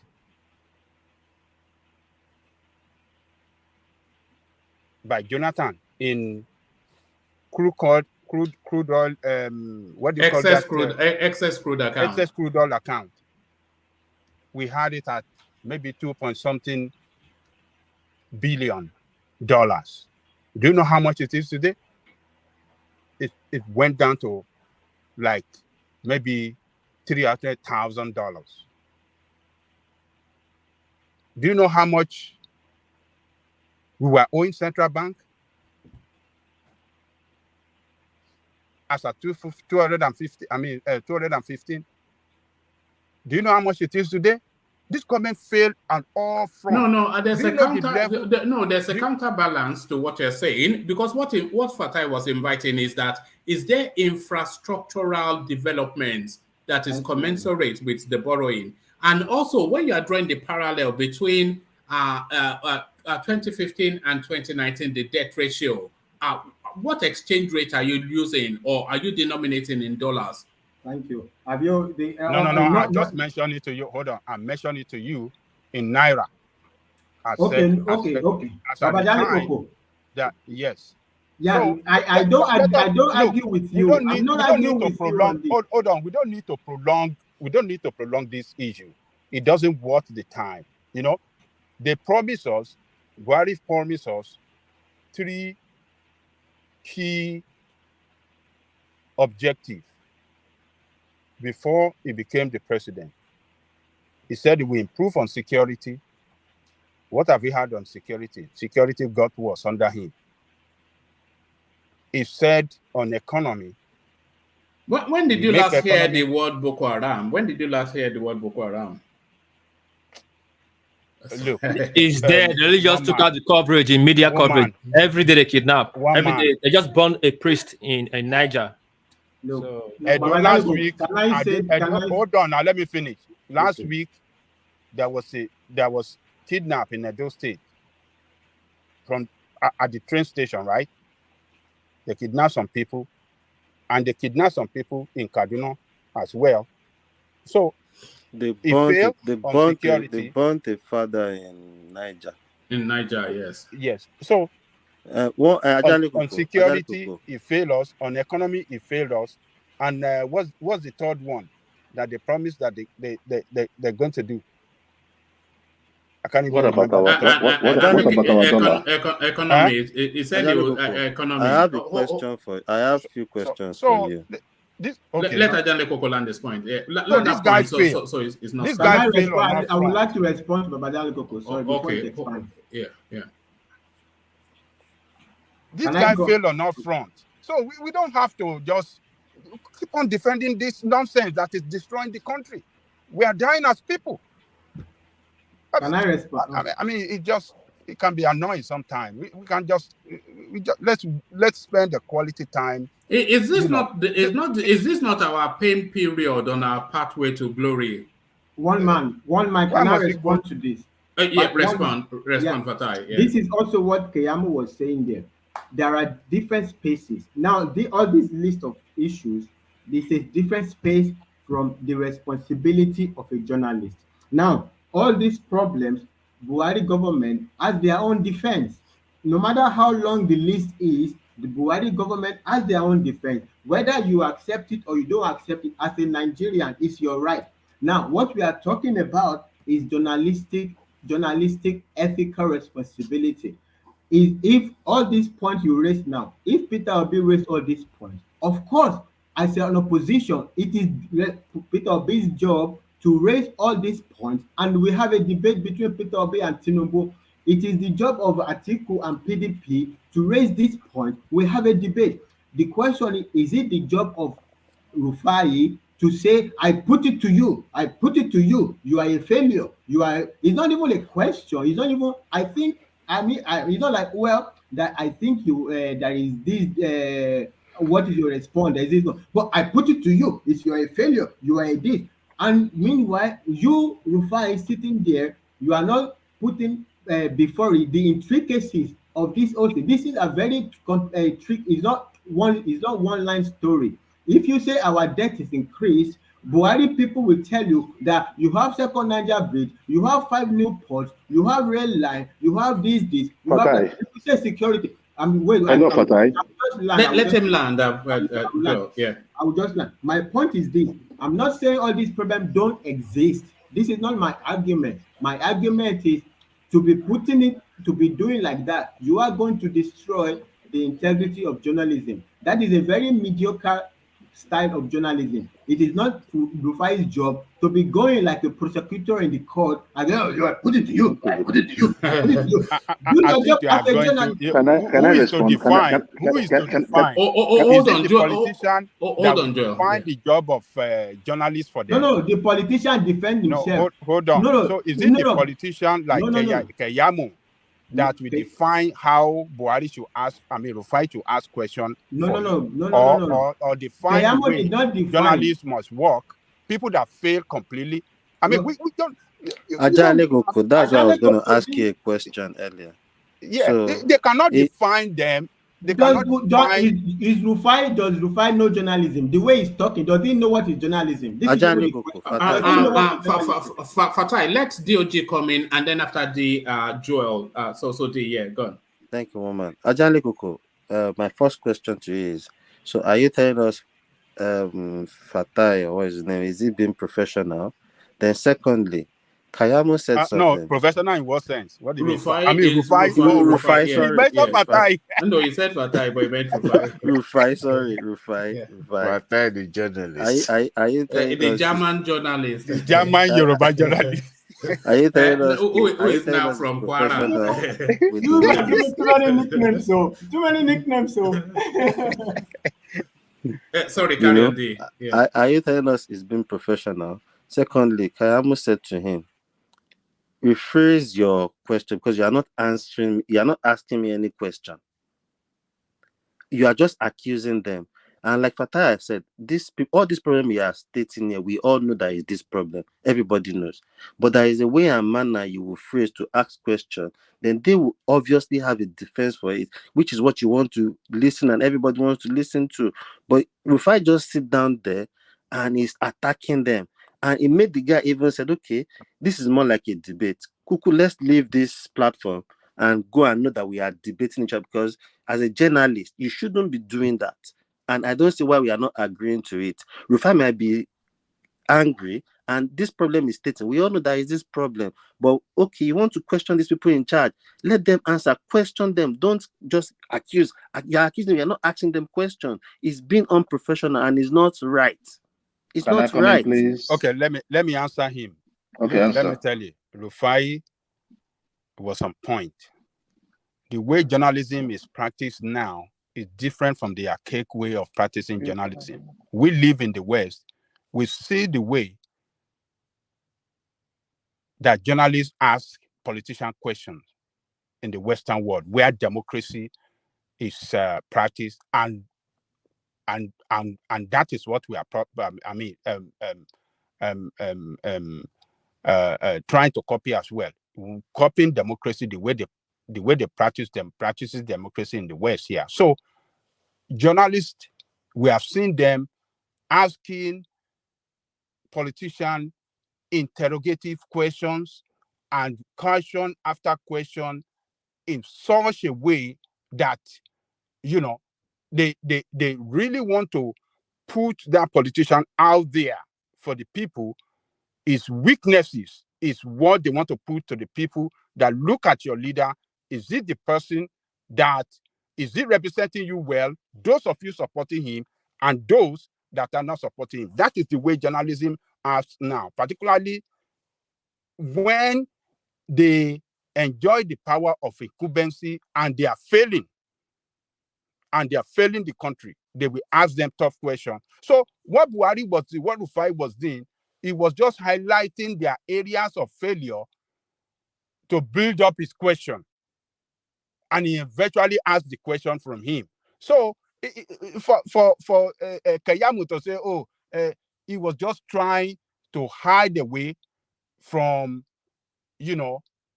from the truth and just cover up their failure. That was what he was trying to do. He didn't want to answer the question. So don't let us fall into the trap of this politicians trying to define those guys. Arise guys as if they are not practicing journalism the way they should be practicing it. Who are politicians to tell journalists the way they should practice their profession and the ethics of their profession? Who are the politicians? Babaja, yes. This is the issue. Let me just help out a little bit. Good morning, afternoon, evening, wherever you may be. It is disgraceful, though. If you look at that, if you have watched that interview, Fatai was trying to put a CNN on us on this forum. If you had watched that interview, and if you know the antecedents of Keyamo, who I call the senior advocate of nuisance, if you look at his conduct on TV, if you look at the way he shouts on TV, you will know that he does not answer any question. Keyamo, if you guys remember, when we were talking about this time Keyamo, and I was telling you guys that this guy is doing more harm to the Tinubu campaign than he's doing good. Remember when he told Baba Ahmed to his face that the position or whatever the Northern Elders Forum decides is nothing. He said it on national TV. There has never been a time when they decided to talk about Buhari administration that Kenyama will not talk about the second Niger bridge. Is he the first? Are they the first to have done projects in Nigeria? We are talking about the physical issues that are there in the economy. Trader money that you go out there and you give students 5,000. There is a reason why we got to where we are today. So to say that Buhari did well And the fire is out there telling you. You are saying that everything is good, but these are the numbers. In fact, at the time, they started denying that the number did not come. Where did they get the number from? You need to see these APC ragtags come on TV to defend Buhari. Of course, if you want to defend Buhari, you have to look mad to defend Buhari.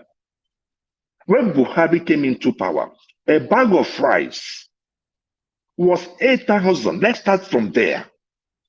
8,000 for Abakaliki rice, foreign rice, 12,000. Today, both of them, you can't get them less than 45,000 naira each. At least, I know that for foreign rice, it's about 52,000 during sorry, Christmas. what was it in dollars? How much was it in dollars? And 52,000 should be around that, say 20 around maybe $30 or so. At that time? No. I'm talking about the present rate at 50,000. What it is today? The exchange rate. I'm only asking how much it was in dollars, because it's really only if we denominate it in dollars that we will know if it's more expensive or not. Because the value of the naira to foreign currencies has fallen. But if let's say, for instance, it was 10 naira to the dollar at that time, and you were buying it for... You mean during Jonathan's time? Yeah, just for the purposes of example, let's say it was 10 naira to the dollar, and you were buying it for 100 naira, which is $10. So now let's now say it's 100 naira to the dollar now, and you are buying it for $1,000. For 1,000 naira, you're still buying it for the same amount of money in dollars. No, okay, but the salary, did not increase. The salary, hold on, my man. The salary did not increase, one man. Yeah, so that the purchasing power, did not increase, and then there's a more than even hyperinflation. So what I want to see is that a country where they use their coins, their kobo, sir, to buy goody. Thank you, sir. Yeah, so the point is this, that under Jonathan, I think Jonathan left us with, I think, around 180 to $1, right? One man. The increase in dollar in Nigeria has a significant effect on the increase of commodity in Nigeria. We are an import-based import-based nation. So whatever thing that happens to the exchange rate, all right, affects every local commodity in Nigeria, right? So that is what we have seen in Nigeria. And we are telling you that this is the real issue. And Fatai is telling us that no, Rufai shouldn't have said that. MBS said that we have now gone under 133 million. Brother, over half of that money, over half of that people, over half, can I finish? Over half of that number was put into poverty by the Buhari government. Over half of that 133 million. We buy rice at 50,000. Our minimum wage is at 30,000 naira. That is the point. That is the real issue. So don't tell me about bridges. I saw the caption today from one man's show, and it was talking about what they call it, building a railway down to to Maradi. In a country where we know where we are, what we are going through, that project shouldn't have happened. Yes, so I think we all agree to that. Please, one man, please. It is true that we have gone through some recession in the past, but one man, the mismanagement, the autocracy, everything that happened under Buhari's government was just done wrongly. Are you factoring in the two recessions and COVID as well into your? Oh, yes, one man. See, let me tell you, one man. See, my brother had COVID. My brother almost died. I was calling my brother. When I look at him, I'll be like, I don't know if this guy is going to survive the following day. You got to that point. So I knew what people went through during COVID. No, I'm talking about the impact on the economy. I know. I was trying to build up something for you, right? Yeah. So I really have a ground knowledge of what happened during COVID. COVID did not hit us the way it hit America or the way it hit the West. No, supply chain was it. Wheat. Do you understand what I'm saying? All those food that they gave us, all the donations. No. I'm not talking about the food. I'm talking about the economy. COVID impacted the global economy, and Nigeria is not affected. Yes. My point. Then the country also had 2 recessions, and still with that, he had all these infrastructural success stories. One man. What I'm just trying to say is that it could have been the pressure on the people. Talking about the economy would have been very, very minimized. Because we didn't have anything. It's not like we were spending so much on healthcare or we're spending so much on anything. The issue there is that, my brother. Let me answer one man. I will yield to you 1 minute. This time, every oil-producing country around the world are making money heavily.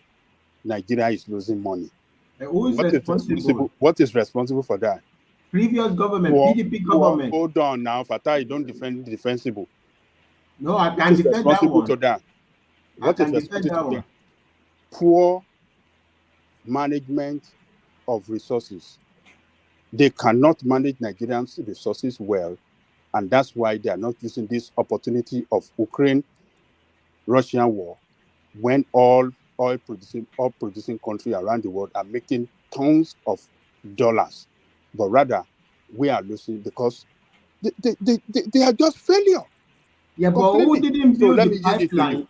Who didn't build the pipeline to Europe? This pipeline, Trans-Sahara pipeline. Stop pipeline this. to Europe. No. Have you even stopped the stealing going on locally? They talk about the pipeline to Europe. Sometimes when you are defending, hold on. Fatai, hold on, please. Just hold on. Please hold on now. He's just looking for indefensible. We always use time for you to explain. Just listen, Fatai. Yes, you are very vast in some things you say, but sometimes you cannot just get it all round right. Don't put that. Hold on. Hold on now. This infrastructure, this crude oil they just told you about or tell you about, you're supposed not to say anything about it because you and I, everybody's saying it clearly. It's for 8 years. If it's one pipeline you are guiding, you're supposed to have a result of it that you are huge success in guiding one pipeline. You don't talk like you are still in secondary school going to university that why we not construct pipe from here to Europe? What are you saying? To refine for domestic needs. To refine our oil. Look. Let me respond. Everybody has accused me of a lot of things. Let me respond. Everybody is missing my point. So all of these problem of Nigeria that have started for 60 years, everything is Buhari's problem. If we don't like Buhari's problem now, He said he was coming to fix them. He said he was coming to fix them. He said he was coming to fix them. He said was. Wait, now let me ask you one question. That is why we have hold on, Wait now. We have opposition parties. It is their responsibility to highlight this. Everybody is taking this space to another space to debate. If you want to do analysis of Buhari's administration, we can discuss. You can debate it on economic direction, on policy directions, on everything. That's another space. If you want to discuss inflation and everything, and you can discuss it on economic reasons. If you want to discuss why we are not making profit from the Ukraine war, you can discuss why our gas is not being sold into Europe at the same time. You can discuss why the Trans-Sahara pipeline that was already supposed to have started since 1999 or 2000 or something never got started. And this administration is trying to, and certainly Tinubu says he's going to do it. We wait for him whether he's going to be able to do it. The problem of Nigeria did not start with Buhari. He's not going to finish. He's not going to solve all the our problem is not the pipe that wasn't laid to Europe. No. Bajaleko specifically raised that point. That's why I'm raising that point. My own point is this: the problem of Nigeria did not start with Buhari. Buhari is not going to finish all of them. Now, if you want to, he has his own policy direction, like this rice we are talking about. Buhari says he doesn't want to be importing rice. So if you are going to change the direction of where the country is going, there's going to be a lot of pain. That is basic stuff. If you're going to change he said that he was going. He said that Nigeria is self-sufficient in rice production. If you're self-sufficient in rice production, the prices of that product should go down. What are you talking about? That's a fair point. Hold on, that's a fair point, Fatai. Okay, everything has stages. So he said we are self-sufficient. Self-sufficiency does not mean price doesn't go up. It's two different definitions. Self-sufficiency means you can produce what you need to eat. It doesn't. That is not. Price is a question of demand and supply and a lot of other economic things. Now, if why the price hasn't gone down, the pace for the price to go down, you can. I'm not even going with all this because we were going to be going to economic analysis. Fatai, please, if you are self-sufficient, it means that you on the supply end that you have done a good job on the supply end. So the demand naturally will go down and the prices will also go down. Am I right or wrong? No, you are not. You are not right. You are not right. That is not how. If the supply, if the supply of a product, if you have a good supply of a product, the demand will naturally go down. And what pushes supply? It is price. Supply law. Higher price, higher supply. And the price Fatai, don't defend this. Oh my goodness. What they promise No, I'm not. Come on now. I don't want anybody to take me as defending. You are defending. I'm not failure defending. And they are defending their failure. And I am not defending anybody. What they promise us is that they're going to make. Let me make this point. They said they are going to. They want to make us. Where is the opposition party? Where is the opposition party? It's not Rufai. It's not in the opposition party. This is the argument. Talking, they don't I am not defending the administration. Okay, let me tell you this. What they promise us on the production. They said we'll be self-sufficient. For what will be good enough for us for consumption and export. That is what they promise us. Okay, and pump so much money into this thing, and everything ended up to be, fraud. I am not arguing. The multiple exchange rate that was on. So don't defend them for their failure because you are trying to. It's a matter of demand and supply. We want to look at indices of this. Don't say even say that. Fatai, you have to concede the point. If they are telling us that we are self-sufficient in rice, then that should reflect at the market in terms of the price. Exactly. Just common sense. There's no other thing. Otherwise, we are not self-sufficient. Because self-sufficient is enough to satiate the country. It's essentially abundance. And there's no sign of abundance in the prices. One man. You know that. Hold on, Fatai. Let's Joel have that say. Yeah. You know that Buhari on his own, right? I have always told you that when he was coming into power, I had a mixed feeling about him. I was like, probably he might have another idea to help him work, because I know he's a dolo, right? Look. This same Buhari, before he came into power, Sanusi, if you remember, Sanusi was attacking the Jonathan's government, talking about the exchange rate. He was talking about the round tripping. Most of the companies that left Nigeria under this period left because of the multiple exchange rates, system. Even when they make the sale, they cannot even repatriate their money back. And people were busy in Nigeria. All they do is go to CBN, get some money, come to the street and sell, and go back home and eat. The people that actually needed the money to develop the economy wasn't getting it. And the companies were leaving. So do not tell me it has anything to do with COVID. It has everything to do with the mismanagement. That dollar round trip thing really hit this administration. Can I respond before No, that's the round tripping of dollar. Sanusi was talking about it. And my brother, look at it very, very well. If I have an allocation, I had a friend that was working in one of the banks. He wanted me to do that thing. I was like, no, I don't have cash. You should have. No, one man. I did not have money to do it then, Brother, I think in order to be fair to me, we need to separate the argument so that I can pick my choose. Are you debating journalistic responsibility, or are you debating the failure brother, of the Buhari government. No. The conversation has involved. The conversation has Okay, involved. I am out. I'm not. Nobody should push it on me that I'm defending Buhari's government. I'm not defending Buhari's government. I am defending whether Rufai. I'm defending journalistic responsibility. If anybody wants to debate Buhari's failure, I'm not in Buhari's camp. I'm not in Buhari's camp to be defending Buhari. I'm not in Buhari's camp to be defending Buhari. All I am saying is whether you consider all of this a failure or not, is that the way a journalist should behave? That is my stand. Everybody is conflating it that Fatai is defending somebody. I'm not defending Buhari. I'm not defending. I have my own feelings. I have my own perspective on the issue. But if that is the debate, I can choose to get in that debate. But the debate that I chose to get into is that I don't think that Buhari was professional. That is the debate I'm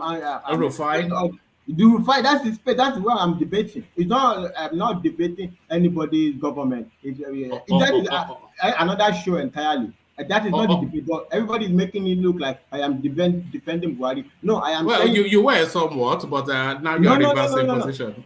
No, I'm not reversing position. I am saying that if Rufai is going to take this stand, is going to be prosecutorial, does he have the fact? Can he differentiate whether all these failures are only Buhari's failure? And that's all I'm saying. And that is where. But he has the fact. He has the fact. That's the point. That's the point. The number he was bringing out.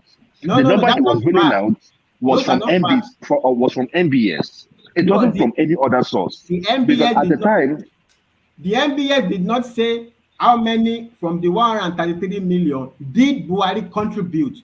I'm telling you that he contributed more than half of that number. What number? That's what? Do you have the data in 2015? The data is there. The data is there. When people were going into poverty, they hold on, my brother. When these people were going into poverty, they were reporting it on TV, on even the same Arise. They were saying it. 10 million people went into poverty this year. 3 million people went into poverty this first quarter. They were reporting it. I am out. You people can debate Buhari's failure. I'm out of that discussion. My own. All right, bring down. So this super chat was to the space that you were discussing, and again from Kulata, it says a journalist should strictly state facts and ask questions. They are not in the business of passing judgments. That's the work of a talking head. So a talking head, of course, a co-debater that to counter. No, Kulata is wrong. I even like the statement that Kulata, I mean, it's a super chat, that journalists should state facts. What was it that Rufai was doing? That was he formed a judgment. It wasn't a judgment. It was stating fact on areas where they failed as government. It's not your government had failed. You can play it again. You can play it again, and let's take a look of that video, and you will get it. They are not. Don't fact, let us. Judgment. It's a fact. No, it's not a fact. To you, it's a fact. To me, it's not a fact. Okay, play it again, and then listen to what Rufai was saying concerning areas of their failure. Without prejudice, just listen to him and see what he's saying. Just look at what he is saying. I don't get it. Is there any wrong in what Rufai said? None. It's 200 million Nigerians, and they will decide this thing in February. It's according to Buhari, according to Rufai, they are failed. There are 200 million Nigerians. Rufai is not the only Nigerian who is going to decide whether they fail or not. Look, okay, let me tell you. Let me tell you why they fail. Let me play it again, as you said, and then we want to wind up that space after we respond to playing it again. But let me acknowledge the other super chat that did come in. There was another super chat that came in from Kulata just now. Let's see. Just so we stay up to speed with the super chats. So Kulata comes in again, still on that conversation. It says Rufai isn't a prosecutor and should not act like one. So that's what he's saying. So now let's bring in then the clip to say what exactly that super chat was addressing. So here is Rufai acting either like a journalist or a prosecutor from the judgment. Listen. That Asiwaju has, that Tinubu has. People, they don't understand what we're saying. I can say it openly now because I know it's too late for him to pull out. I can say it openly. But Peter Obi is the biggest reason Asiwaju will win this election. And, on a lighter note, on the day of swearing in, I will beg that Peter Obi is given the front seat role on that day of swearing in. We sit near Asiwaju as his best friend. Okay. And the reason why he's being sworn in as president. Okay. Peter Obi should sit on the front row on that day. Okay. I mean, very good. But let's go back to the failures of the APC, which the wife of the president even confirmed by begging. But they are alleged failures. No. Don't use the word failures.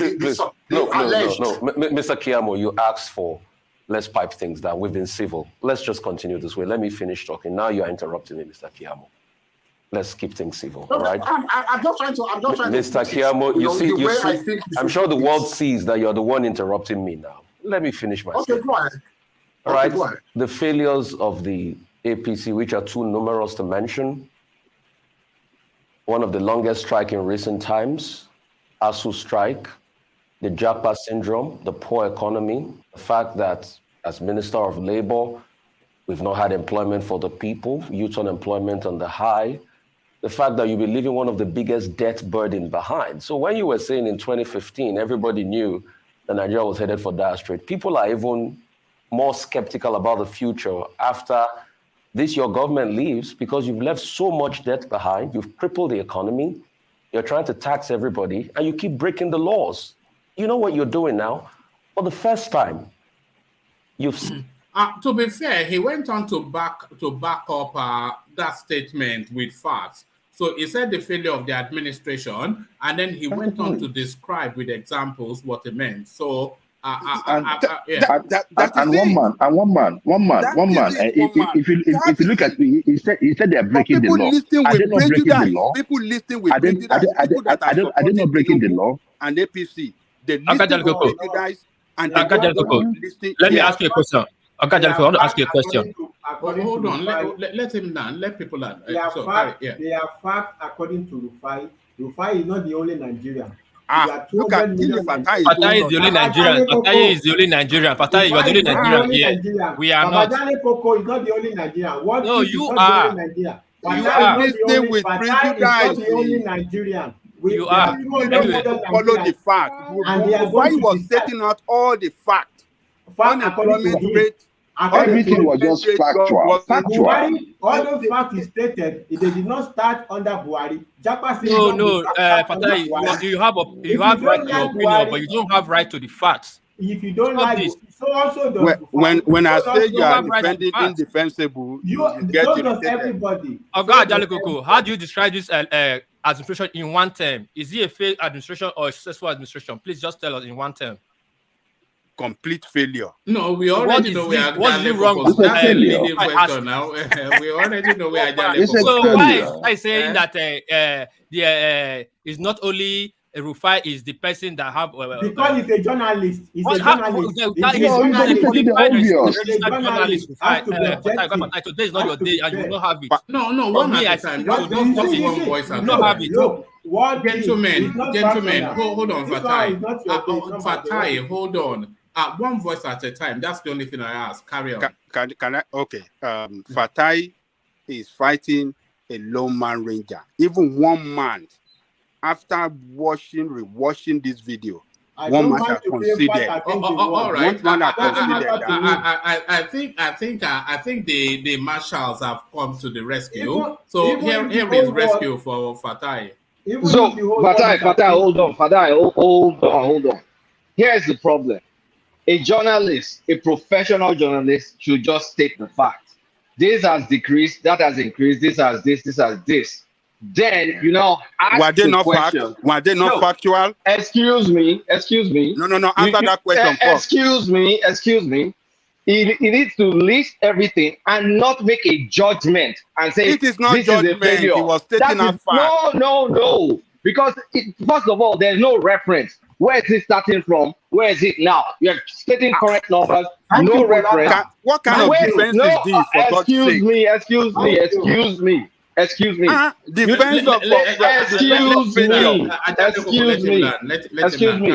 Carry on. You don't categorize say this is a failure, because if I have a position to defend those numbers, then I will defend those numbers. So it's alleged.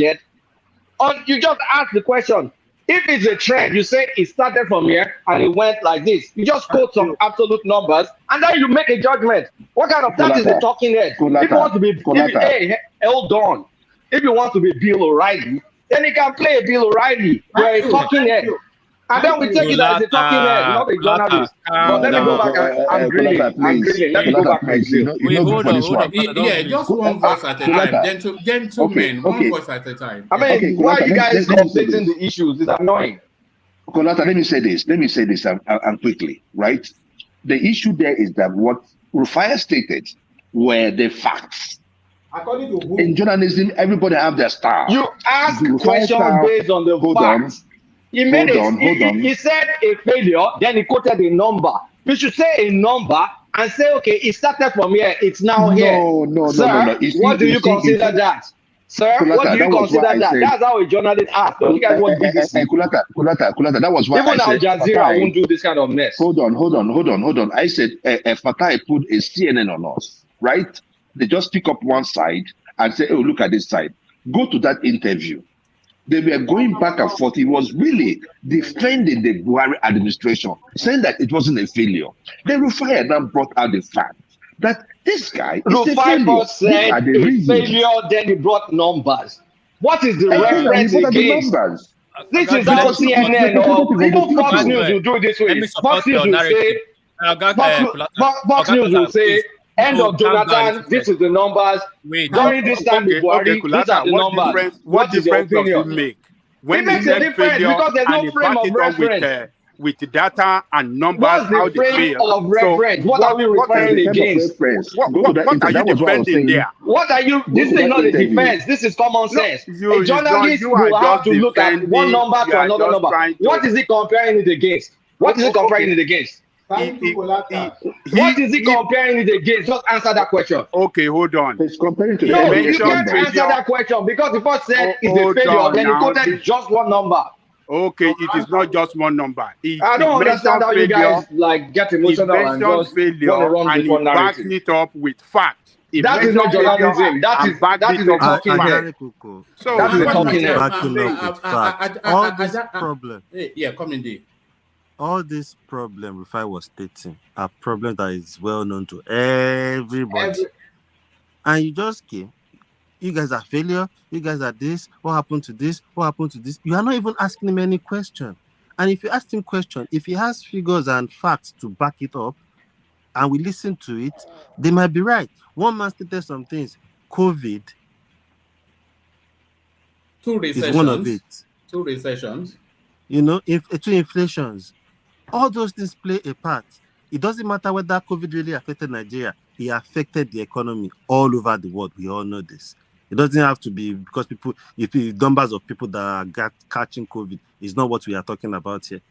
So I don't know why we can't just accept Rufai is not always being professional when it comes to this. Sorry, Ogadioji. Yeah. Have you watched that interview from the beginning to that point? I don't watch Rufai. Hold on, just a question. I have watched that interview. I've watched that interview a few days ago. Wait, hold on. I can't even hear what you are saying. Have you watched the interview from the beginning to that point that one man played? What piece? If Rufai hold on now. Wait, I have watched it. Hold on. I'm not asking you a question. Hold on. We're trying to be civil here. Hold on, please. Ogadioji, have you watched it from that beginning? No, he just said he hasn't. He said he has not. So then this your narrative does not hold waters. Because you have not watched it. I have watched that particular part. See, you have not watched it. You are judging it from that point. You just say, I have watched it. I have watched it. I'm really coming for you. I've watched it. Come for me. I have watched it. That was when Rufai was actually stepping in. Let me ask you this question. Before that, other people were asking him questions. Let me ask you this question. Bring it. This same thing you are accusing Rufai of. This is what you do in this platform. You come with data. Am I a journalist? I'm a talking head.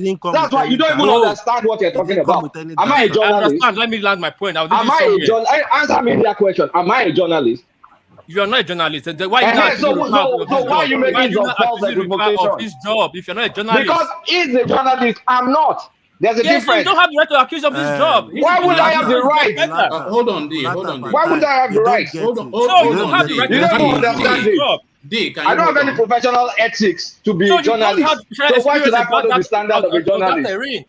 Why It's should not I your follow program. what is that follow the standard of journalism? What kind of point is that? So the point is this: if you don't It's really know more pointless about because that journalism, is not my you don't profession. start accusing No, it's not an Rufai of his job. accusatory. The guy is, if he wants to be someone that wants to argue on TV, give him his space and give him a show. Bill O'Reilly of Arise News. Perfect. That's fine. But don't call yourself a journalist and then be What you are passing arguing, judgment. what you are saying, does not count to me. I'm not saying the panelist. It does not count to me. See, you said you have watched the show from the beginning to that point. In the beginning to that point, I watched that show. I did. Yeah, and if you watch the show from the beginning, they started with data as information of the administration. What they Did he did. give 2015? Did he give 2015 data It's not about on poverty? 2015. It does not matter. Did he give 20? Wait, Look, if you watch problem. TV, That if is you the watch problem. TV, if you watch TV in the West, if you are going to compare administration, they'll say it started here and it's now here. So anybody can see with their eyes that this is the trend. And then they don't look past judgment. They ask you a question like, can you defend this? You don't expect Rufai hold on. Don't talk over each other, but carry on. I know. Yeah, sorry. So you don't expect Rufai to. If you look at the screen, you'll see that the audience are complaining. Okay. Sorry, Kulata. You do not expect Rufai to put a question to the Sun the way you, Kulata, that is sitting down to the way you expect it to put the question. It's not so. What do you mean? I don't even understand what that means. See, you don't expect Rufai to put what does that mean? I'm trying. What does that mean? What I mean is that you don't expect Rufai to send a question to this. What's his name? Kiamu. The way you want it, Kulata. Let me play it back to you. You are Professor Konamo, me I'm Rufai. Your government failed. Unemployment numbers is 133 million. Your government failed. What is that? What is that? Why did he invite him? That's what I'm saying. What is that?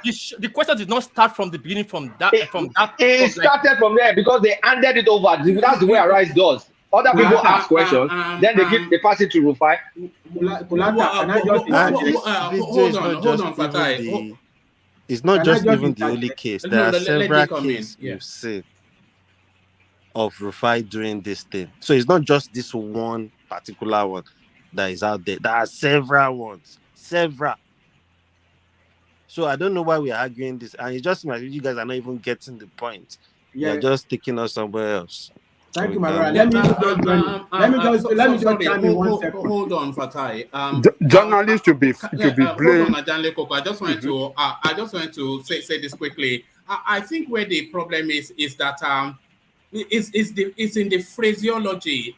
What Rufai could have and should have done was to list all of those things that he's presenting and then invite that, do you consider this a failure? But him stating it as a failure is taking a judgment. So he could have invited that, okay, all of these failures, do you consider this a failure? He could have done it like that. But he said your government had failed, and then he stopped there. And then he went on to then add why he was saying it, which was, a judgment already formed. And like Dee said, he does it all the time. One man, in addition, if Buhari believes that they were failure, if he wanted to pass the judgment, he did not need to invite Keyamo. If you already have a judgment, why are you inviting me to be talking with you? If you have your opinion, just open your show and start reading all the numbers and say Buhari is a failure, blah, blah, blah. You don't need the guy to come and talk with you. The question we want to ask ourselves, did Buhari fail or not fail? Buhari can answer that, not me. That's also subjective, though. I can. Did they fail or not fail? Babajan Lekoko, I can put it this way. Hold on, one piece. Let Adewale come in. I can put it this way. Buhari failed in some areas and can also give him a pass mark in some areas. Now, in terms of steering the economy into the direction that it is. Overall performance. I would say is in the middle because what he has put on ground, vis-a-vis with this insecurity, that threatened what he has put on ground. That's the reason why I'm giving him half. you know, Nigerian is like somebody who has been subjected to domestic violence for a very long time. No amount of reprise or what you can call a comfort whatever you give to that individual that will heal the wound that has been inflicted on that victim. Now, Nigerian has been on this journey for a very long time. Nigerians want quick fix, and there's no way that can be guaranteed under any government within 8 years. Now, since the inception of this country, this country has been existing, there's never a government that has. Okay, let me dial it back and bring it home a little bit. Since the beginning of this democracy, there's never any government towards the end of their term that has been sing praise for their achievement. It's only when they are out of the office, they now the public now, looking at the current administration and now making or passing judgment towards the previous administration. Now, going back to our rice news, and I want you guys to hear me very well. Journalists are like umpire. They are mediating between two teams, two opposing teams. If you take side and favor one team, the other person will cry foul. Sorry to interject, Adewale, but are journalists umpires or are they advocates of the people? They are umpire because they are the one that are able to bring the fact to the people. But when you are bringing fact, your style of journalism, your style of interrogating, people. Oh, no, let me use the interrogation. Interview people. You don't put your interviewee, or is that the right word, on put them at ease when you are interviewing. You want to bring politicians don't speak the truth. If you ever see a politician worth his salt saying the truth, that means that person is not a true politician. And I don't expect Nigerians to expect politicians to speak the truth. Now, when you are asking a politician that he has failed, he will come at you hard because now you are diminishing his value to the electorate. So, as a journalist who is professional and sound, if you look at the style of interview of Ruben Abati and the other anchors, you will also realize that they are not as forceful as Rufai.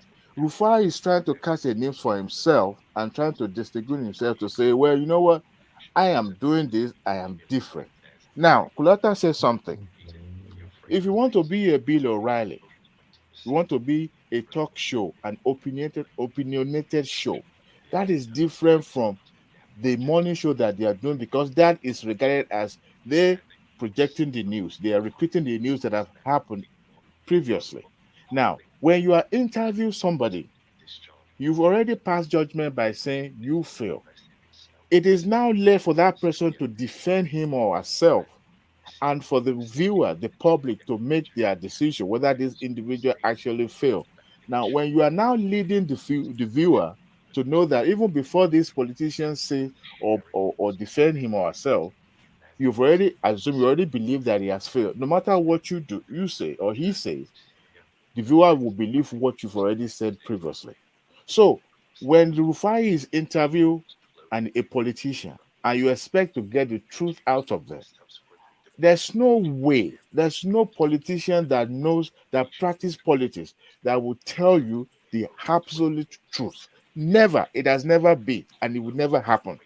If a politician tells you it's black, probably it's blue. They just make copy.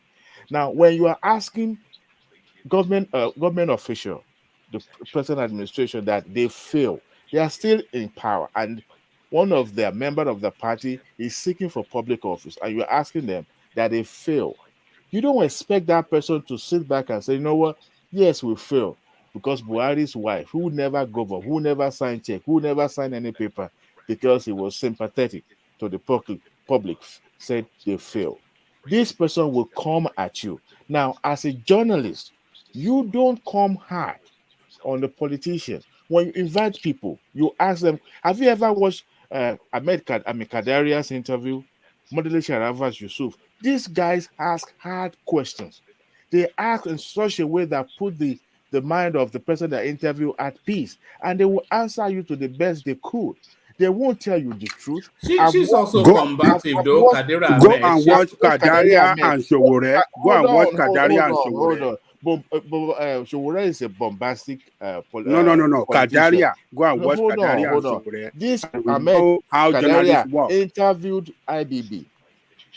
She asked tough questions. She asked hard questions. We're talking about people that have dealt with journalists before. They know, you are bringing it out and bringing in code. There's no way you can get me. These are politicians.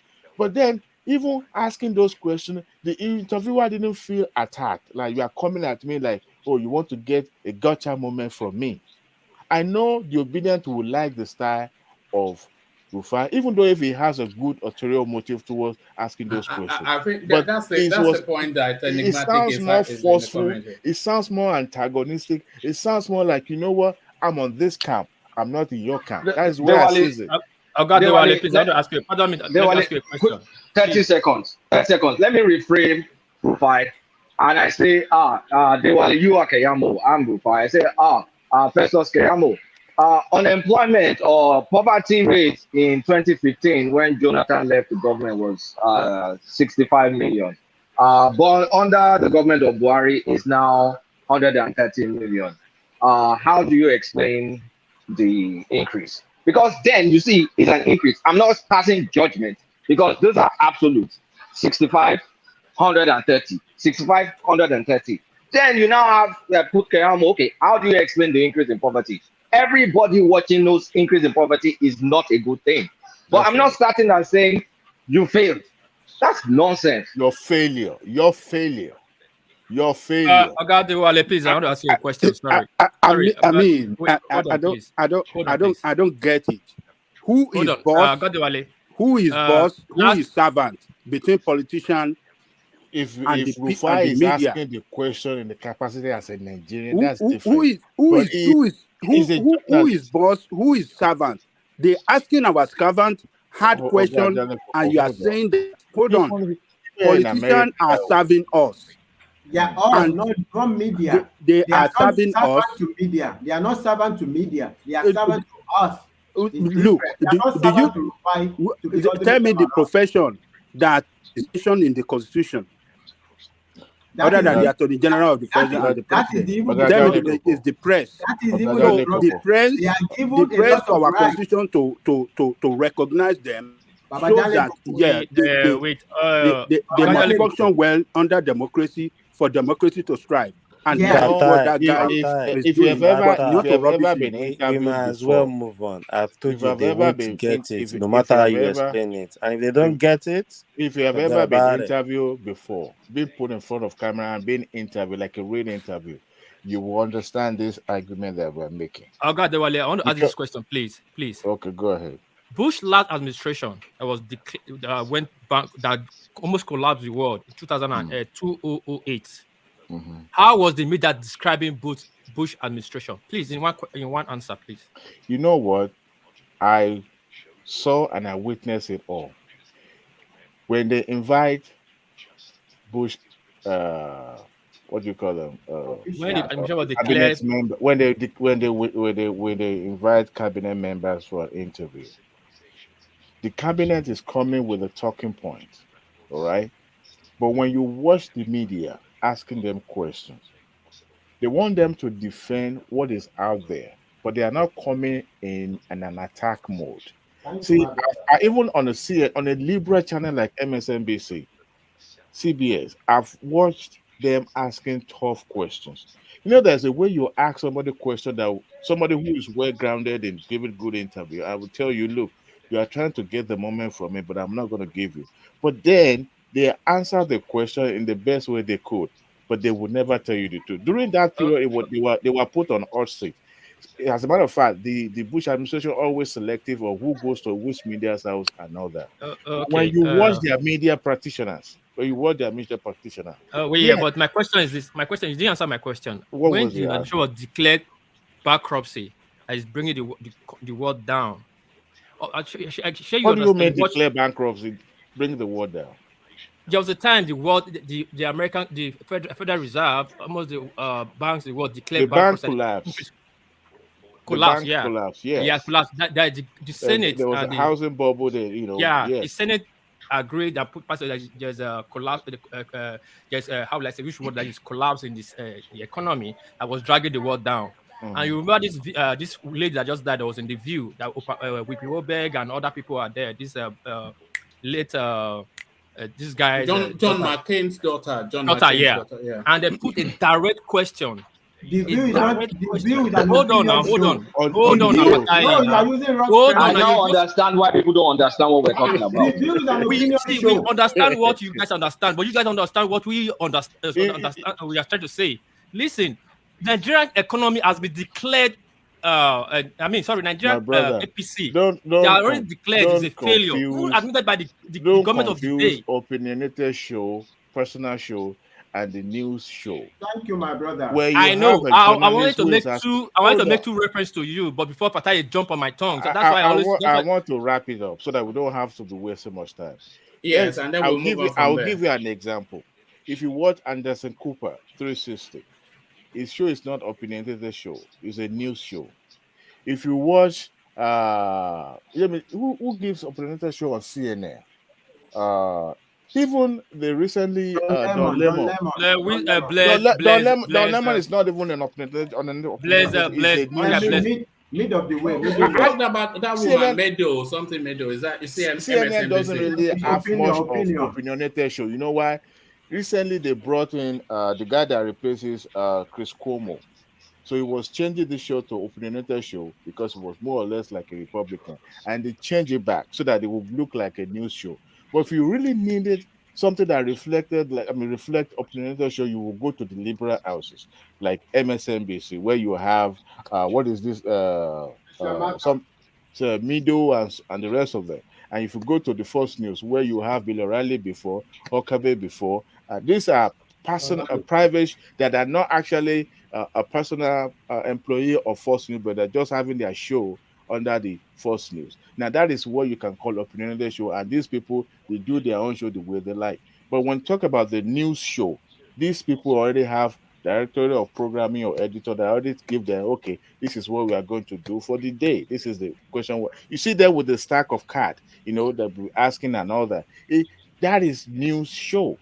The views you just mentioned is just an opinionated show where you have people coming and discuss different variety of show. They don't have no ability. They are not even they are not making news. They're just discussing news. It's but like they are a not gossip actually. column. You It's can't like a more or gossip less column. like. So when you ask Rufai is not yet.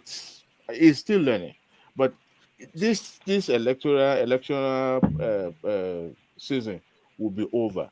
But I want him to soft pedal a little bit because this momentum that the thing is getting.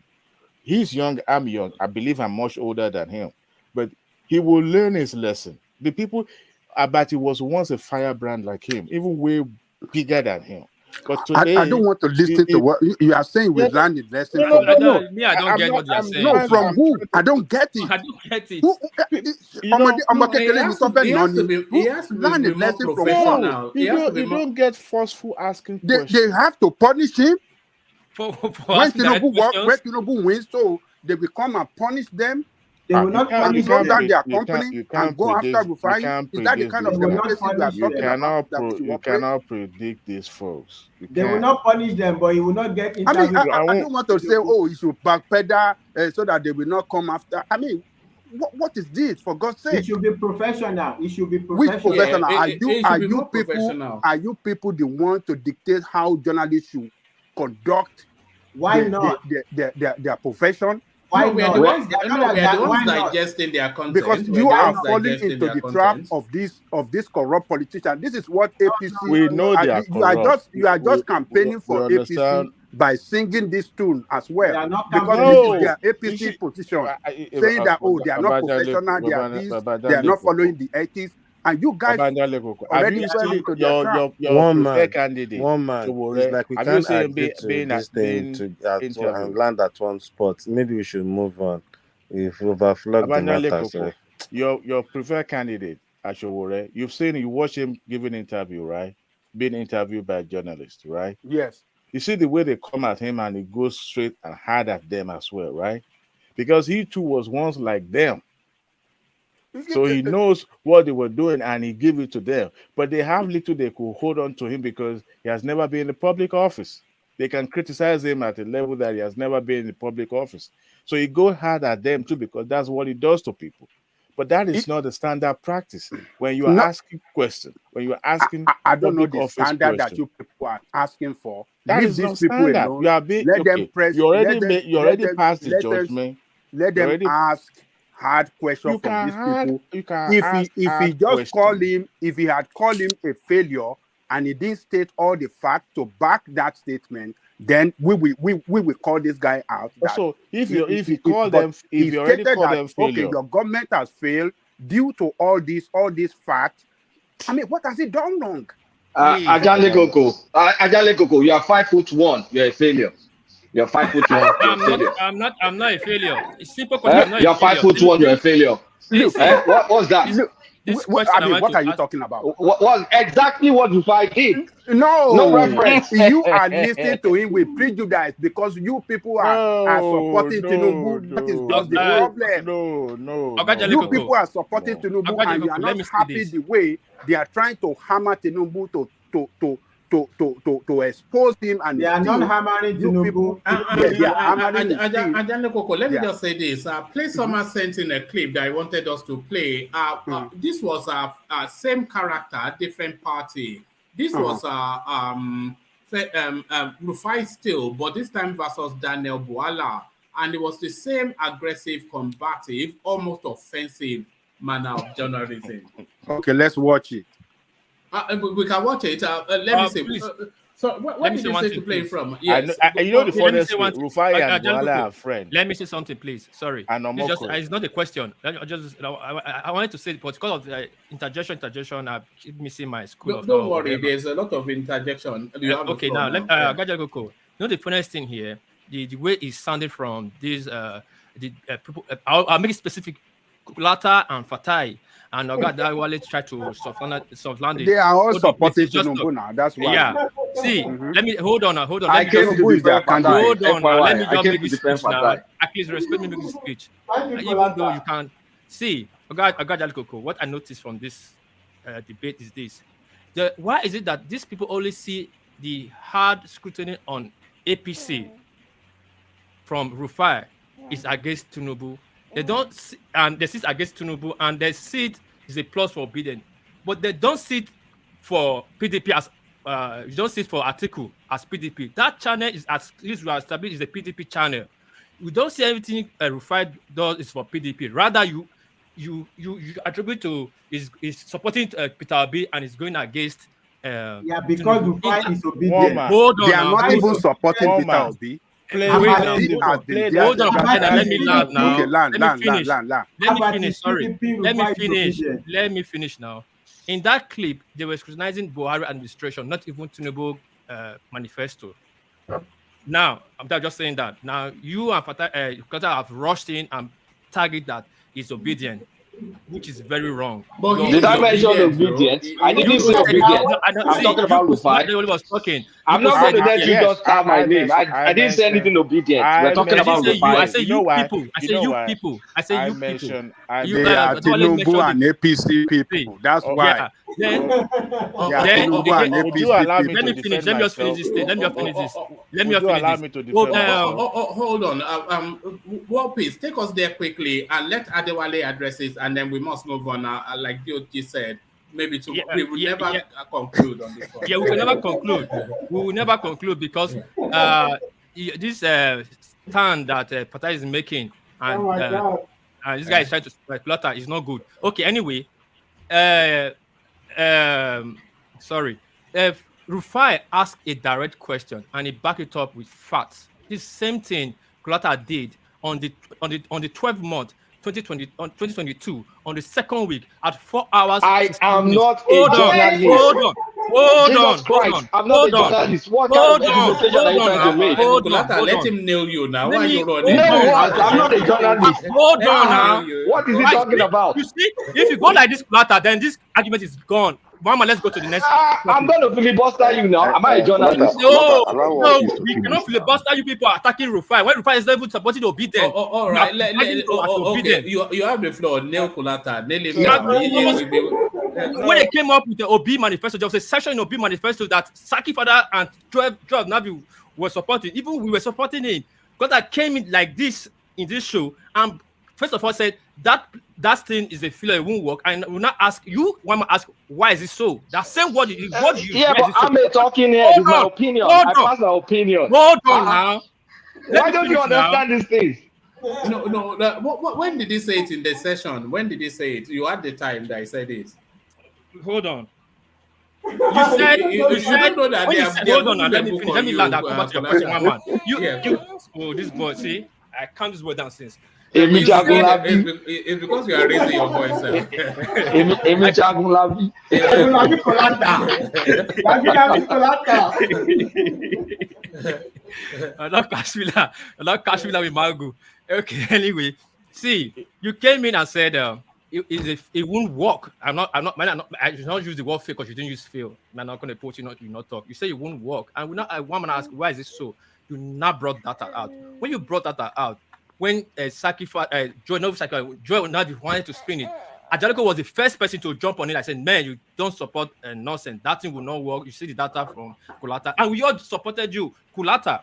Same thing with Rufai. Rufai asked a question. The question Rufai asked Keyamo. It's already established fact that the system is a fair system. And it backed up with fact. Now, why are you saying that you're not supposed to ask it this way? You're supposed to ask it this way. We are not. Because he's a trained journalist and Double standard now. Standard. That is double standard of this Tinubu Ajale go. surrogate. Jebo journalistic license Ali, in this my is life. your In double my life, standard. You I've Tinubu not even surrogate. seen journalistic school in my life. So I'm This. not a trained journalist. Yeah. I'm just an opinion person, and if I can back it up, I back it up. That's No, all. if Arise News can still keep Tinubu, Rufai till today, I that want means that to. guy is doing a very good job I want It's to. for what he's doing self. Look, what is the doing? people. What Can is I? doing self? What is What is doing doing is self? destroying our Obi democracy. has been on that Arise TV several times, and I have seen this same guy, But this Rufai, is not about Obi, though. This is not about ask Obi. hard question on Obi several times. But Like a you people will not prosecutor. see that. Like But a when they are prosecutor. asking question on one of the official in APC had question about how they failed this country, you people want to come out to justify their failure. I don't know what is wrong Nobody's with you justifying their people. failure. But nobody is Why don't you justifying understand the anything now. point? Abajanle Koko. Oh, I told you Abajanle guys they Koko. don't get it, man. Let's forget Can about I just All let's right. move on. I mean, you want to blame the journalists now. Hold on, You don't want to Ajale blame Some Koko. of us politicians we for are their not in failure. the US, But you Ajale so want to Koko. blame we are Rufai not in the for the US. Hold failure on, of Ajale journalism. It's Koko. 4 a.m. Can everybody hold on? Excuse me. Nobody is going to have the final word on this, I suspect, because I don't know. I I want to don't. say I don't. something about Yes, the let Adewale allegation have the being leveled final word. against me. Adewale have the final word, and then we move on. Thank you. On this show, I feature because it's a level playground where everybody say things the way they feel. Now, I've had calls where I've defended any of these four permanent candidates. Now, when we see things, this is election period, and we tend to be a little bit more, overly how do I put this about the way we talk about Animated. yes. Now, but despite that, what we are discussing is very, very important. And I would have loved that if one man can show that interview with what The is it Daniel called? Boala one. Boala and Mokre. These guys are friends with Rufai. They are all friends. They know themselves in the electoral political space and all that. They relate with each other. They have each other's number. But you see, one thing I want us to understand is this. I purposely mentioned obedience because I've had calls where I put a comment on the Arise News TV, and you needed to see the way they come at me. And I pointed out exactly this thing we are discussing here. It's not because we are saying this and we are trying to defend Tinubu or Buhari's government. No, they are to defend their own failure, whether it's failure or no failure. I said earlier, the administration failed in some area and get pass mark in some area. But because of what we see as failure overshadow the good things they've done, people will see them as failure. But when the next administration comes, prosperity will now judge whether they perform excellently or not. But right now, what we are looking at them from that prism of, yes, they are the one in charge, and yet they can't perform. Now, I mentioned this Boala of a thing because it has become the trend, the way this Rufai of a guy, he knows himself that people are criticizing him, not just the people that belongs to APC faction, other people. But when you are asking questions, if you watch three of them closely, their style, their pattern of asking questions, this is the only person, even though you are asking questions that you can back up with fact, you don't, the way you're talking to a politician, you have to come in a way that they will answer you. But of course, politicians will lie. The better he understands this, the better for him and everybody. But if he continues to be this forceful, it's not the best practice for journalistic way.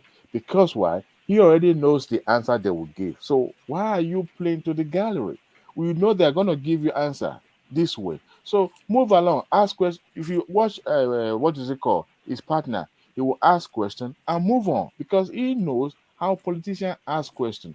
But you want to, like a drill sergeant. It doesn't work that way. If you ever watch a veteran journalist, they ask questions from journalistic angle in such a way that will put the interviewee's mind at peace, not the being forceful. But of course, the obedient online, if you go to Rise News, you will see the way it's trending. They love that way because it's like, yeah, give it to him, give him, drill him, give it. It doesn't work that way. That's not the best way to ask questions. That's what I'm trying to say.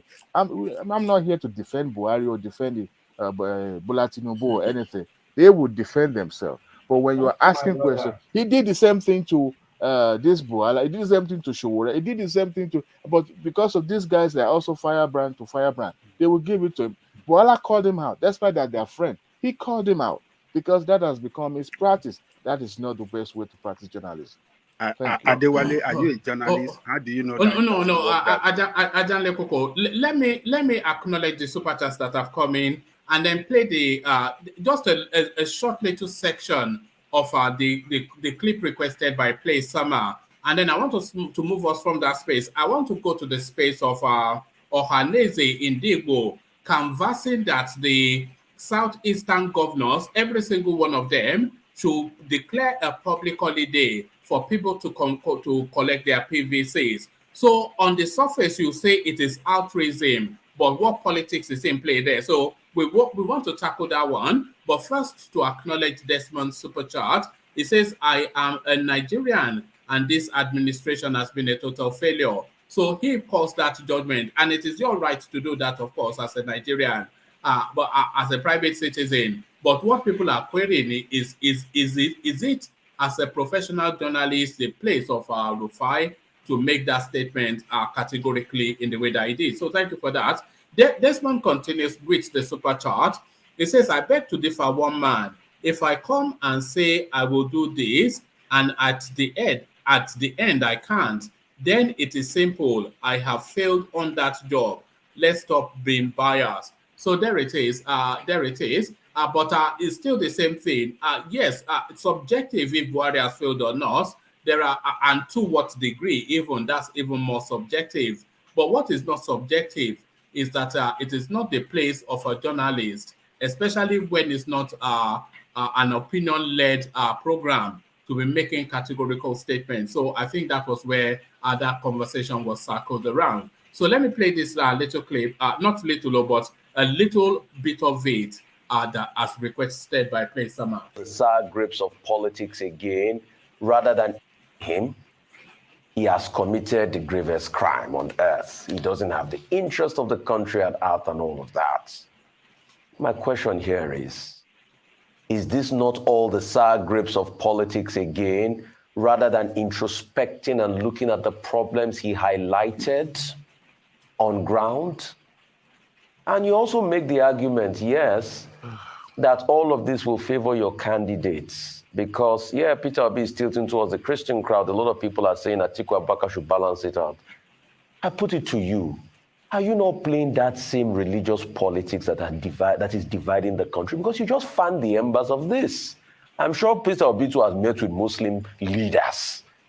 But you just put in that position as a word on the streets and as a subtle political argument is just fanning that embers of discord, which a lot of people say we should look beyond. What are your two takes? So let me start with the second one and go to the first one. This, your second point, is not a question. It's a counter argument, which I do not think that given the nature of your TV show, you are supposed to make that comment, because when you make such, then you allow me to counter that. That's number one. If you made an interpretation from what I said, you did not join what I said with what another person says or fact check me to say what I said is right or wrong. That is my response to the first one. And I'll be happy to engage if you want me to argue with you on that. Yeah, let's engage further on that if you have the time. I think we'd like to engage further because at first. So there you heard it. The same correction from opposing sides of the aisle in politics justifies opinionated form of journalism, just unprofessional. I think if the PDP are saying it and the APC are saying it, then then maybe the guy has Can to. I tell you why they are saying it, one man? Right. The man is not fit for purpose. The reason is that Nigerian politician doesn't like to answer hard questions. Whenever a journalist asks them hard question, instead of answering the question directly in the best way they could, but because they couldn't answer the question because they've been caught by the question, they want to fight back. In the history of mankind, exactly. Who told you that we have using politicians not we all said it together. We all said it together. All politicians, not only Nigerian politicians. And give an example where politicians every time they answer question from Shore and Adewale, they answer the question. Yeah, those guys are not politicians. What are we talking about? But when you see politicians that have failed, not a politician, and they don't have any position for defense, instead of defending or instead of making their case clearly, they want to cover up their failure by fighting the journalist that is asking them questions. That is what politicians in America, they don't tell the truth. They want to fight the journalists when they are asked hard questions. Answer the question. Don't fight back. What is the fight back meant for? You have been asked question, respond as the question being asked, respond to the question, and don't fight back against the journalist. That is not a question. They don't have any answer to the question. It was mostly a statement and counter argument than a question. I don't get the same thing that Kiyamo pushed him on. Because they are the same people. What is the same? One man. These are the same people. These are the same people. One man. These are the same people. You understand what I'm saying? They made a meeting. No one is comfortable coming on the fire show. People. They are not comfortable coming on the show because they know. Anytime they put to them their failure, they cannot answer it, but rather they want to fight journalists. Do you know that you guys fall into their trap and want to say they are the right thing? Do you know that Ruben Abati, that we always make reference to, Ruben is part of them. When you look at Ruben asking question, even when he's asking the Atiku boys question, he will find out that he's compromised. Most of these guys on the media houses are compromised. Allow him to do his job. To answer article question when they He went to cannot ask. He article cannot house to ask them question. question. Okay, when they finally Joel, He was sitting can down I like ask Joel? Dundu and Can I Nata. ask You Joel cannot about? ask question. Can I ask Joel a question? All right. I'm hearing you, Babami. Yeah. Okay. Ask that question, respond, and then we move on. Are you as a journalist? Are you asking a question to be part of the news? Are you asking a gotcha question, or are you asking a question to get a solid or to get a response, a decent response? No, you are doing part of both. But most importantly, So that you are asking so that that question. style Hold on. that style Hold on Rufai now. follows is not going to get Hold on. any decent response. It's just putting No, himself no, in no, the no, news. no. That does not mean that you will not ask the hard questions. At the end of the day, they're not going to give us any definite answer. You can But ask the hard questions, but don't inject yourself into the question. No, but he is the representative of the people. What if you ask, if you listen to Rufai, he always makes this statement. He said that this is what the people. Don't worry. Let's move on. Can I say something? Konata, you asked me a question. Can I ask you a question? Can I say something? Are you listening? Yeah. Land that, and then we move on. Okay. Let me just land this.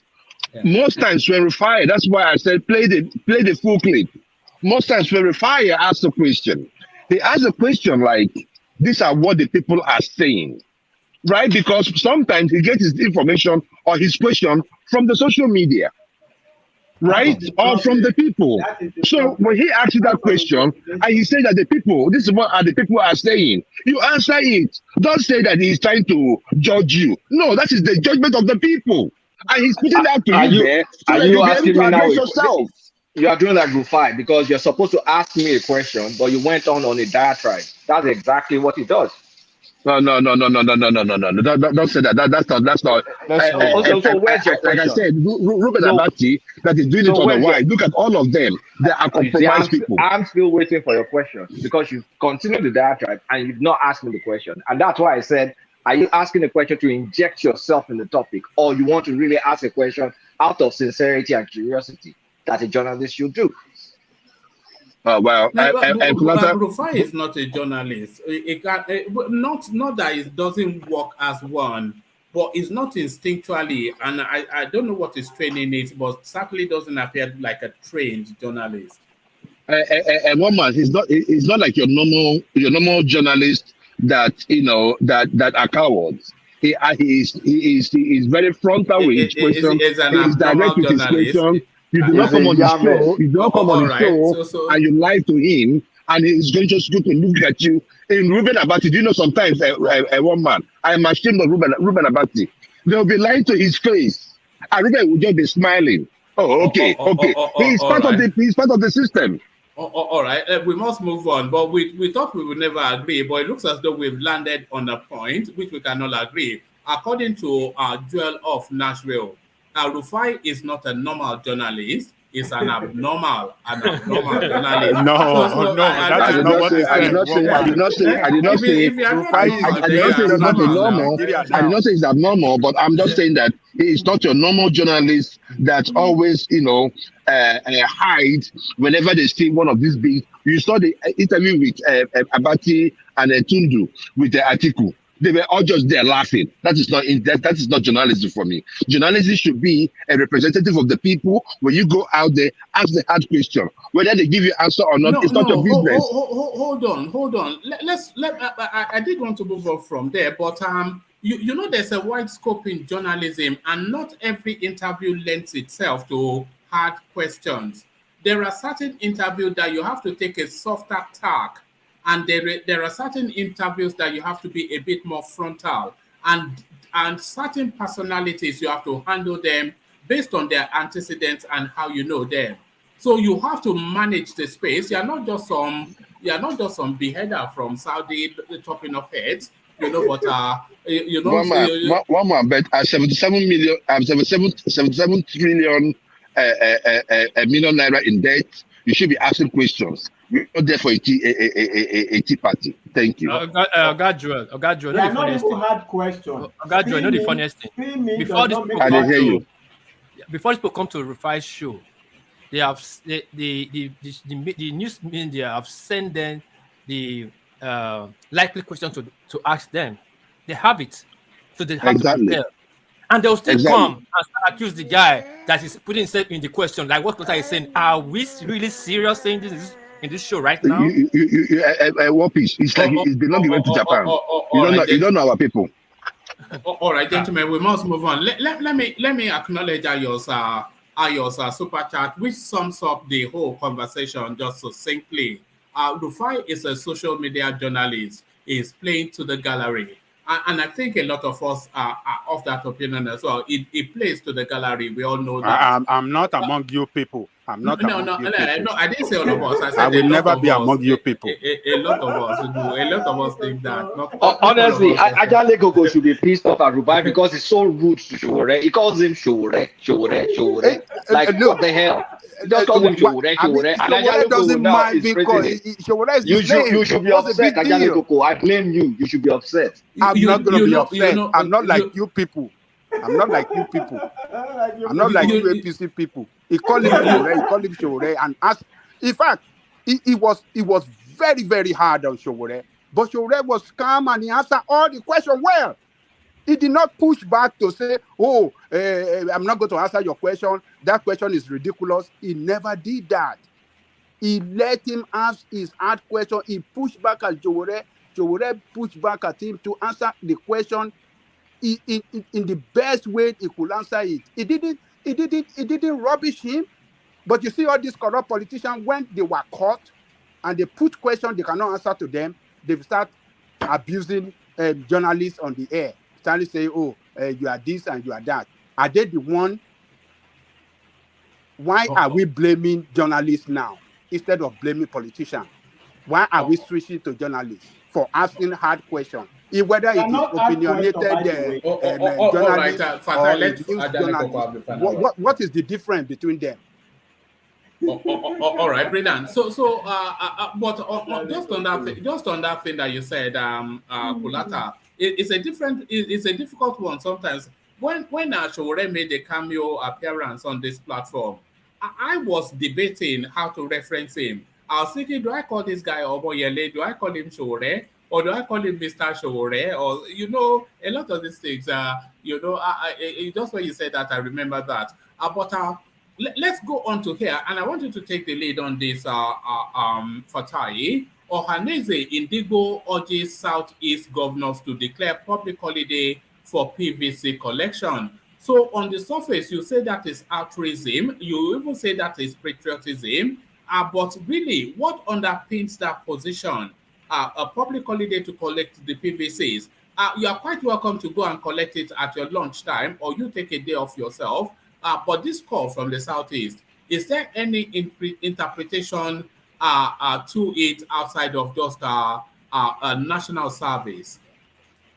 Well, it is a national service to any encouragement for everybody to go and collect their PVC is a national service. But I think there is a coloration to it.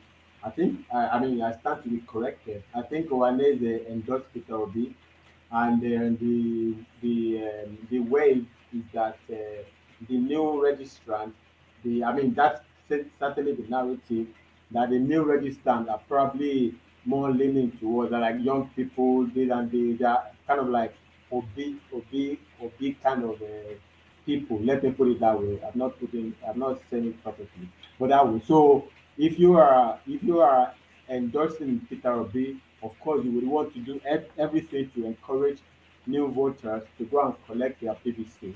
But that is just subjective situation. But if you're objectively, it's a good thing. Let them go and collect their PVC. There's nothing bad there. But it needs to be also be seen from the eye that Owaneze endorsed Peter Obi, and the narrative is that majority of the new voters are kind of obedient-ish. Let me put it obedient-ish. So from that point, no, it's not a bad thing, but I don't know whether it deserves a public holiday. I don't know, but that's a government policy. That's to be decided by government. Are we seeing now the push towards that election day with people wanting to mobilize en masse to go and vote? Because this is what we can read into that. by asking that they declare, and I suspect that the governors will just ignore them, of course, because a lot of the governors, they are outside of where Ohaneze wants to point that those votes. But are we seeing now the beginnings of mass mobilization towards the election? Because what you could read into this is the Ohaneze space inviting that the Southeast get as much bodies ready for that election day. So is this part of the mass mobilization for the ballot queues for the 25th of February? I think you put it well. I think yeah, it's part of the game, mobilization, and that's what it's all about. Part of the mobilization. It's like even if it doesn't achieve an actual result, but at least it moved the needle a little bit in the narrative, in the conscience. You want to get as much mobilization as you can get. Even if that wins one more vote, you don't lose anything. So it's okay. It's politics. It's mobilization. It's fine.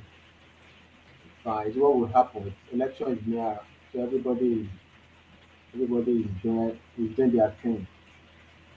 And Ohanese's canvassing for Peter Obi. Yes, Yeah. Peter Obi is a Southeastern candidate, but there are other Southeastern candidates in play. How is that balanced? That choice that they seem to have made. Well, politics is never balanced. Politics is never balanced. Well, I mean, even if one takes out bias, I mean, objectively, perhaps the only Southeast candidate with a chance is Peter Obi, with a possibility of national reach. The Abga candidate, I don't think there is a national reach there. So, well, you have to factor in politics of the southeast. But looking generally at politics, yeah, Peter Obi is kind of like the likeliest candidate to with a chance in this particular race from the southeast. So it will make a sense. But then of course you have to consider their local politics, which I'm not like an authority there. So I don't know. All right, great. Just taking you on, unless anybody has any commentaries on that space. Let me take you away from that space. Sorry, let me. One man, can I say something, please? Hello, boy. Yeah. Go ahead. Comment, Joel. Yeah. Okay, one man. I was expecting that to happen. Okay, because I believe that people should be given more time to go and pick up their PVCs. Ohanes is saying that should not be a problem. It should be said. It should be told to all governors. All governors. It doesn't matter what party you belong to, because we've had situations where people have gone there to collect their PVC more than once, twice, 3 times. Okay, and these guys, they have work to do. They have businesses to go to. So the only way you can make it possible is by calling on a public holiday, so that everyone will be on the same page. Many people will have the time to go out there and pick up their PVCs. I don't see anything wrong in what Ohaneze did. It does not stop the man from Ondo or the man from Sokoto to tell their people to go get their PVCs. Because the problem is this, one man. We keep talking about, voter suppression, right? And we keep talking about voter apathy. One of the ways that, we've talked about the pre-election, the election proper and post-election. Most of these elections are rigged on the pre-election side of it, because that's the kind of game they play. Buy your PVC, deny people their PVC. These are the kind of games they play. So I believe that if Ohaneze is saying that the governors of the Southeast should go should declare public holiday for people to go collect their PVC, it's a no-brainer. It's a no-brainer. Except we have people in the Southeast that have ulterior motive. And look, let me tell you, for every leader coming out from the Southeast, look, it is fait accompli. It is a no-brainer. P2B is getting over 80% of the votes. I want to interject you on this. Go ahead, brother. I stand to differ on this your explanation.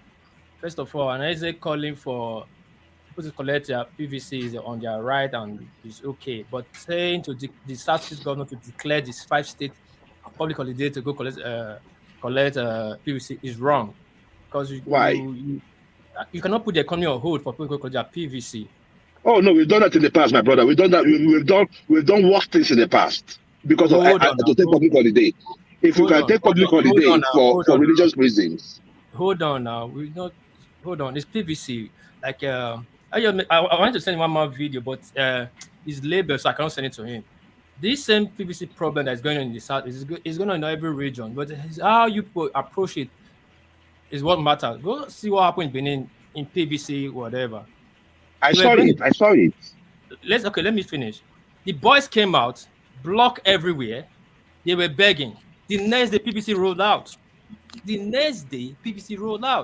We do things different in Benin. All this, sorry to say, all this ideology of entitlement is not really good coming out from the southeastern. Like, oh, let's take holiday here so we can get PVC. No. Oh no. What piece? You're reading it wrongly. You're reading it wrongly. It has nothing to do. Look, when they blocked that road in Benin, right? Businesses were grounded. Some people did not go to work. Some people that wanted to go from point A to point B did not get to work. They did not get to where they were going to. So in that aspect, it's one region. It was just one section. I was Upper Sapomba, just one section, and they got this. It does not matter if it's one section. Yes, just one section. It does not affect Ring Road. Does not affect Kobai. It does not have New Benin. Those are the powerhouse of anyway. But you can't compare Edo with the. Hold on, what piece? You can't compare Edo with the southeast now. Edo is just one small size state. The southeast is a vast region. Let me tell you, they need. Hold on. They need a more coordinated approach than just some little states. I understand. Southeast land mass in totality is not up to Edo. Then when we were bended, now even now they are making Edo is almost all the five states of Southeast. What's the population? What's the population? It's not about population. Don't worry about population. But no. Because who is going to collect the PVC? Is it the chickens? Hold on. What I'm saying is this: if the citizens start demanding for their PVC in the right way, take actions, the INEC will heed to their demand. This notion of we don't get our PVC, they are stopping us, they want to defashion us. That will not work. Hold the boom. Why would it work? They're telling you that it work for us.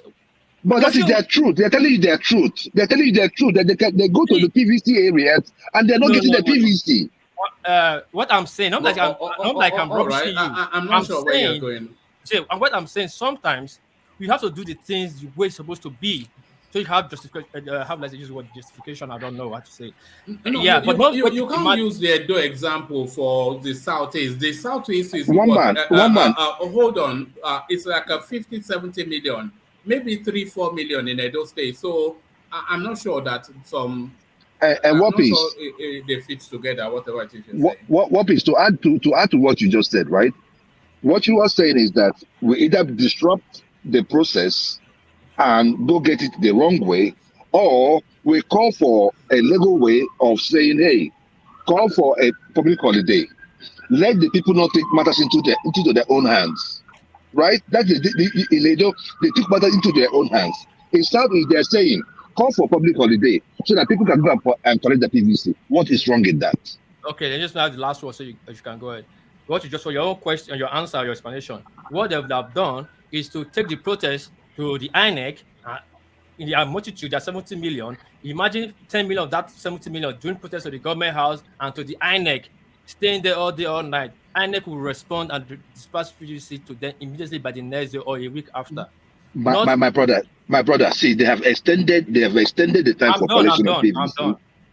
Okay, they have collected they extended the day for PVC collection. That was as a result of complaints coming out from every sector, except mostly from the north. The northern people are getting theirs, and there is evidence to this. They are calling them, they are moving to their houses to give them the PVCs. Why is it always sad in the south? Why is it that when they come to the south, they start playing this hacky party politics? That is my point. Let us get our PVCs in our hand. Then on that day, let the people go decide who they want to vote. But don't disenfranchise them. That is the point. I have an extreme view on that one. Why, instead of declaring public holiday, why can't they make it compulsory for every adult, Nigerian adult to have a PVC?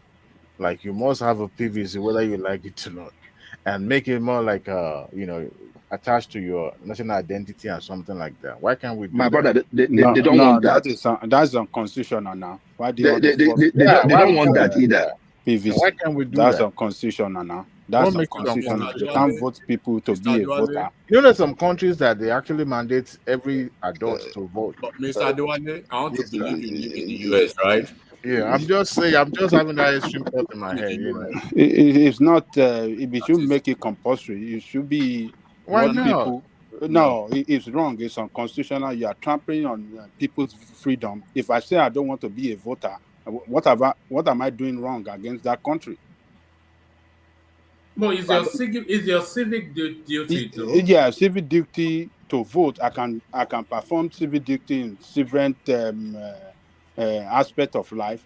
If I don't want to vote, why must I be forced to vote or to go and get voter's card? It will eliminate this franchise of people from voting. Because I No, don't. Nigerians. If you declare public holiday and people still don't collect their PVC, what about that? No, Mr. Adewale, I think the declaration of this public holiday, even from the optics of it, is just basic playing to the gallery, in my own opinion. It's not the only region that the election will be. I mean, they're trying to every way they could so that make sure that people come out. Yeah, of course, but there are several routes. There are several ways you can skin the cat by just not only one way.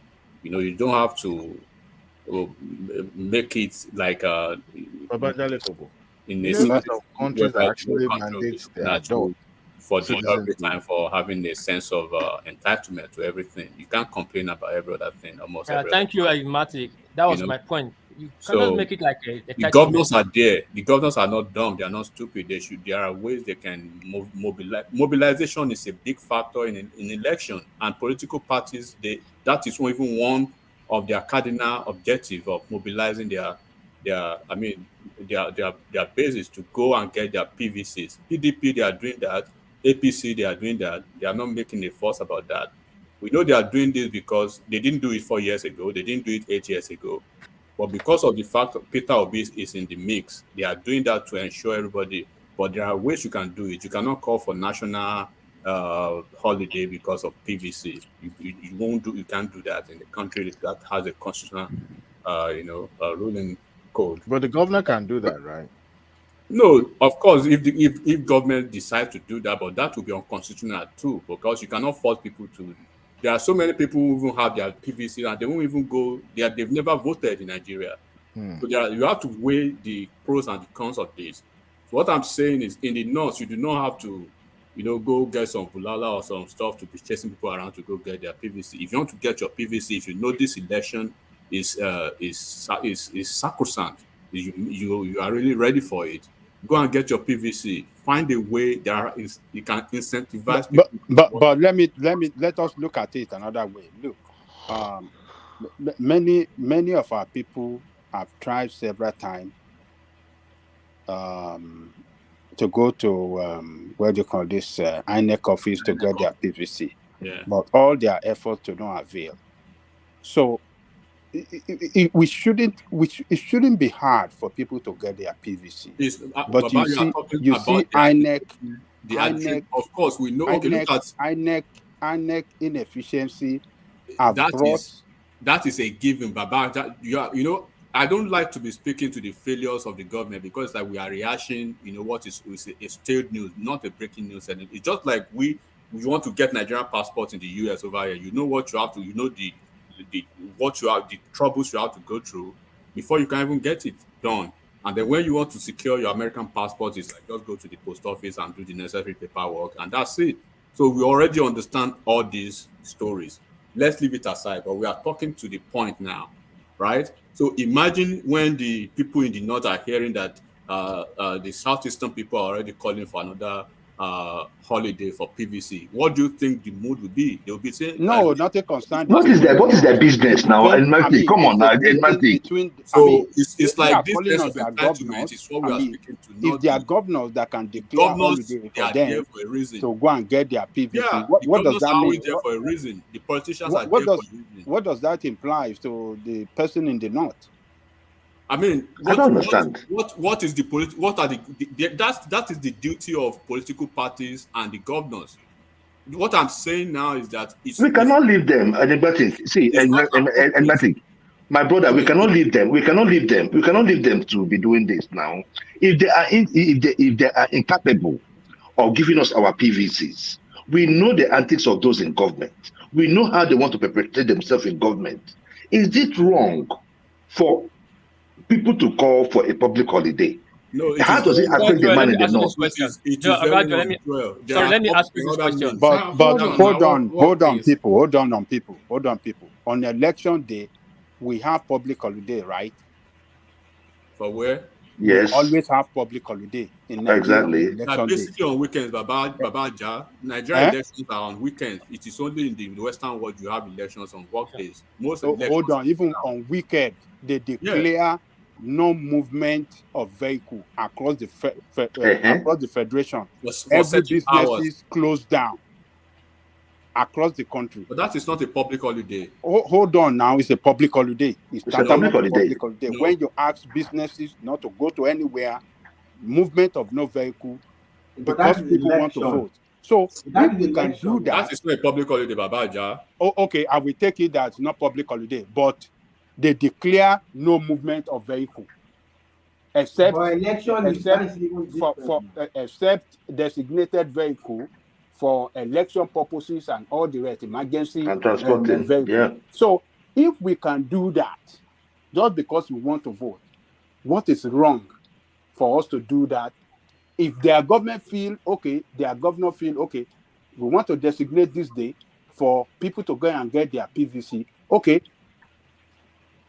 no movement of a vehicle, and everybody go and get your PVC that day. So everybody will prepare their mind that they are going to line up. If it's going to take the whole day, in conjunction Exactly. with INEC, let them do it. There's nothing wrong. Why? Wrong with it. Let me ask you this question. Let me ask you this question, Agajako. Sorry, I'm quickly say two things. First of all, election is on a weekend. It's not public holiday. Even they're even debating it. Several times they raised it in the house, but they only shut it down. That they should not be even declaring that day a non-movement day because it costs us so much money. In other countries, they do election on a normal working day. But they've been doing it. That's the tradition in Nigeria. It wasn't a tradition. It's not a constitution. It has been the tradition from time immemorial. But anyway, hold on. Let me go to the second question. Let me go to the second question. Sorry. Now, Gajai, what I am saying, what I understand Ekman is saying is this: even though you declare a public holiday on a Monday, and you get to the INEC, don't forget INEC is a federal body. You get to the INEC office, and still there's no PVC. So, what are you going to do? Yeah, they have to work out that day with INEC before they make a public announcement that okay, on Monday everybody work, go and get this thing. They must have agreed. They must have agreed with INEC. Is INEC complaining in South is they are short of staff to give them PVC on so day? Oh yes, the people are complaining. They are short of staff across the federation. There's no PVC. It's different from there is a short of staff. They are complaining no PVC. Get my point. When you make the country understand the problem, it will be solved. But when you are feeling entitled, it will not be solved. They will defranchise you. There is no entitlement. Wapis, stop using the word entitlement. The problem is this. Now. No, the problem is this. Wapis. No, Wapis. No, Wapis. See, in the southeast, as it stands now, right? Act of this entitlement, but people, the way people will see it outside of that region. Thank you. It's like, can't you guys just find a way to solve because look, we are talking politics here, right? Labour Party. Who are those people? Sorry, hold on, Ajanle Koko, hold on. Enigmatic. why would it offend the Northerners if the Southeasterners are mobilizing to get their PVCs? No, How would they? What's their business? What jars them in that? Okay, what their business? I'm not really saying, this is just my opinion, right? I'm not saying they are offended. Yeah, no, I know. Yeah. So I'm just saying, sometimes, because you will not see the same call in maybe South or Southwest, right, or anywhere in the North. Then the question will be, why do you all always have to do your own thing differently? Because we are talking politics here, and then I can tell you categorically that this call for these holidays now is, I can tell you, if it is for AGA or PDP, you will never hear of that. It's because of this Peter Obi and Labour Party. That's why they are doing that. Oh no. Enigmatic. Let me. Do you know in my state? Do you know in my state? This is United States, right? In my own state. Hold on now. You have to consider that point, because we all know that they are all mobilized. The Ohanese is mobilizing people to get their PVC for the but don't say it's for Obi. Don't say it's for Obi. We all know it, and you know it as well. So let's can I say something?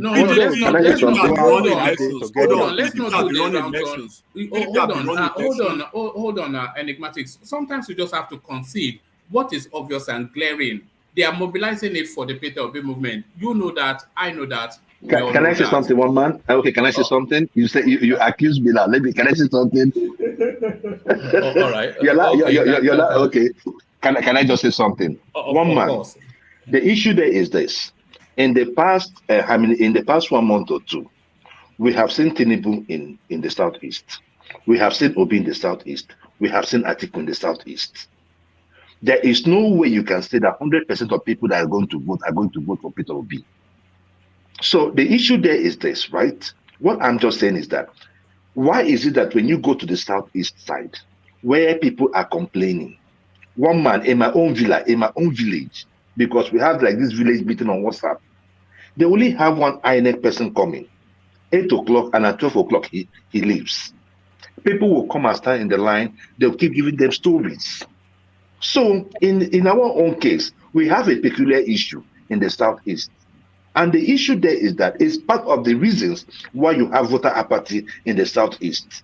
Whenever you come to PVC collection or whenever you come to registration, they are always short-handed. Even in this registration that they did, this last registration that they did, it was the same thing. So you cannot beat a child and tell the child how to cry. We are crying because this is the way we have been treated. It is not a question of entitlement. It's a question of what we are facing. That part of Nigeria, that is what we are facing. And we are saying this time that we want to get the PVC. That's the only thing. Who cares how the northerner feels? When they are doing when they are doing child voting, do they think about how we feel in the south? Let's stop giving these people too much power, please. Let's stay on the topic. Joel, let me tell you one thing, right? PDP, they've been running election successfully in the southeast for 24 years now. AGA, they've had successful elections, right? And then now, PDP folks, AGA, they will not be the one, championing the cause of this this PVC holidays now in the south, because they already most of AGA and PDP, right? The voters, the traditional voters, they have their PVC. They are just waiting for that day. The ones that are probably in those in the category of people they are championing for now, so for this holiday, are the ones they consider, that the Labour Party consider the ones who are still not getting their PVCs, the new voters, which probably will be mostly Peter Obi's voters in this election. So you can say it as much as you want.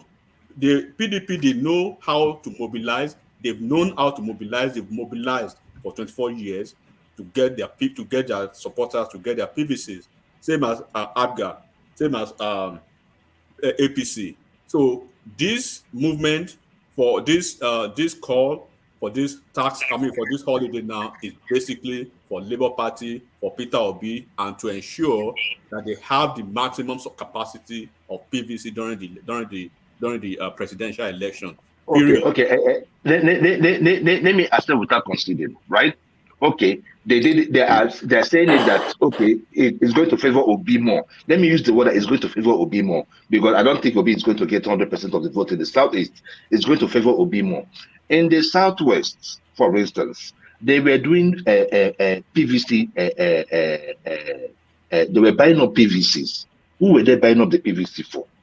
Look, every region have the way they are moving. No, Where And in Southwest are they buying PVC? Adeleko, it has been in the news. It has been, I'm not coming here. It's We not only in south the of southwest. Southwest now. We Hey, state. hold on now. Hold on. In Lagos, they're doing it in Lagos now. Hold on, but Adeleko, it's not only in Okay, Lagos. It's not only in Lagos. So There they was one buying that it they from showed. There was one which they showed people? in hold on now. Hold on. Let me finish. There was one that they showed in the north in an IDP camp where the guy was seen giving money and collecting the people's PVC. I am telling you, it's a national issue. You say? IDP camp in Southwest. No. In the north. That's what I'm saying. That it's happening also in the north. It's not Okay, only in but the southwest. you are. Hold on, Joel. Listen, the thing we should stay. Look, what we are talking about, right? If you are talking about people buying up PVCs or doing that now, it means you are talking like a political Lilliputian. If you are just talking about that now, it's 39 days to are you aware? No. Go ahead. It doesn't matter. I mean, the names does not. It does not push me. Go ahead. No. Go ahead. Go ahead. Joel, if you don't know now, I'm telling you directly now, right? That until the day of the election, I don't know why you are talking like this. You are a Nigerian now before you become an American, bro. Why? Wake up. PDP and APC, they will buy PVCs every election. They will buy PVCs every election. They will play all the dirty tricks in their political books to win election. And that's why we are talking about these fringe political parties. How do they really have the capacity? Because everybody is crying free and fair. Bro, wake up. No free and fair election in Nigeria. It won't happen. It's okay. The only thing is it is now. No, it's left for 25th. Like now, that is not our own. That is beyond my pay grade. You understand what I'm saying, right? No, I get where you're coming from. That one is beyond my pay grade. Whether we're going to have a free and fair election, right? That is beyond my pay grade. I cannot speak for it. You cannot speak to that. Nobody can speak to that. Only INEC will determine that. My own thing is just this. Pre-election, what are we doing to make sure that people are not disenfranchised? Let people have their voters card in their hand. Let them decide if they want to sell their vote or not. Let them have the power to vote. That is my own thing. So if they're going to go about it with going on a public holiday to be able to allow more people to get franchised, good and fine. Let us go there. If they reach there, PDP want to spend money, let them spend money. If APC want to spend money, let them spend money. If Obi'S want to spend money, let them spend money. The end will justify the means. After we do all these things, we come back and we have we have a debate on it. But if it is for us prepping up ourselves to go out there and vote, I think the people need whatever it is, whatever instrumentation in power to be able to get their PVC. I don't think it is hard. And for those saying that it's going to hurt the North, I don't want to use the word I want to use, but I would just say it is not just necessary. That they can do their things by themselves. I mean, we are good. Trying to pet the North. This is free, trying to do our own thing. My brother, I'm almost. Can I? Let Fatai come in. Fatai, yeah. Brother, my brother Joel. I think I am almost, not exactly, but almost with Joel. I think it's a local decision, local government decision. I understand the other argument. It's those ones are perception arguments. Whether they are perceived as this and that, they have to make their decision. Declaring the holiday, especially what this point, like even if they declare the holiday, functionally it might not really work because the INEC is a federal agency. It's not a state or local government agency. So if they declare, which day would they declare? they can, INEC is independent. They cannot corner INEC to give them a particular date. INEC will work as INEC work. So if they declare a particular day and that day happens to be the day that INEC is not efficient, so there has to be a balance in how effective it. But these are a local government on that they say who is wearing the shoes, know where it pinches. So they have to decide. It's a local government issue. They are not going to decide declare national holiday. Is their, let me use the word in quote, is their problem. If they want to declare holiday for the for if they find it, if they consider it that important, if they consider, because government usually makes some decisions that might not be on the average, not the, but if the government consider this so important. So this between Obanese and government is a back and forth. I don't even think the government will listen to them, but I don't see anything wrong in them asking for it. Everybody, they have a right to ask for it. The government Fatai, has the right to accept or not accept. Fatai, let me tell you what happened in Imo State, because you see, when we say politics is local, politics is indeed local, right? Do you know that in the Imo State, in the in the Olu zone, you know, they have 3 zones, right? In the senatorial district where Popu Uzodinma is from, when they were doing PVC registration, they had over 50 to 60% registration rates. Right now, as we speak, they have over 50, 60% PVC collection rates. So what they are doing in Southeast, what they're doing in the Southeast is shading registration and shading PVC collection. So what we are saying is this: if you say probably there was a reason you gave for people in Oru to be able to get their PVCs right, okay, make it public holiday, make it a level playing field. And that is what is going on in the Southeast. They are using their power to make sure, I'm just telling what is going on in the Southeast. They are using their power to, register those that, that belong to their base, especially those in government, right? Then the other regions where they know that they don't really have people, they go out there and they do a shoddy job. So my own thing is, if they're going to have a public holiday, we should have a public holiday. Let people go there and take and pick up their registration and their PVC. And if at the end of the day, on the 25th, they decide to sell their vote, it's still on them. That's my point. Yeah. But Brother Joe, you have to also factor in what the question what is raised. INEC is not state agency, it's a federal government agency. If they I declare a know public they are. holiday and that day happens to be the close, and especially when you look at even Nigeria terrain, everybody is complaining that the federal government, the administration is doing some shady stuff with INEC. So if they declare a holiday and Buhari call a INEC chairman, okay, that they don't work. And they don't come to the No. No, it doesn't work like that. It doesn't work like that. It doesn't work like that. No, I know It I'm doesn't work speaking like that. lightly. But right now though, I mean, for information's sake, because I know there are people tuning into this program, and to right now they have really taken the PVCs to the world level, so people can go and get. And I think the first day they did that, they had about 100,000 people pick up their PVC. Not in the south. I mean, I think it's nationwide. So please, people should go. They've extended it and they've moved the PVCs down to the world level. I think that should be just like information, just an FYI. People can still go out there and go get it. They made it more simpler, but I think in the southeast, probably we need a special case. Whatever it is, they're going to do to make more people go get their PVC. I think it's in the right direction. All right, brilliant. I think that they can. You see, the Highness that is calling for a day holiday for people to go and get their PVC. They know what they are doing. Number one, we have to even give them credit for calling on Easterners, for trying to energize the people to come and vote. We have seen the past election in that region for the past four years. They've not been voting.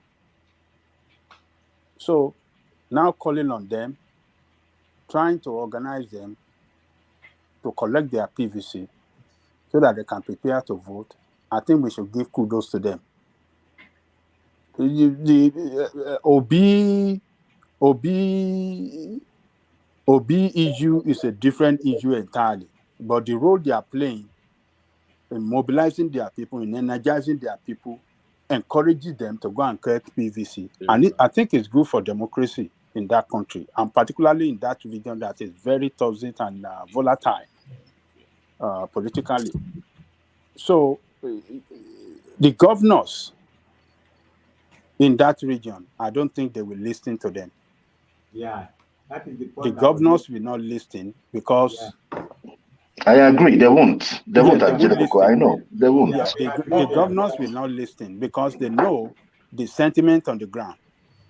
Yes, they know who is that. Yes, and they know that the new registrant that have not collected their PVC are majority obedient. So they are mobilizing for the obedience now. That's what they are doing. We all know that. The governors will not listen. That would defeat their own purpose of feeding their own machinery now. But let us look at the pros and cons.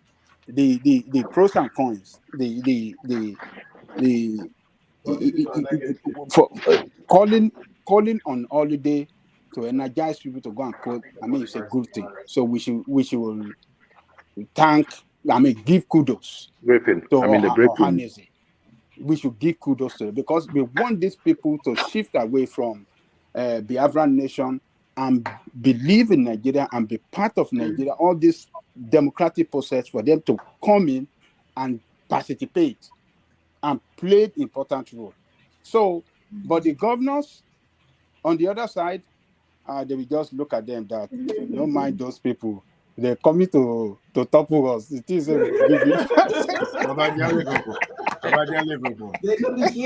totally agree with you on so this. So when I hear people, when I hear people talk about strategy, right? Yeah. If Tinubu does not present himself for interview, I remember those days that Kulota will say strategy.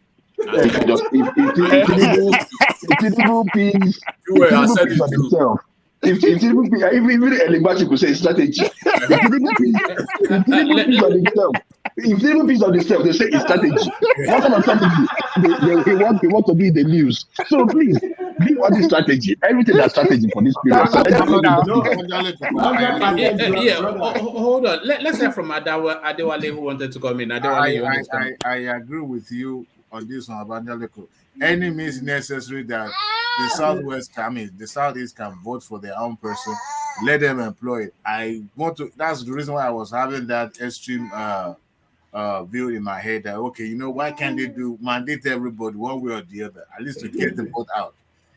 I agree with you on this way. Anything that will bring vote for, from that side, I go with it. All right.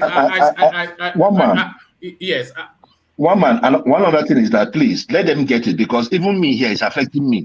Let them get it, because the next thing you're going to hear after election is that they did not give them their professor's card. That might be another reason to start causing another wahala. Let them get their PVC so that if Obedient lose, they know that they lose in peace. If they win, they won in peace. Period.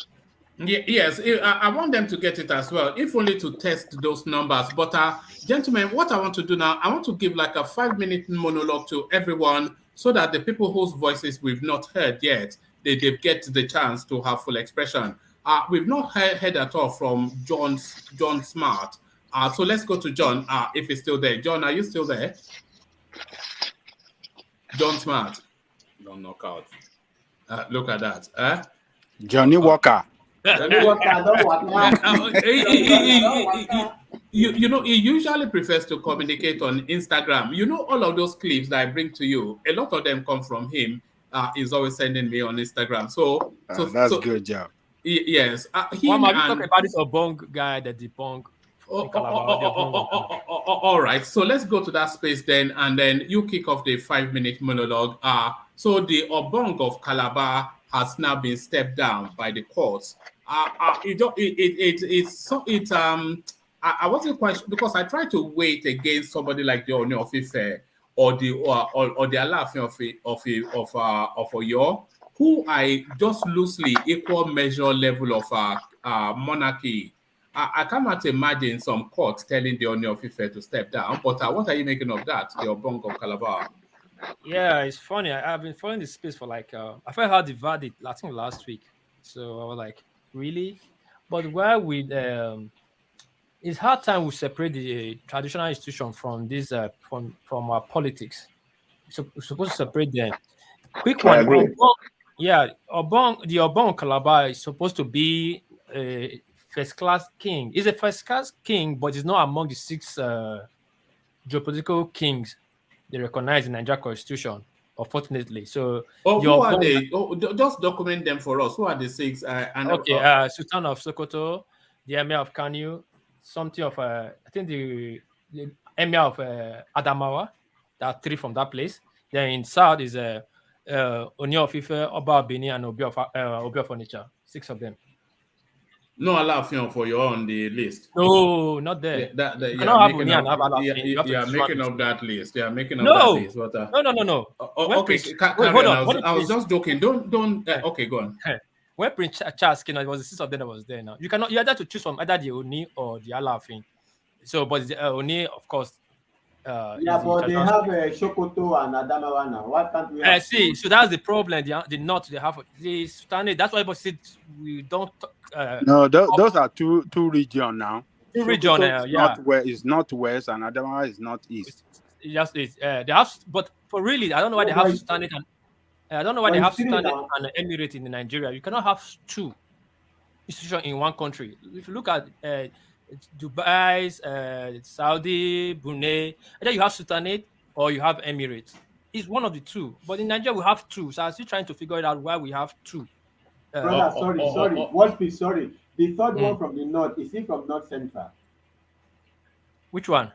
You mentioned three from the Emir of Kano, then you said, and then the Sultan of Emir of Kano, then that is 2 from Northwest now. That is 2 from Northwest. I don't know, but that's the 3 they have. Where is the Southeast Obi of Onitsha? Represent the east. No, they are too prominent. One from the south, one from the north. The Sardana Sokoto and the Oni of Ife. Those are the 2 most prominent kings in the country. Hold on. We'll get to that. No, those are the 2 most prominent from the kings in the country. Others are secondary district. But what we didn't mention on your people. Oh, listen now. Listen. We are just talking. It's not a monologue. It's a geographical region in Nigeria, and they have 6 first-class kings in our constitution. Then in Nigeria, the head of traditional rulers in Nigeria is Sultan of Sokoto, vice by Oni of Ife. It's 2 different positions. So you have to understand. So no, those 2 they are placed there. They place them on equal scale. They place them on equal scale. I don't know why it said vice by. It's like that. See, look at it on Google anywhere in that. No, they place them on equal scale. Hold on. The head of traditional rulers is only. I've said it here before. It's not supposed to be theirs. Sultanate is not a tradition. Islam is not a tradition. The head of traditional rulers, Sultan of No, it's not the head. It's the head of Islamic. Hold on.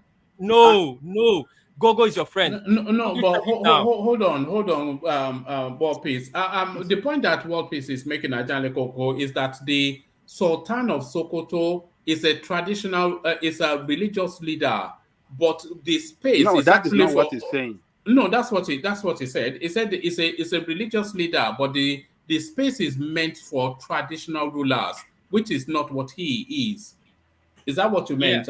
Yeah, that's what I meant. He's not a traditional ruler. Sultan of Sokoto is a regional leader. He's not supposed to be in that position which he's occupying. And according to what by that argument, then there will be virtually nobody because a lot of the monarchies in the north, they come first as religious leaders, and then continue. No, that's my point. That a lot of the monarchy in the north, they are largely religion than traditional. So that's how the tradition too, though. I know, but we are Yeah. supposed to look into this constitution and make this thing, but we just overlooking it. They just give all these things to the north. South Dakota not supposed to even be there. Emir of Kano is even okay because Emir is kind of is a tradition, not a religion.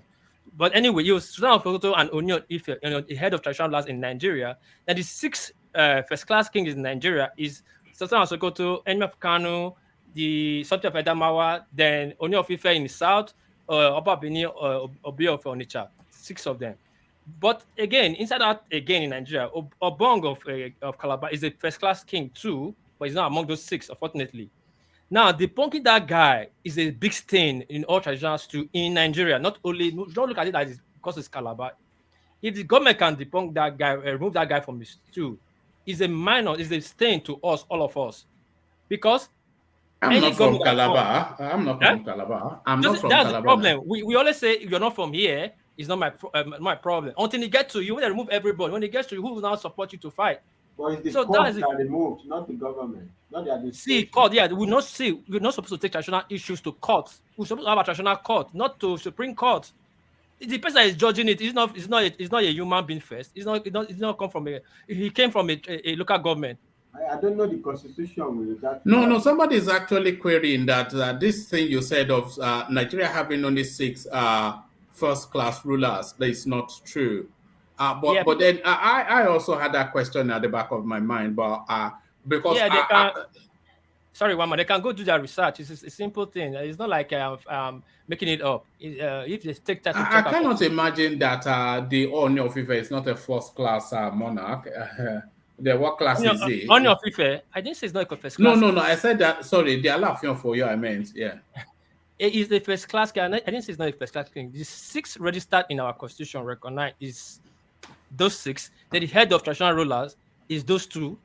But these people are still first class king. Just still called His Royal Majesty. Some are called Royal Highness. Alaafin of Oyo is called His Royal Majesty. But the one in those 6, these 6 people, these are the one internationally recognized. Nigeria put to the international. These are 6 regional this thing. Anyway, this constitution one man. Do you know one of the reasons why they break up that Oyo state is because of the fracas between Oni and Alaafin?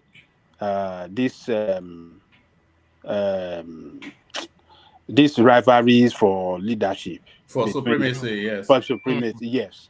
That's why they break, so that each one of them can have have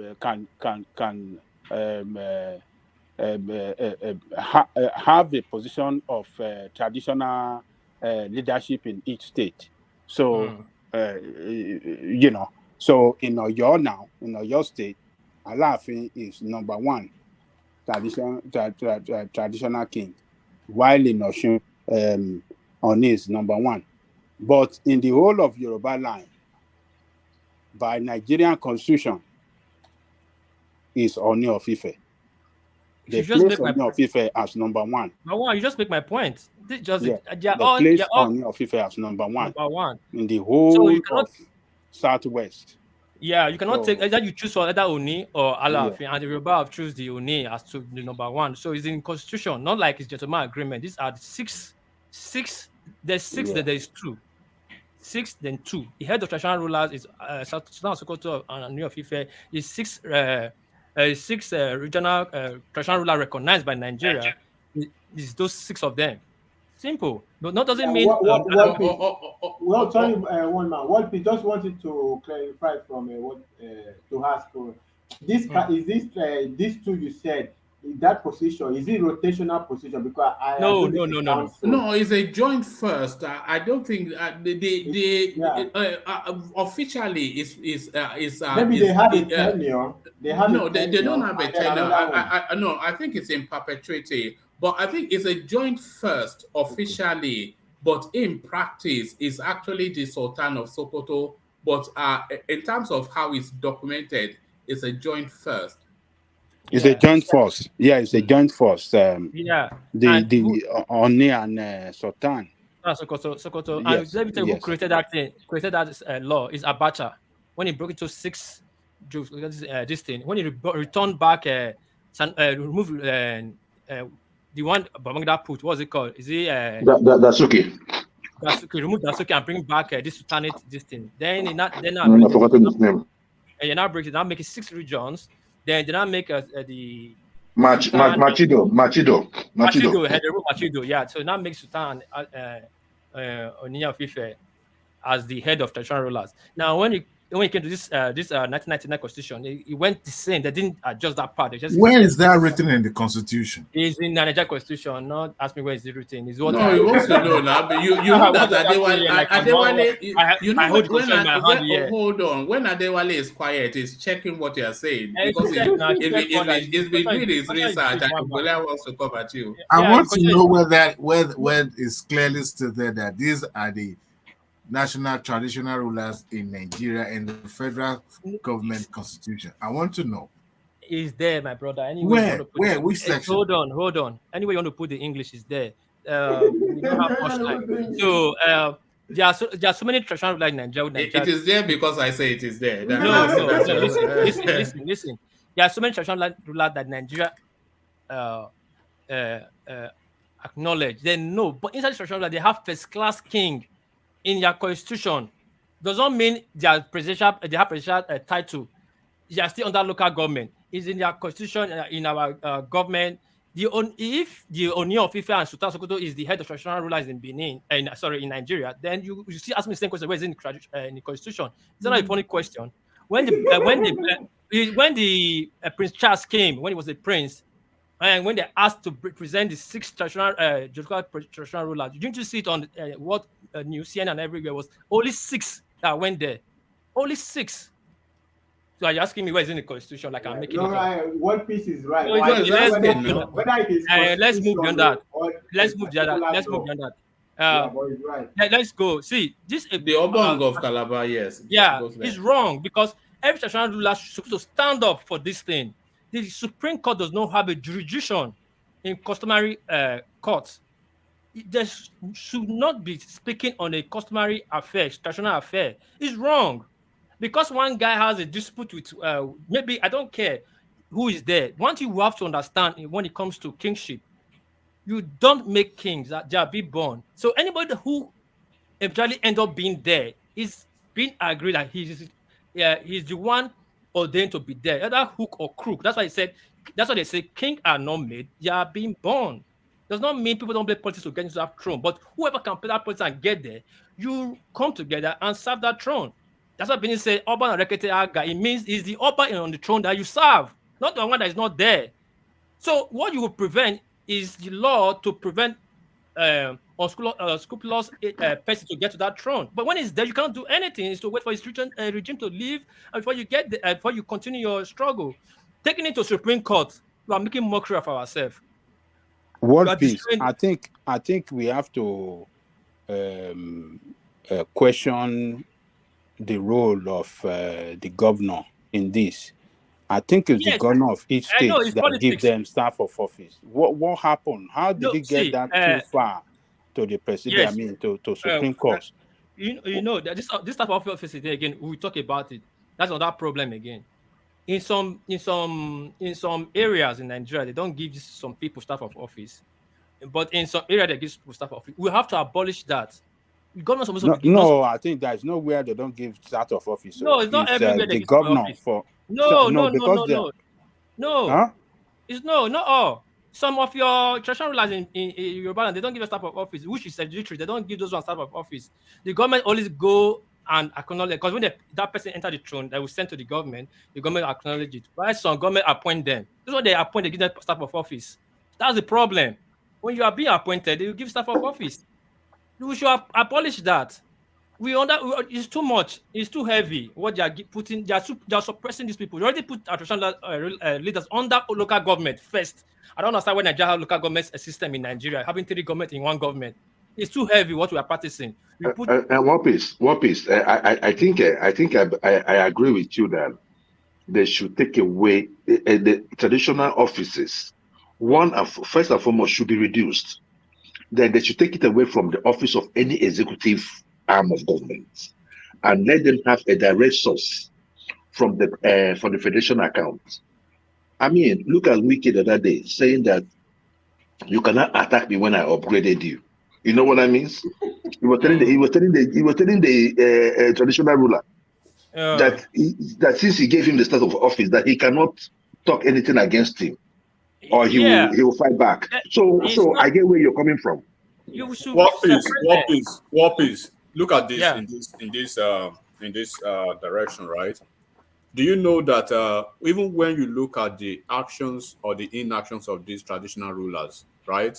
Are you not aware of the fact that they've made themselves more or less like an appendage of these executive of these governors or of the government general? Look, there was a clip I was watching maybe 2 days ago. I saw one traditional ruler.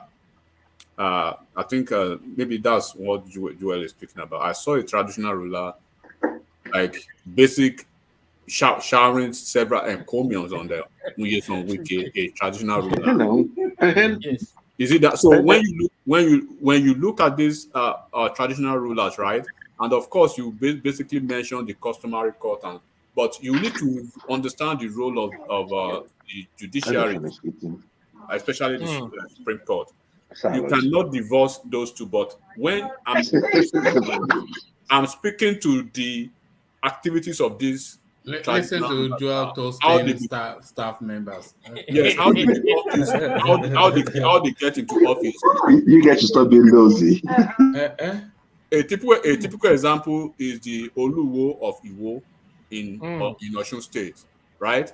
That is a typical example of a traditional ruler in Yoruba land.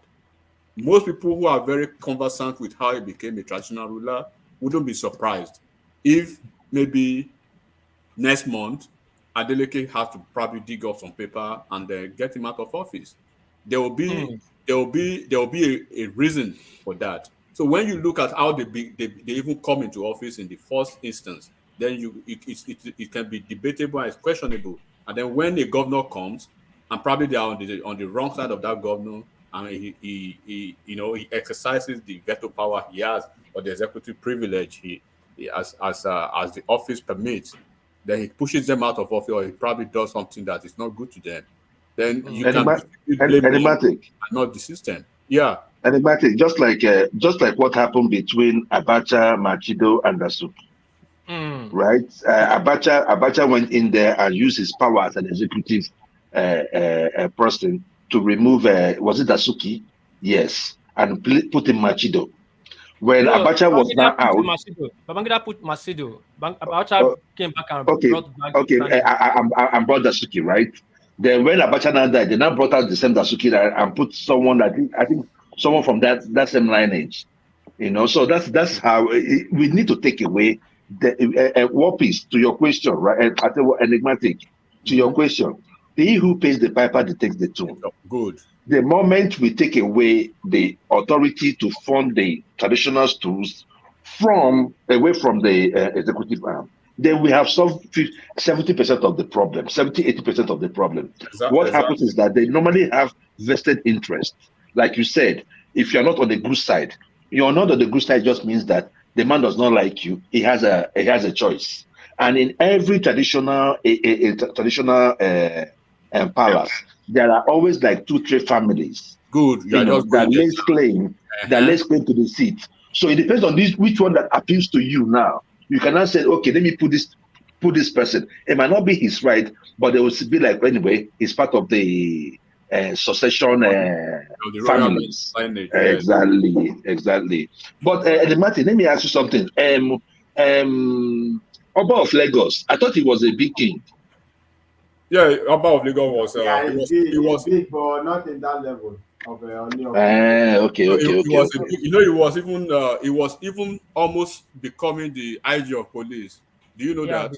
Yeah. It was almost. Yeah, he was supposed to be the next IG of police. They basically finalized everything, and then all of a sudden, Oyekon. I'm talking about the stool itself. Yeah, the Oba of Lagos too is on that topic to talk about next. That is long. No, Oba of Lagos, that one is I don't want to basically speak what I don't know, but that should be now by way not get crown. It's not in the level of our opinion. You just leave that side. Leave that side. This is a lot. No, that's Okay, like the that one is M. Naibado King. Now inside money, you don't get crown. You don't get crown. First of all, for you to be Oba of Lagos, right? You have to be in a certain political class, quote unquote, within the Lagos political climate. Oh, for real? Yes. Then I'm that's going how to use the right. I'm going to use the right frame. You have to be in a certain elite in that Lagos, a certain caucus. So that's why I say leave it Caucus. alone You're for not that there. for now. You will not get to that place. But that's it. That's why I Oh said wow! that's a topic. Oh, no wonder Tinubu's son was pulling his beer.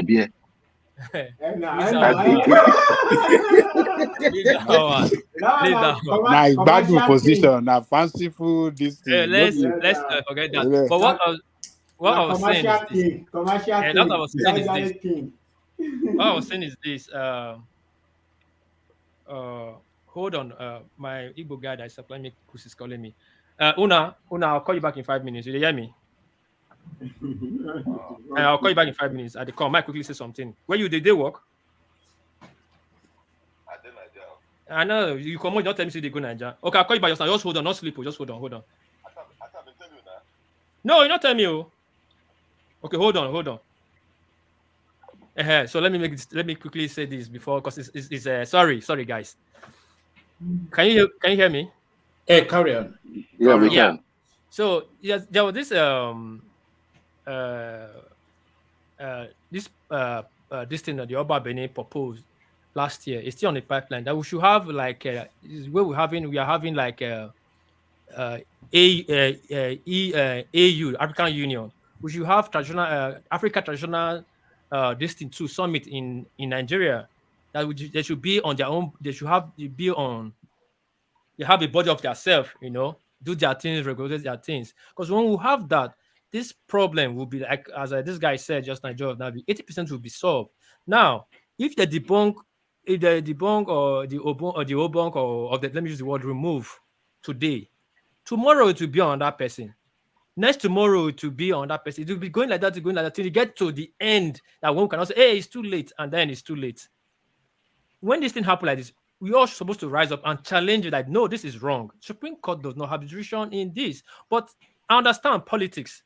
If the king is not speaking to the night of the government of the day, they will remove him just with the beer. The council have to come up with a write-up, and the local government chairman will remove him. Any of the Sultan or Oba Benin will be removed by councillor. They are all on that local government chairman.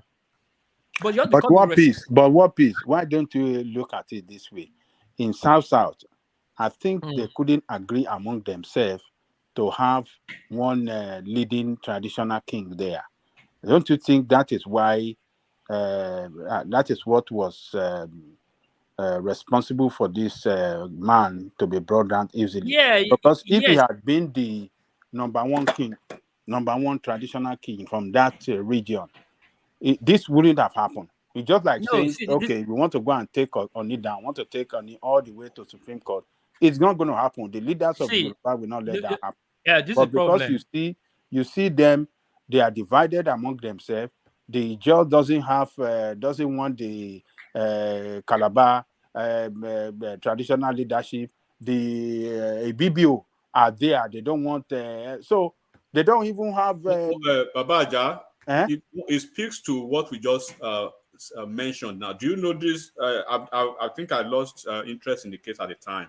But what actually started the problem for this Oba? I think he was very loyal to is Cross River, right? Is it Cross River State, right? Calabar, yeah. Yeah, I think he was very loyal to. No, it's Akwa Ibom. Is it Akwa Ibom State? Okay, yeah. Akwa Ibom. Obong of Ata. It's Akwa Ibom. Yes, I know he was very loyal to this this uncommon governor. What's his name again? Akpabio.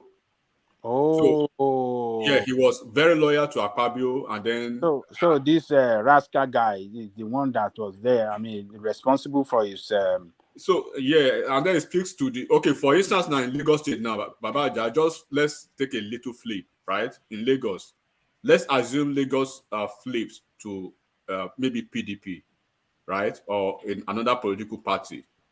Tinubu and and his Peter Obi. Peter Obi now. No. Let's just say in the as the governor now. So you do not have Tinubu and his lieutenant now and his team, right, controlling Lagos again, right, from the state to the local, right. Now you will see within a year they will demystify the traditional stools in Lagos State.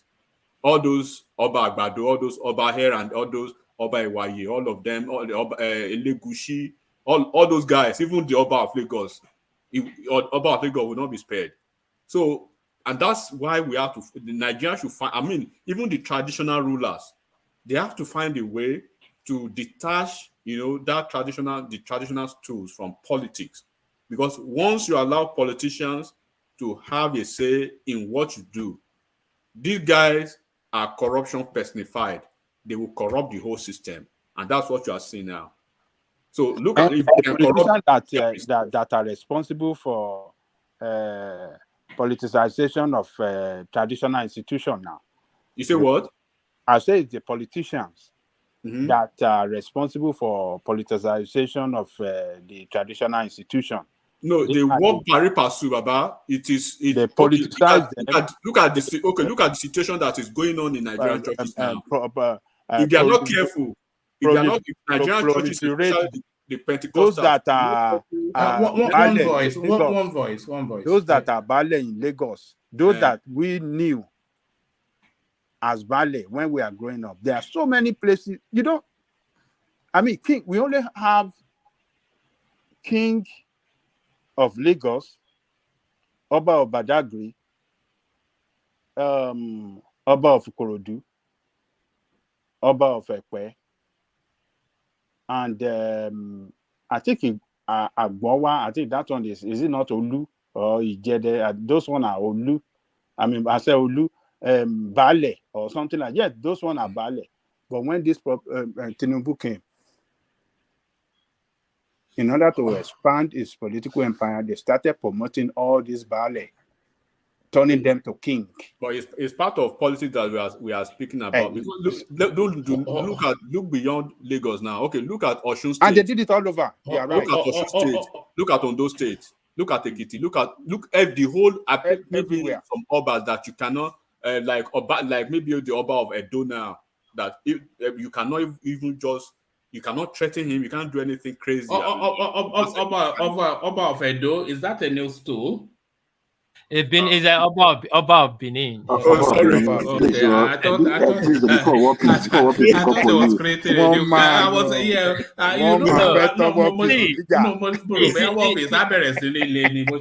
truth of the matter is this thing. Like you said, the question you asked me just now, it was a very nice and interesting question. Is this geopolitical zone and 6 recognized first-class king in that area does not mean these other people are not recognized too. But the problem is that, what I was saying, money, politics, because everybody wants to have money. That region has so much money.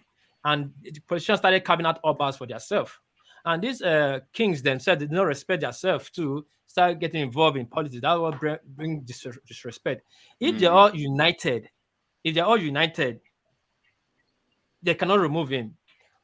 Because they are disunited, that's why they are having problems. But the funniest thing, if I say that, people will shout. When they have serious issue, they all end up in Oba Benin Palace to settle themselves. They all end up. But when they hold on. So who's they? All the Obas outside there. They come here to settle. Okay, well, I don't know about South. Listen, you don't know. I'm telling you. But when it comes to money at Jaikoko, they all now seem to be they want to be independent money. You understand it now? Independent. That's the problem. When it comes to money, you don't want to become independent. Okay, let me use simple example. Money. See, let me use simple example. Warri is the most undeveloped state. We're not talking about it in Nigeria. Warri is not a state. Warri is a city. And I mean, data is undeveloped. But the problem, when there was Bende, they were champion. No, they were champion. They want to break up and be their own. They break up, they all would become Royal Majesty. Because then it was Oba that was Royal Majesty. The rest of them was Royal Highness. And they championed it so bad and they got their state. What happened? All of them, they have more than 50 Royal Majesty there. that not even they can't even unite to make a quorum. It's okay. This is what we want to do. This is what to do. Everybody's fighting for their own for their own pockets. It brought disrespect. But Kayode, the development. Olu of Wari now is making that effort now. Kayode. He's trying to, but see this thing. This is what happened. It's Shola now, not Kayode. Is it shout to Shola? Listen, this is what happened. Thank that you, place, woman, Shola. Yes, Shola, from Okete-Kukwa, from Okete-Kukwa. That place. From Egbaland. Wait, hold on. That place. From Jabu. Hold on. Anywhere you come from, it's okay. So let's just see that place. The Urobos and the Okpe and the Patani, that is the Ijo and the Anyoma, that the Iseluko and Agbo, they have been very bitter because then Benin put Olu ahead of them. So there was love lost then right from day one in that place. But when they now got their own position, their own state, the Olu could not hold it anymore. They all broke up to have their own mini kingdom. There's something that happened recently. It was like an insult because of one piece of land that was happening. There was this was one piece of land. The Olu of Wari have to leave his kingdom and go to meet the king of Urokbe, and knows how to settle those things. Before it was not happening. It was not happening. Then in Benin, after the Oba Benin is the Olu of Wari, after the Olu of Wari is the Dean of Agbo, which Obi of Agbo. That's how it was arranged then. Now they're all scattered. It's bringing land dispute, problem upon problem. The Olu don't control the entire Wari. It controls just a segment of the section. It's not supposed to be so. For traditional sake, for respect, we all have to come together. In your state, come together. South come together and respect. We should respect our traditional stew. What is Delta State not developed better than those states? It's just a question. No, not far. Not yet. Who tell you? Who told you? Who told you? They put your leg. One man. Have you gone to Edo State? Statistics. Edo State is you make it so easy. You make it so easy. Oh, not to make it easy. You make it so easy. Apart from Delta State, there's a consign. There's a consign that Delta State is supposed to be as developed as Port Harcourt or Lagos. The kind of revenue they get, the money they get from that place. One man, there's no skyscraper in Delta State. No 10th floor. As bad as that. No 10th floor. The only developed place in Delta State is the Asaba capital area they just put there, and it's just one main street. And the Wari is the floating shelf market. itself. And the floating market. Yeah. Wari is the shelf itself. And Saple is the shelf itself. Saple. And what is Asaba is the way it is, even because of Onisha.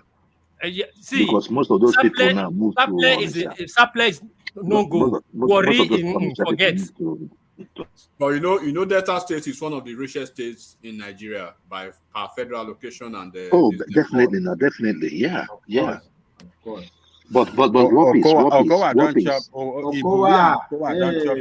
No. Adele Koko, it started from what's his name again? The one that went to prison in London. Ibori. Then they now had Oduanga. They've not had a good governor all this while. That's the problem. Delta State is one of the richest states in Nigeria. From NDTC derivation. But you go see all those people come online. They yap Tinubu up and down. Yeah, those people have money. They have money. 75% of the oil is in Delta Creek, not even Port Harcourt. 75% of the oil in Delta Creek, but yet nothing to write home about. But let's put that aside. We have to start standing for our traditional rulers, good or bad, just to put that respect there. Taking our traditional issues to court is not the way at all.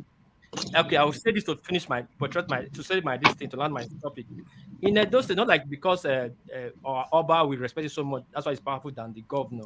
Because the Nigerian law itself put the local government chairman above all traditional school in Nigeria. But because we those home and away, the way we give respect to our Obas, Oba Benin, that's why any governor in those states cannot try there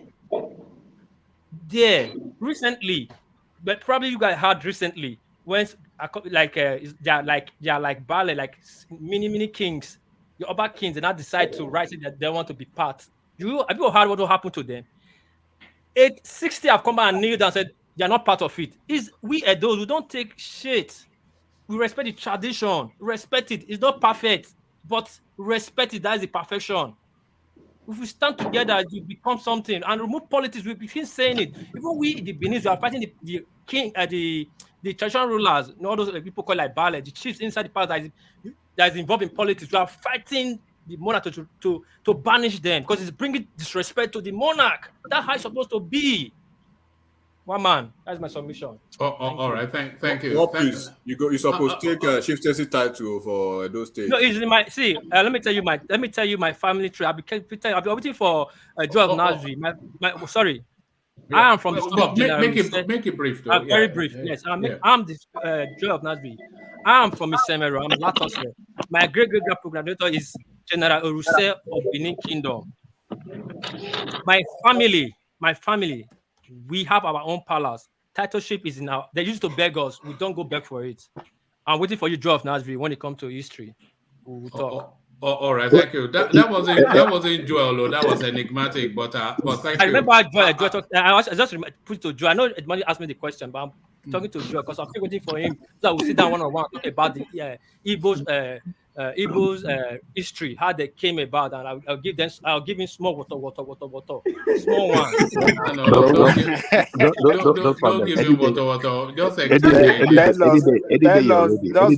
know on this platform when is your own time for. It's going to be a morning. When you are ready for Onomaba position, let us know. We'll come out. No, it's going to be a morning program on a morning program.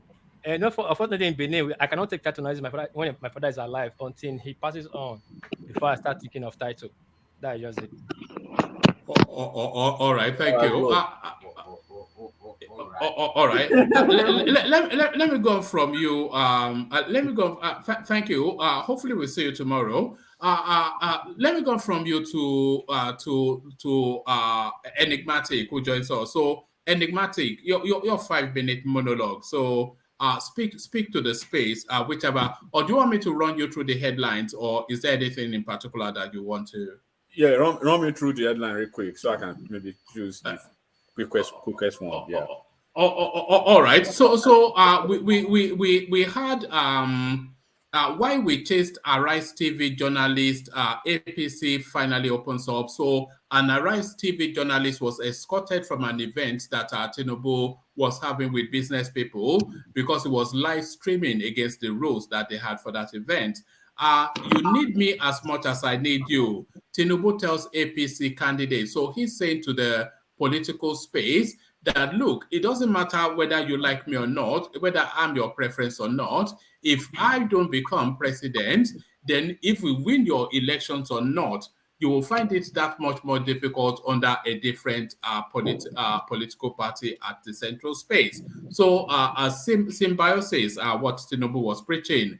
And then we talked about Ohanese canvassing, requesting that the Southeast governors declare a public holiday for people to collect their PVC. And then why I am quiet on G5 governors rift with Atiku Ayu. This is Tambuwal finally opening up but not saying that much. He says he doesn't want to escalate the matters, that's why. And then Anambra government launches attack on Peter Obi, pulls down Billboards. So Soludo taking down all vestiges of Peter Obi in Anambra State.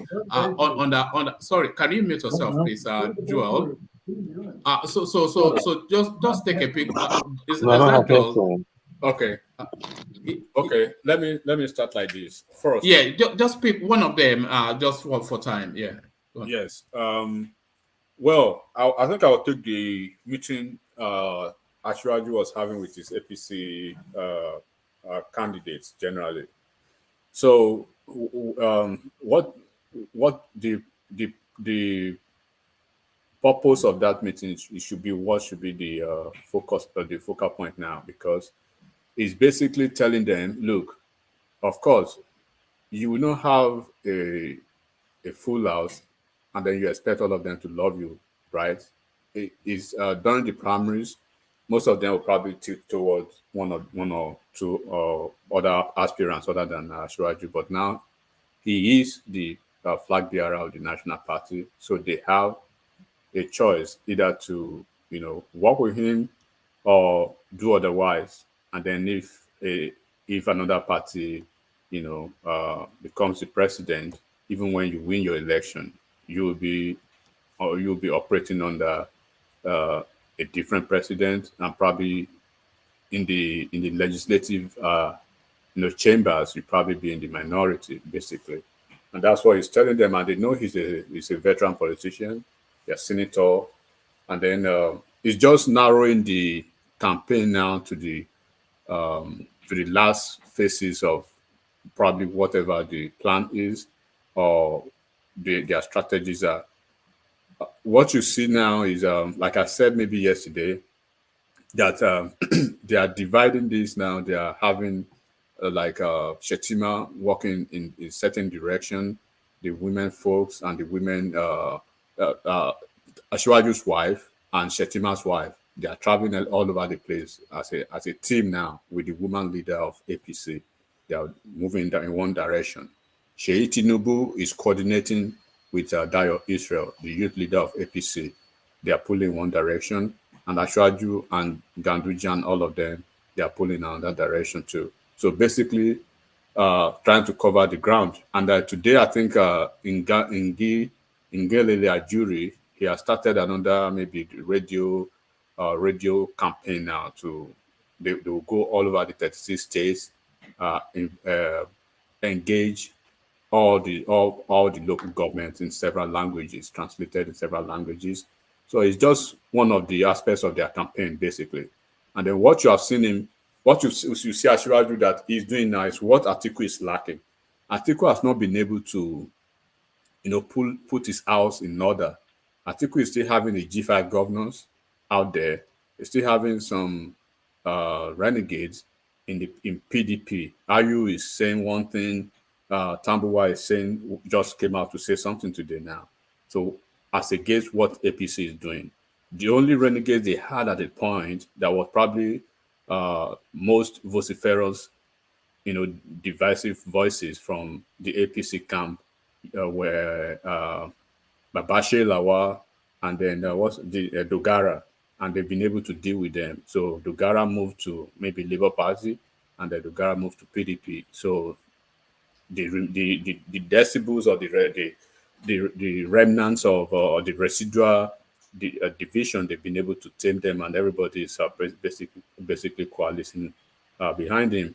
But they have, I think, 350 senators, House of Rep, and then senators on it. So they are seeing the handwriting on the wall. They are seeing that this is probably happening for the first time. I don't think Buhari did this. I don't think he did it in 2015, in 2019, or even Atiku. All the time he's been running meeting with all the political candidates of your party. This is the symbolism of it alone means that this man is ready to carry us along with his campaign. He's ready to work with us when he becomes the president. And then as members of the political party in the two chambers of the National Assembly and then the various assemblies in the states, we have a president that we can work with and we can look up to. And then by virtue of that, the state governors will be pulling from the state gubernatorial candidates. All the candidates basically in each of their states, in the various states, they'll be working in unison, they'll be working in one voice, and they'll be working in one direction, minding the fact that they cannot afford to lose this election to an opposition. And then of course, they're all politicians. Like we all know, politics is more like an investment. You invest, with a mind of ROI, and then you want a very good one. So they've invested their time, they've invested their energy, they invested their funds, and then they've seen a leader now who is basically walking them through his program and through the agenda he has for them, and is ready to work with all of them. So no, it's not like to Buhari that say, I belong to everybody, I belong to nobody. This is not the language this guy is telling them. He's telling them we are all in this together, we have to win together, and then we can all form a government together. So he's just rounding off his campaign, basically pulling everybody in the same direction, and then working to the agenda of winning the election. Basically, that's what he's doing. He was doing yesterday.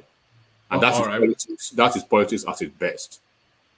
Yes, I agree as well. It's really bringing the reality to them, isn't it? So irrespective of what they think of him, they will only be relevant in the next dispensation if they are part of the ruling party. And I think every politician knows that. So he's bringing that reality to them that, look, this is the business end of it. So let's just do this and bag it. So that's Tinubu playing politics. To just say this, what I know for a fact is that the way the appointment will be, portfolios appointment will be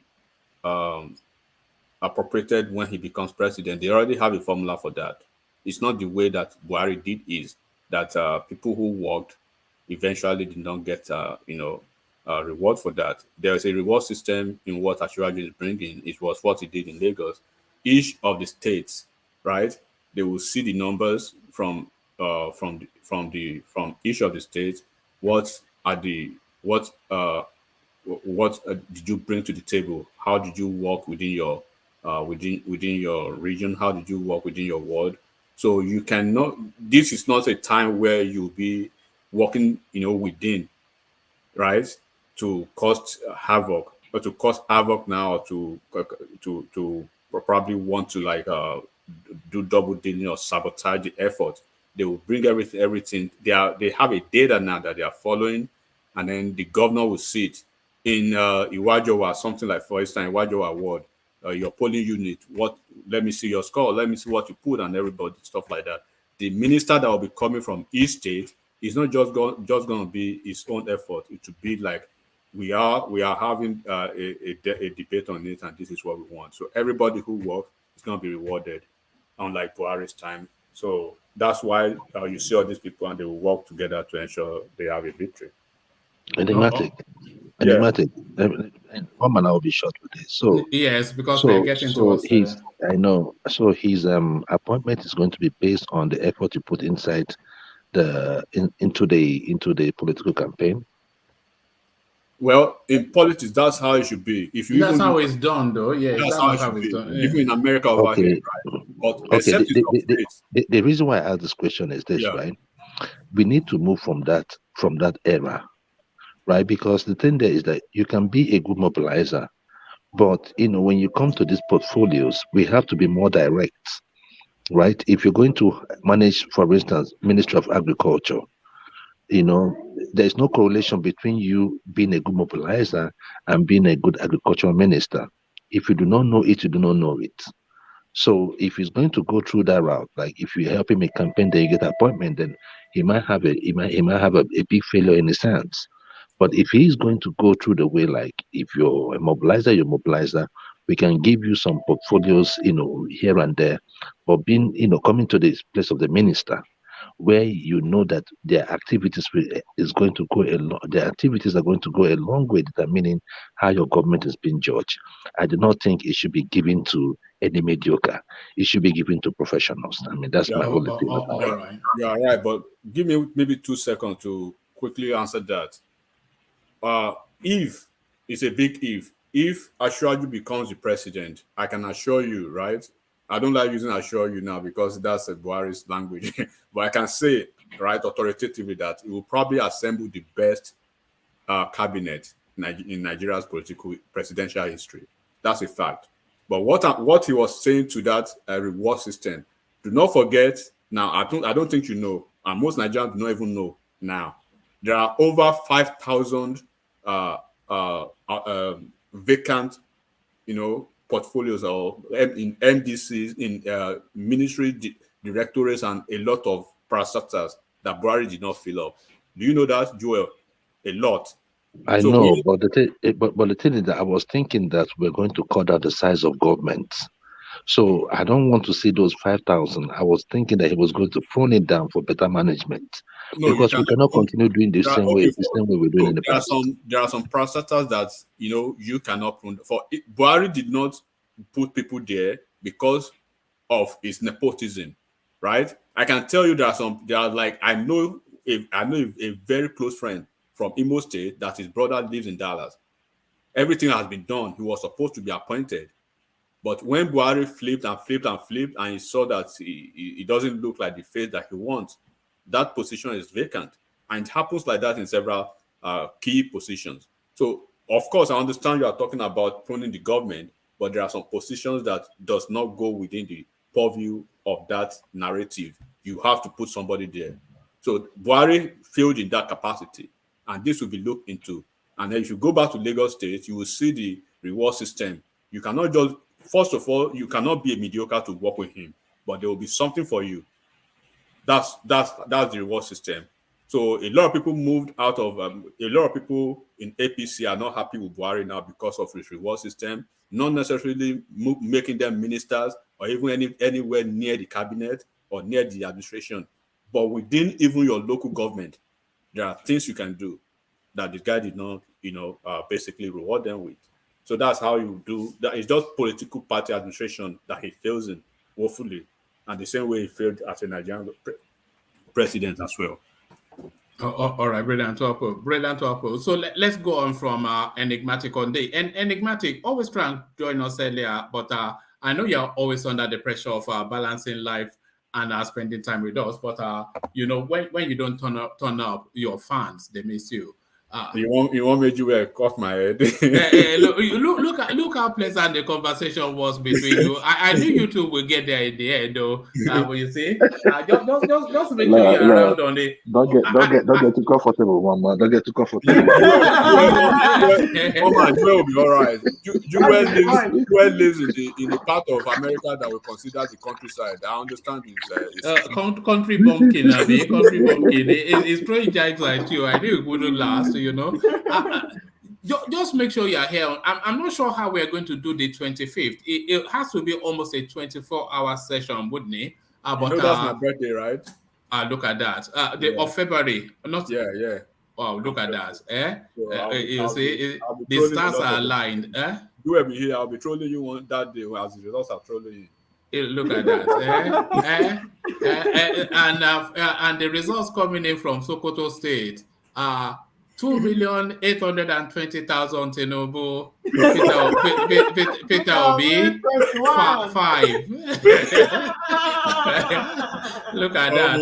I want to look at that. All of them. You guys will be here that day. Oh God. We'll see. We have to strategize for that day to see what we're doing exactly. But thank you, Enigmatic. Let's go from you to DOG, who I suspect may have gone to bed. D, are you still there?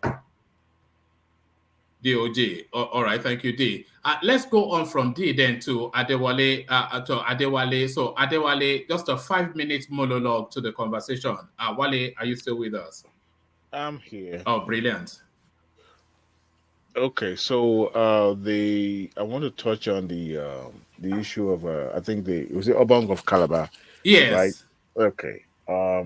Unfortunately, I was trying to dig deep and learn a little bit more about that particular office. It seems that this is not the first time that particular king will be sacked from the office, but it's unfortunate that the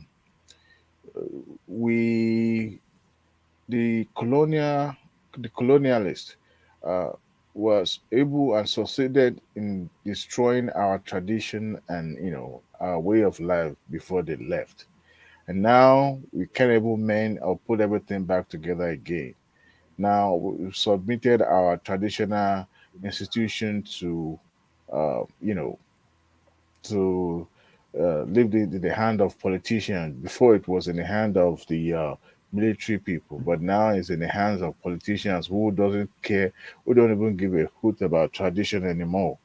Now, there's always a process, and the judiciary system is always in place to help them to navigate that part. But unfortunately, it seems that government has more say. Can you imagine the judge who actually passed the judgment and the person who read the judgment are not even from that part of the state? So probably they don't know much except what is being written or diluted and all that. So for the Supreme Court to make the judgment, it seems that the process probably was not followed. So, but at the same time, I don't want to dwell much on that particular detriment. I want to talk about the fact that the federal government, because I was accusing, was it what is it called? This man, this gentleman that left. I was accusing him earlier about which act, where was it stated in the federal constitution about the World national, peace, world yeah, peace, yeah. what peace? Thank you. And I was able to dig deep, and I was able to find the act that established the act. Now, what I've seen is that a lot of Obas were upgraded, which is a good thing. But then there are still some Obas that are. I want to use Yoruba land as an example, and I know some other Yorubas also. You too, you are also Yoruba woman. In Yoruba land, there are some Obas that are traditionally supreme, and Oni of Ife is not just the only supreme Oba in the Yoruba land. It's just the fact that he's the what do you call a pomilero in English, and that is the reason why his stool is made popular. And interestingly, there are some other Obas in Yoruba. If you watch closely with the present Oni, whenever he's going on a national assignment or outside the country, you always go travel with three major important Obas in Yoruba land. Unfortunately, one of Elisha doesn't, he's an older man, so probably won't be able to follow. But you always go with Alara Ajero and Orogun Leila. Now, these are the trio of the same parent. They always go along with them. Now, I want to use Ekiti State as an example. We have three permanent supreme rulers in Ekiti State: Otun, Ajero, and Ewe of Ado Ekiti. Now, no matter how they rotate, the chairmanship of the state of the council in the state is rotated among those three. Now, in some occasions, you will see them appointing other obas. Now, the reason why the federal government recognizes Ooni of Ife more than Eleko of Eko, or I'm talking about Oba of Lagos, or for example, Oba of Ilesha, is because the progenitor and the inheritance of that stone, which is Ooni, was made uh, popular than every other Oba. Not necessarily mean that it is more supreme than every other Obas that are true descendant of Oduduwa himself. I'm talking about the grandchildren that belongs to Okombi. So, but the fact that they established the council as an advisory body, which is a good thing. But the thing is that they've destabilized that institution, and that institution doesn't have any constitutional role to play in in our society of today, other than just to be in office. And not necessarily that the government will take their advice anyway, but they are also subjected to the state council to pay their salary. That is how they actually destroy that institution. So now that the Supreme Court passed judgment to a stool that's supposed to be a supreme and a great institution in the state, to me, it's kind of like a destabilizing that institution, because now you have to go back and you know uh, do the due diligence again and to install another one, which would take a long process. But I don't just understand why people will put their neck and stuck their neck in a process where they are not recognized constitutionally. At the same time, you are subservient or subjected to the dictate of the governor of your state, which is by virtue of his office is what do you call it, chancellor, and you remain permanently on the stool. But it's unfortunate. Me personally, I don't think I want to do that in the nearest future, even though me as a prince, I don't think that's what I want to subject myself into. But that tells you that our society will have made use of the traditional institution like that of, if not because of uh, the constant interference and incursion of the politicians in the matter of our traditional matters. But every other thing's being discussed, great discussion, and I really appreciate everybody's input. Uh, it's still one Nigeria, one love. Thank you, one man, for the opportunity, and I really appreciate it. All right, thank you. So that's Adewale, of course. Join us again tomorrow. We might launch at the Peter Obi interaction with the Chatham House space. So that's Adewale. Everybody knows him, of course. He's a prince as well. That's our second prince now on the platform. So who was that? I think we lost someone else there. Oh, that's Wale left. So thank you, Adewale. Thank you. Let's go on from Adewale to Ife, who I think may have gone to bed. Ife, are you still there? All right. Thank you. So let's go on then from Ife to Joel of Nashville. So Joel, a 5-minute monologue to round off. Oh, okay, one man. Thank you very much. I don't know where to start. I think we've really talked about the traditional stools, and my take on this, because I saw this long time coming. We had a traditional ruler in my own place, and one day he comes out and they say he's a king. The other day he comes out again, they say that he has been demoted. Then I heard that he's still in court. So I think that I am one of those that think that the traditional stools and that of the and that of government should be separated. We've had I think our traditional institutions have been taking so much blows, not just from the government, from the religious institutions too. Especially, I mean, I don't know how it is in your places, but I know in the Southeast, they come with, you see a fake pastor comes in and just starts talking nonsense about your tradition, and the next thing they will say that they're doing cleansing and all that, blah, blah, blah. So I think it's about time our traditional institutions should be protected, guarded, and funded independently. I think when we do that, we shall reduce the problem of all the traditional stools to the barest minimum. There's nothing wrong with having our first-class chiefs. I'm okay with the first-class chiefs. Every community must not produce a king. So if we have the Obi of Onitsha, the Oba of Benin, I'm not from Onitsha. I just pay homage to Obi of Onitsha, being that he's from my state. And likewise, other stools out there.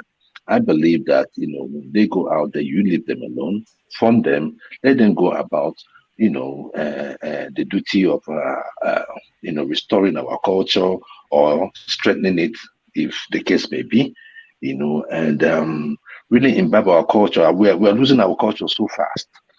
With the social media coming up too, we have many things. I thought there was this lady happened to be my classmate. And the other day she was just talking about, taking off dowry. Why are we paying dowry? When you allow people's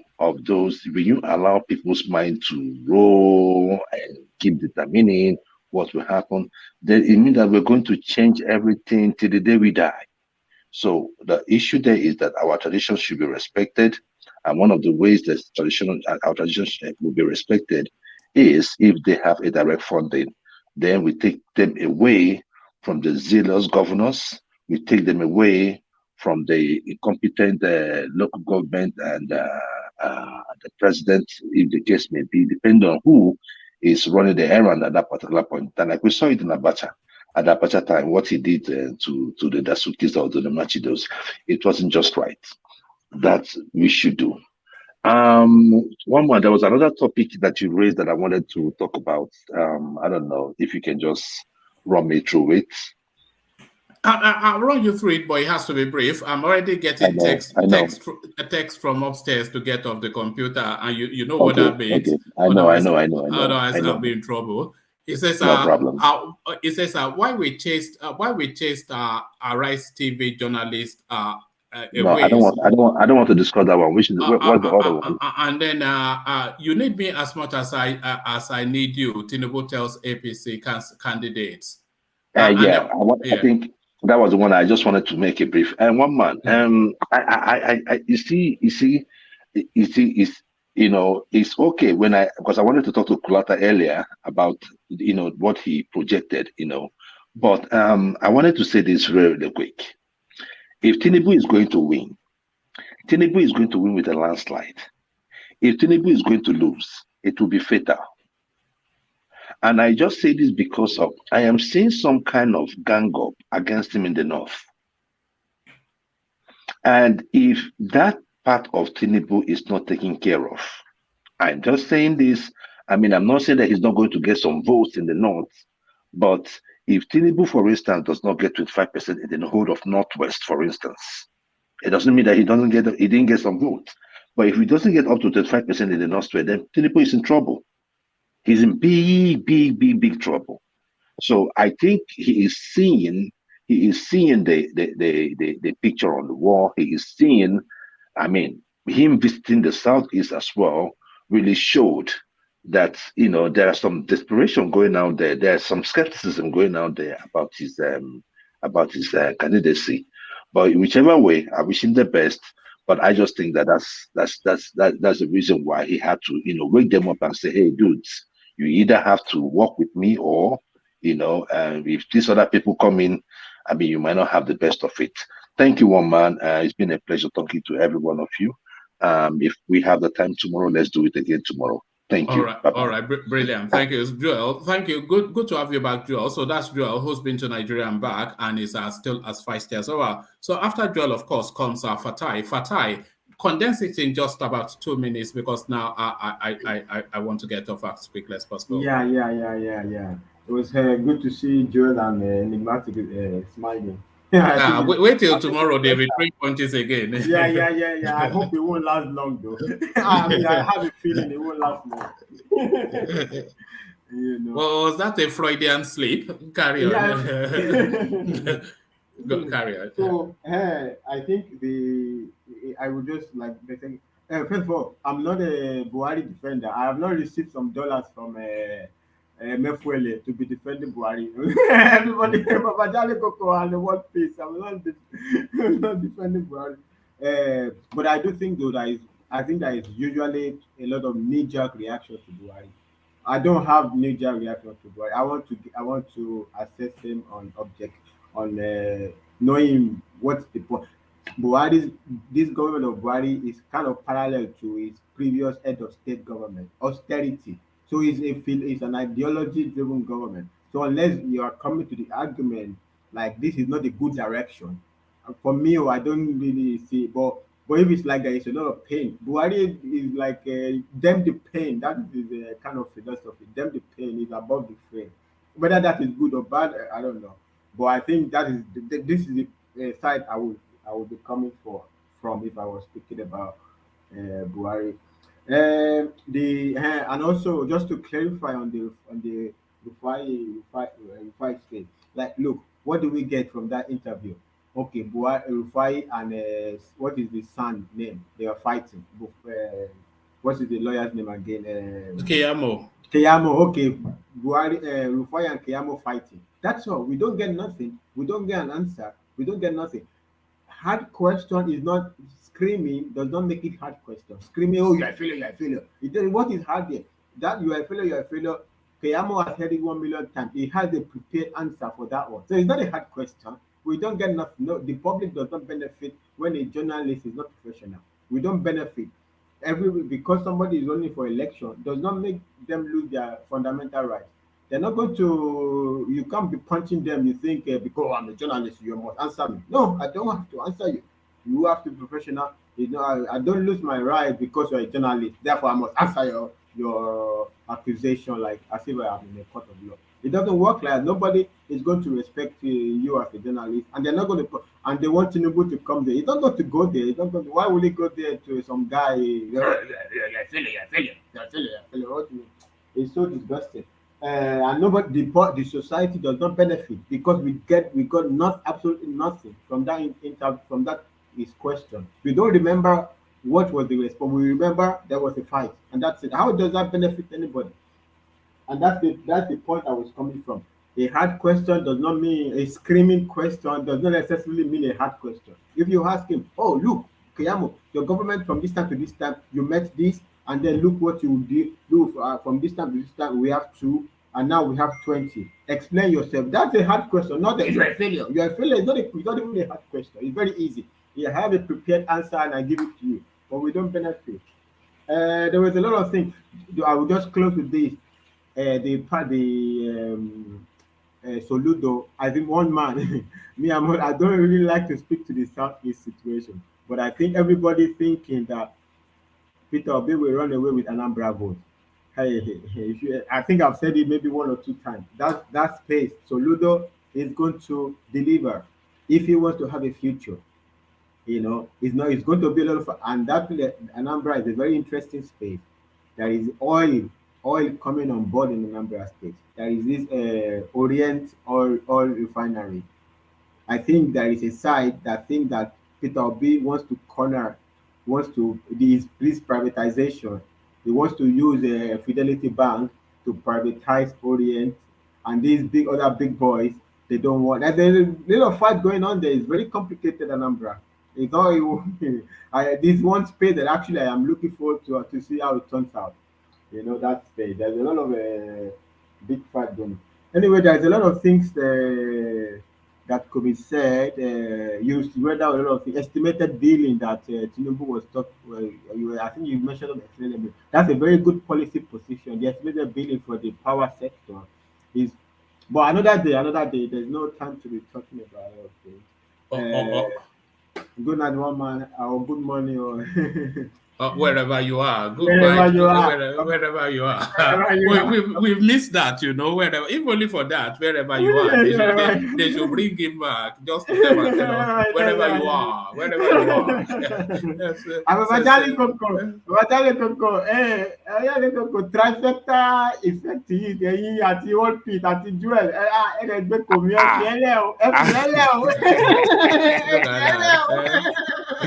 the Kwara born German.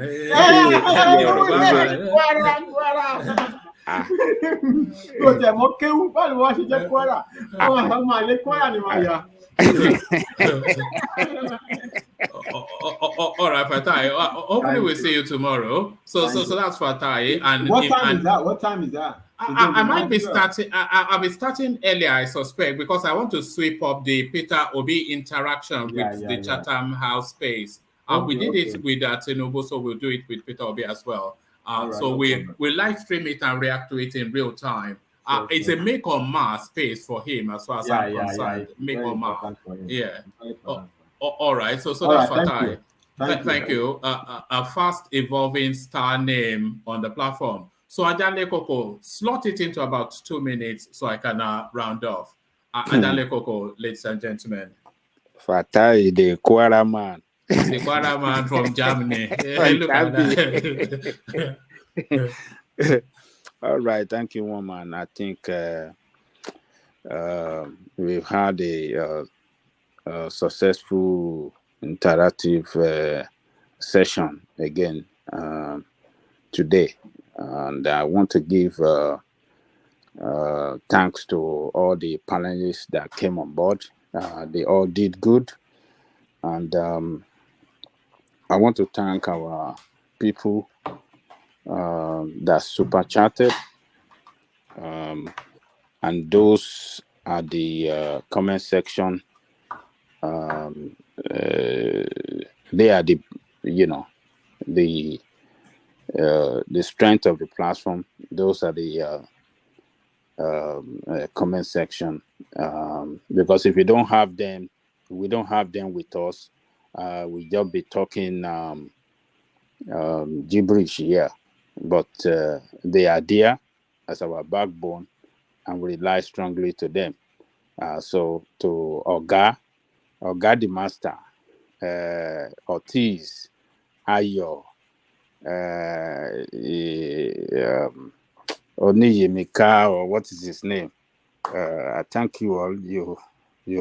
I hope you guys will come back tomorrow so we can have another good session with one man.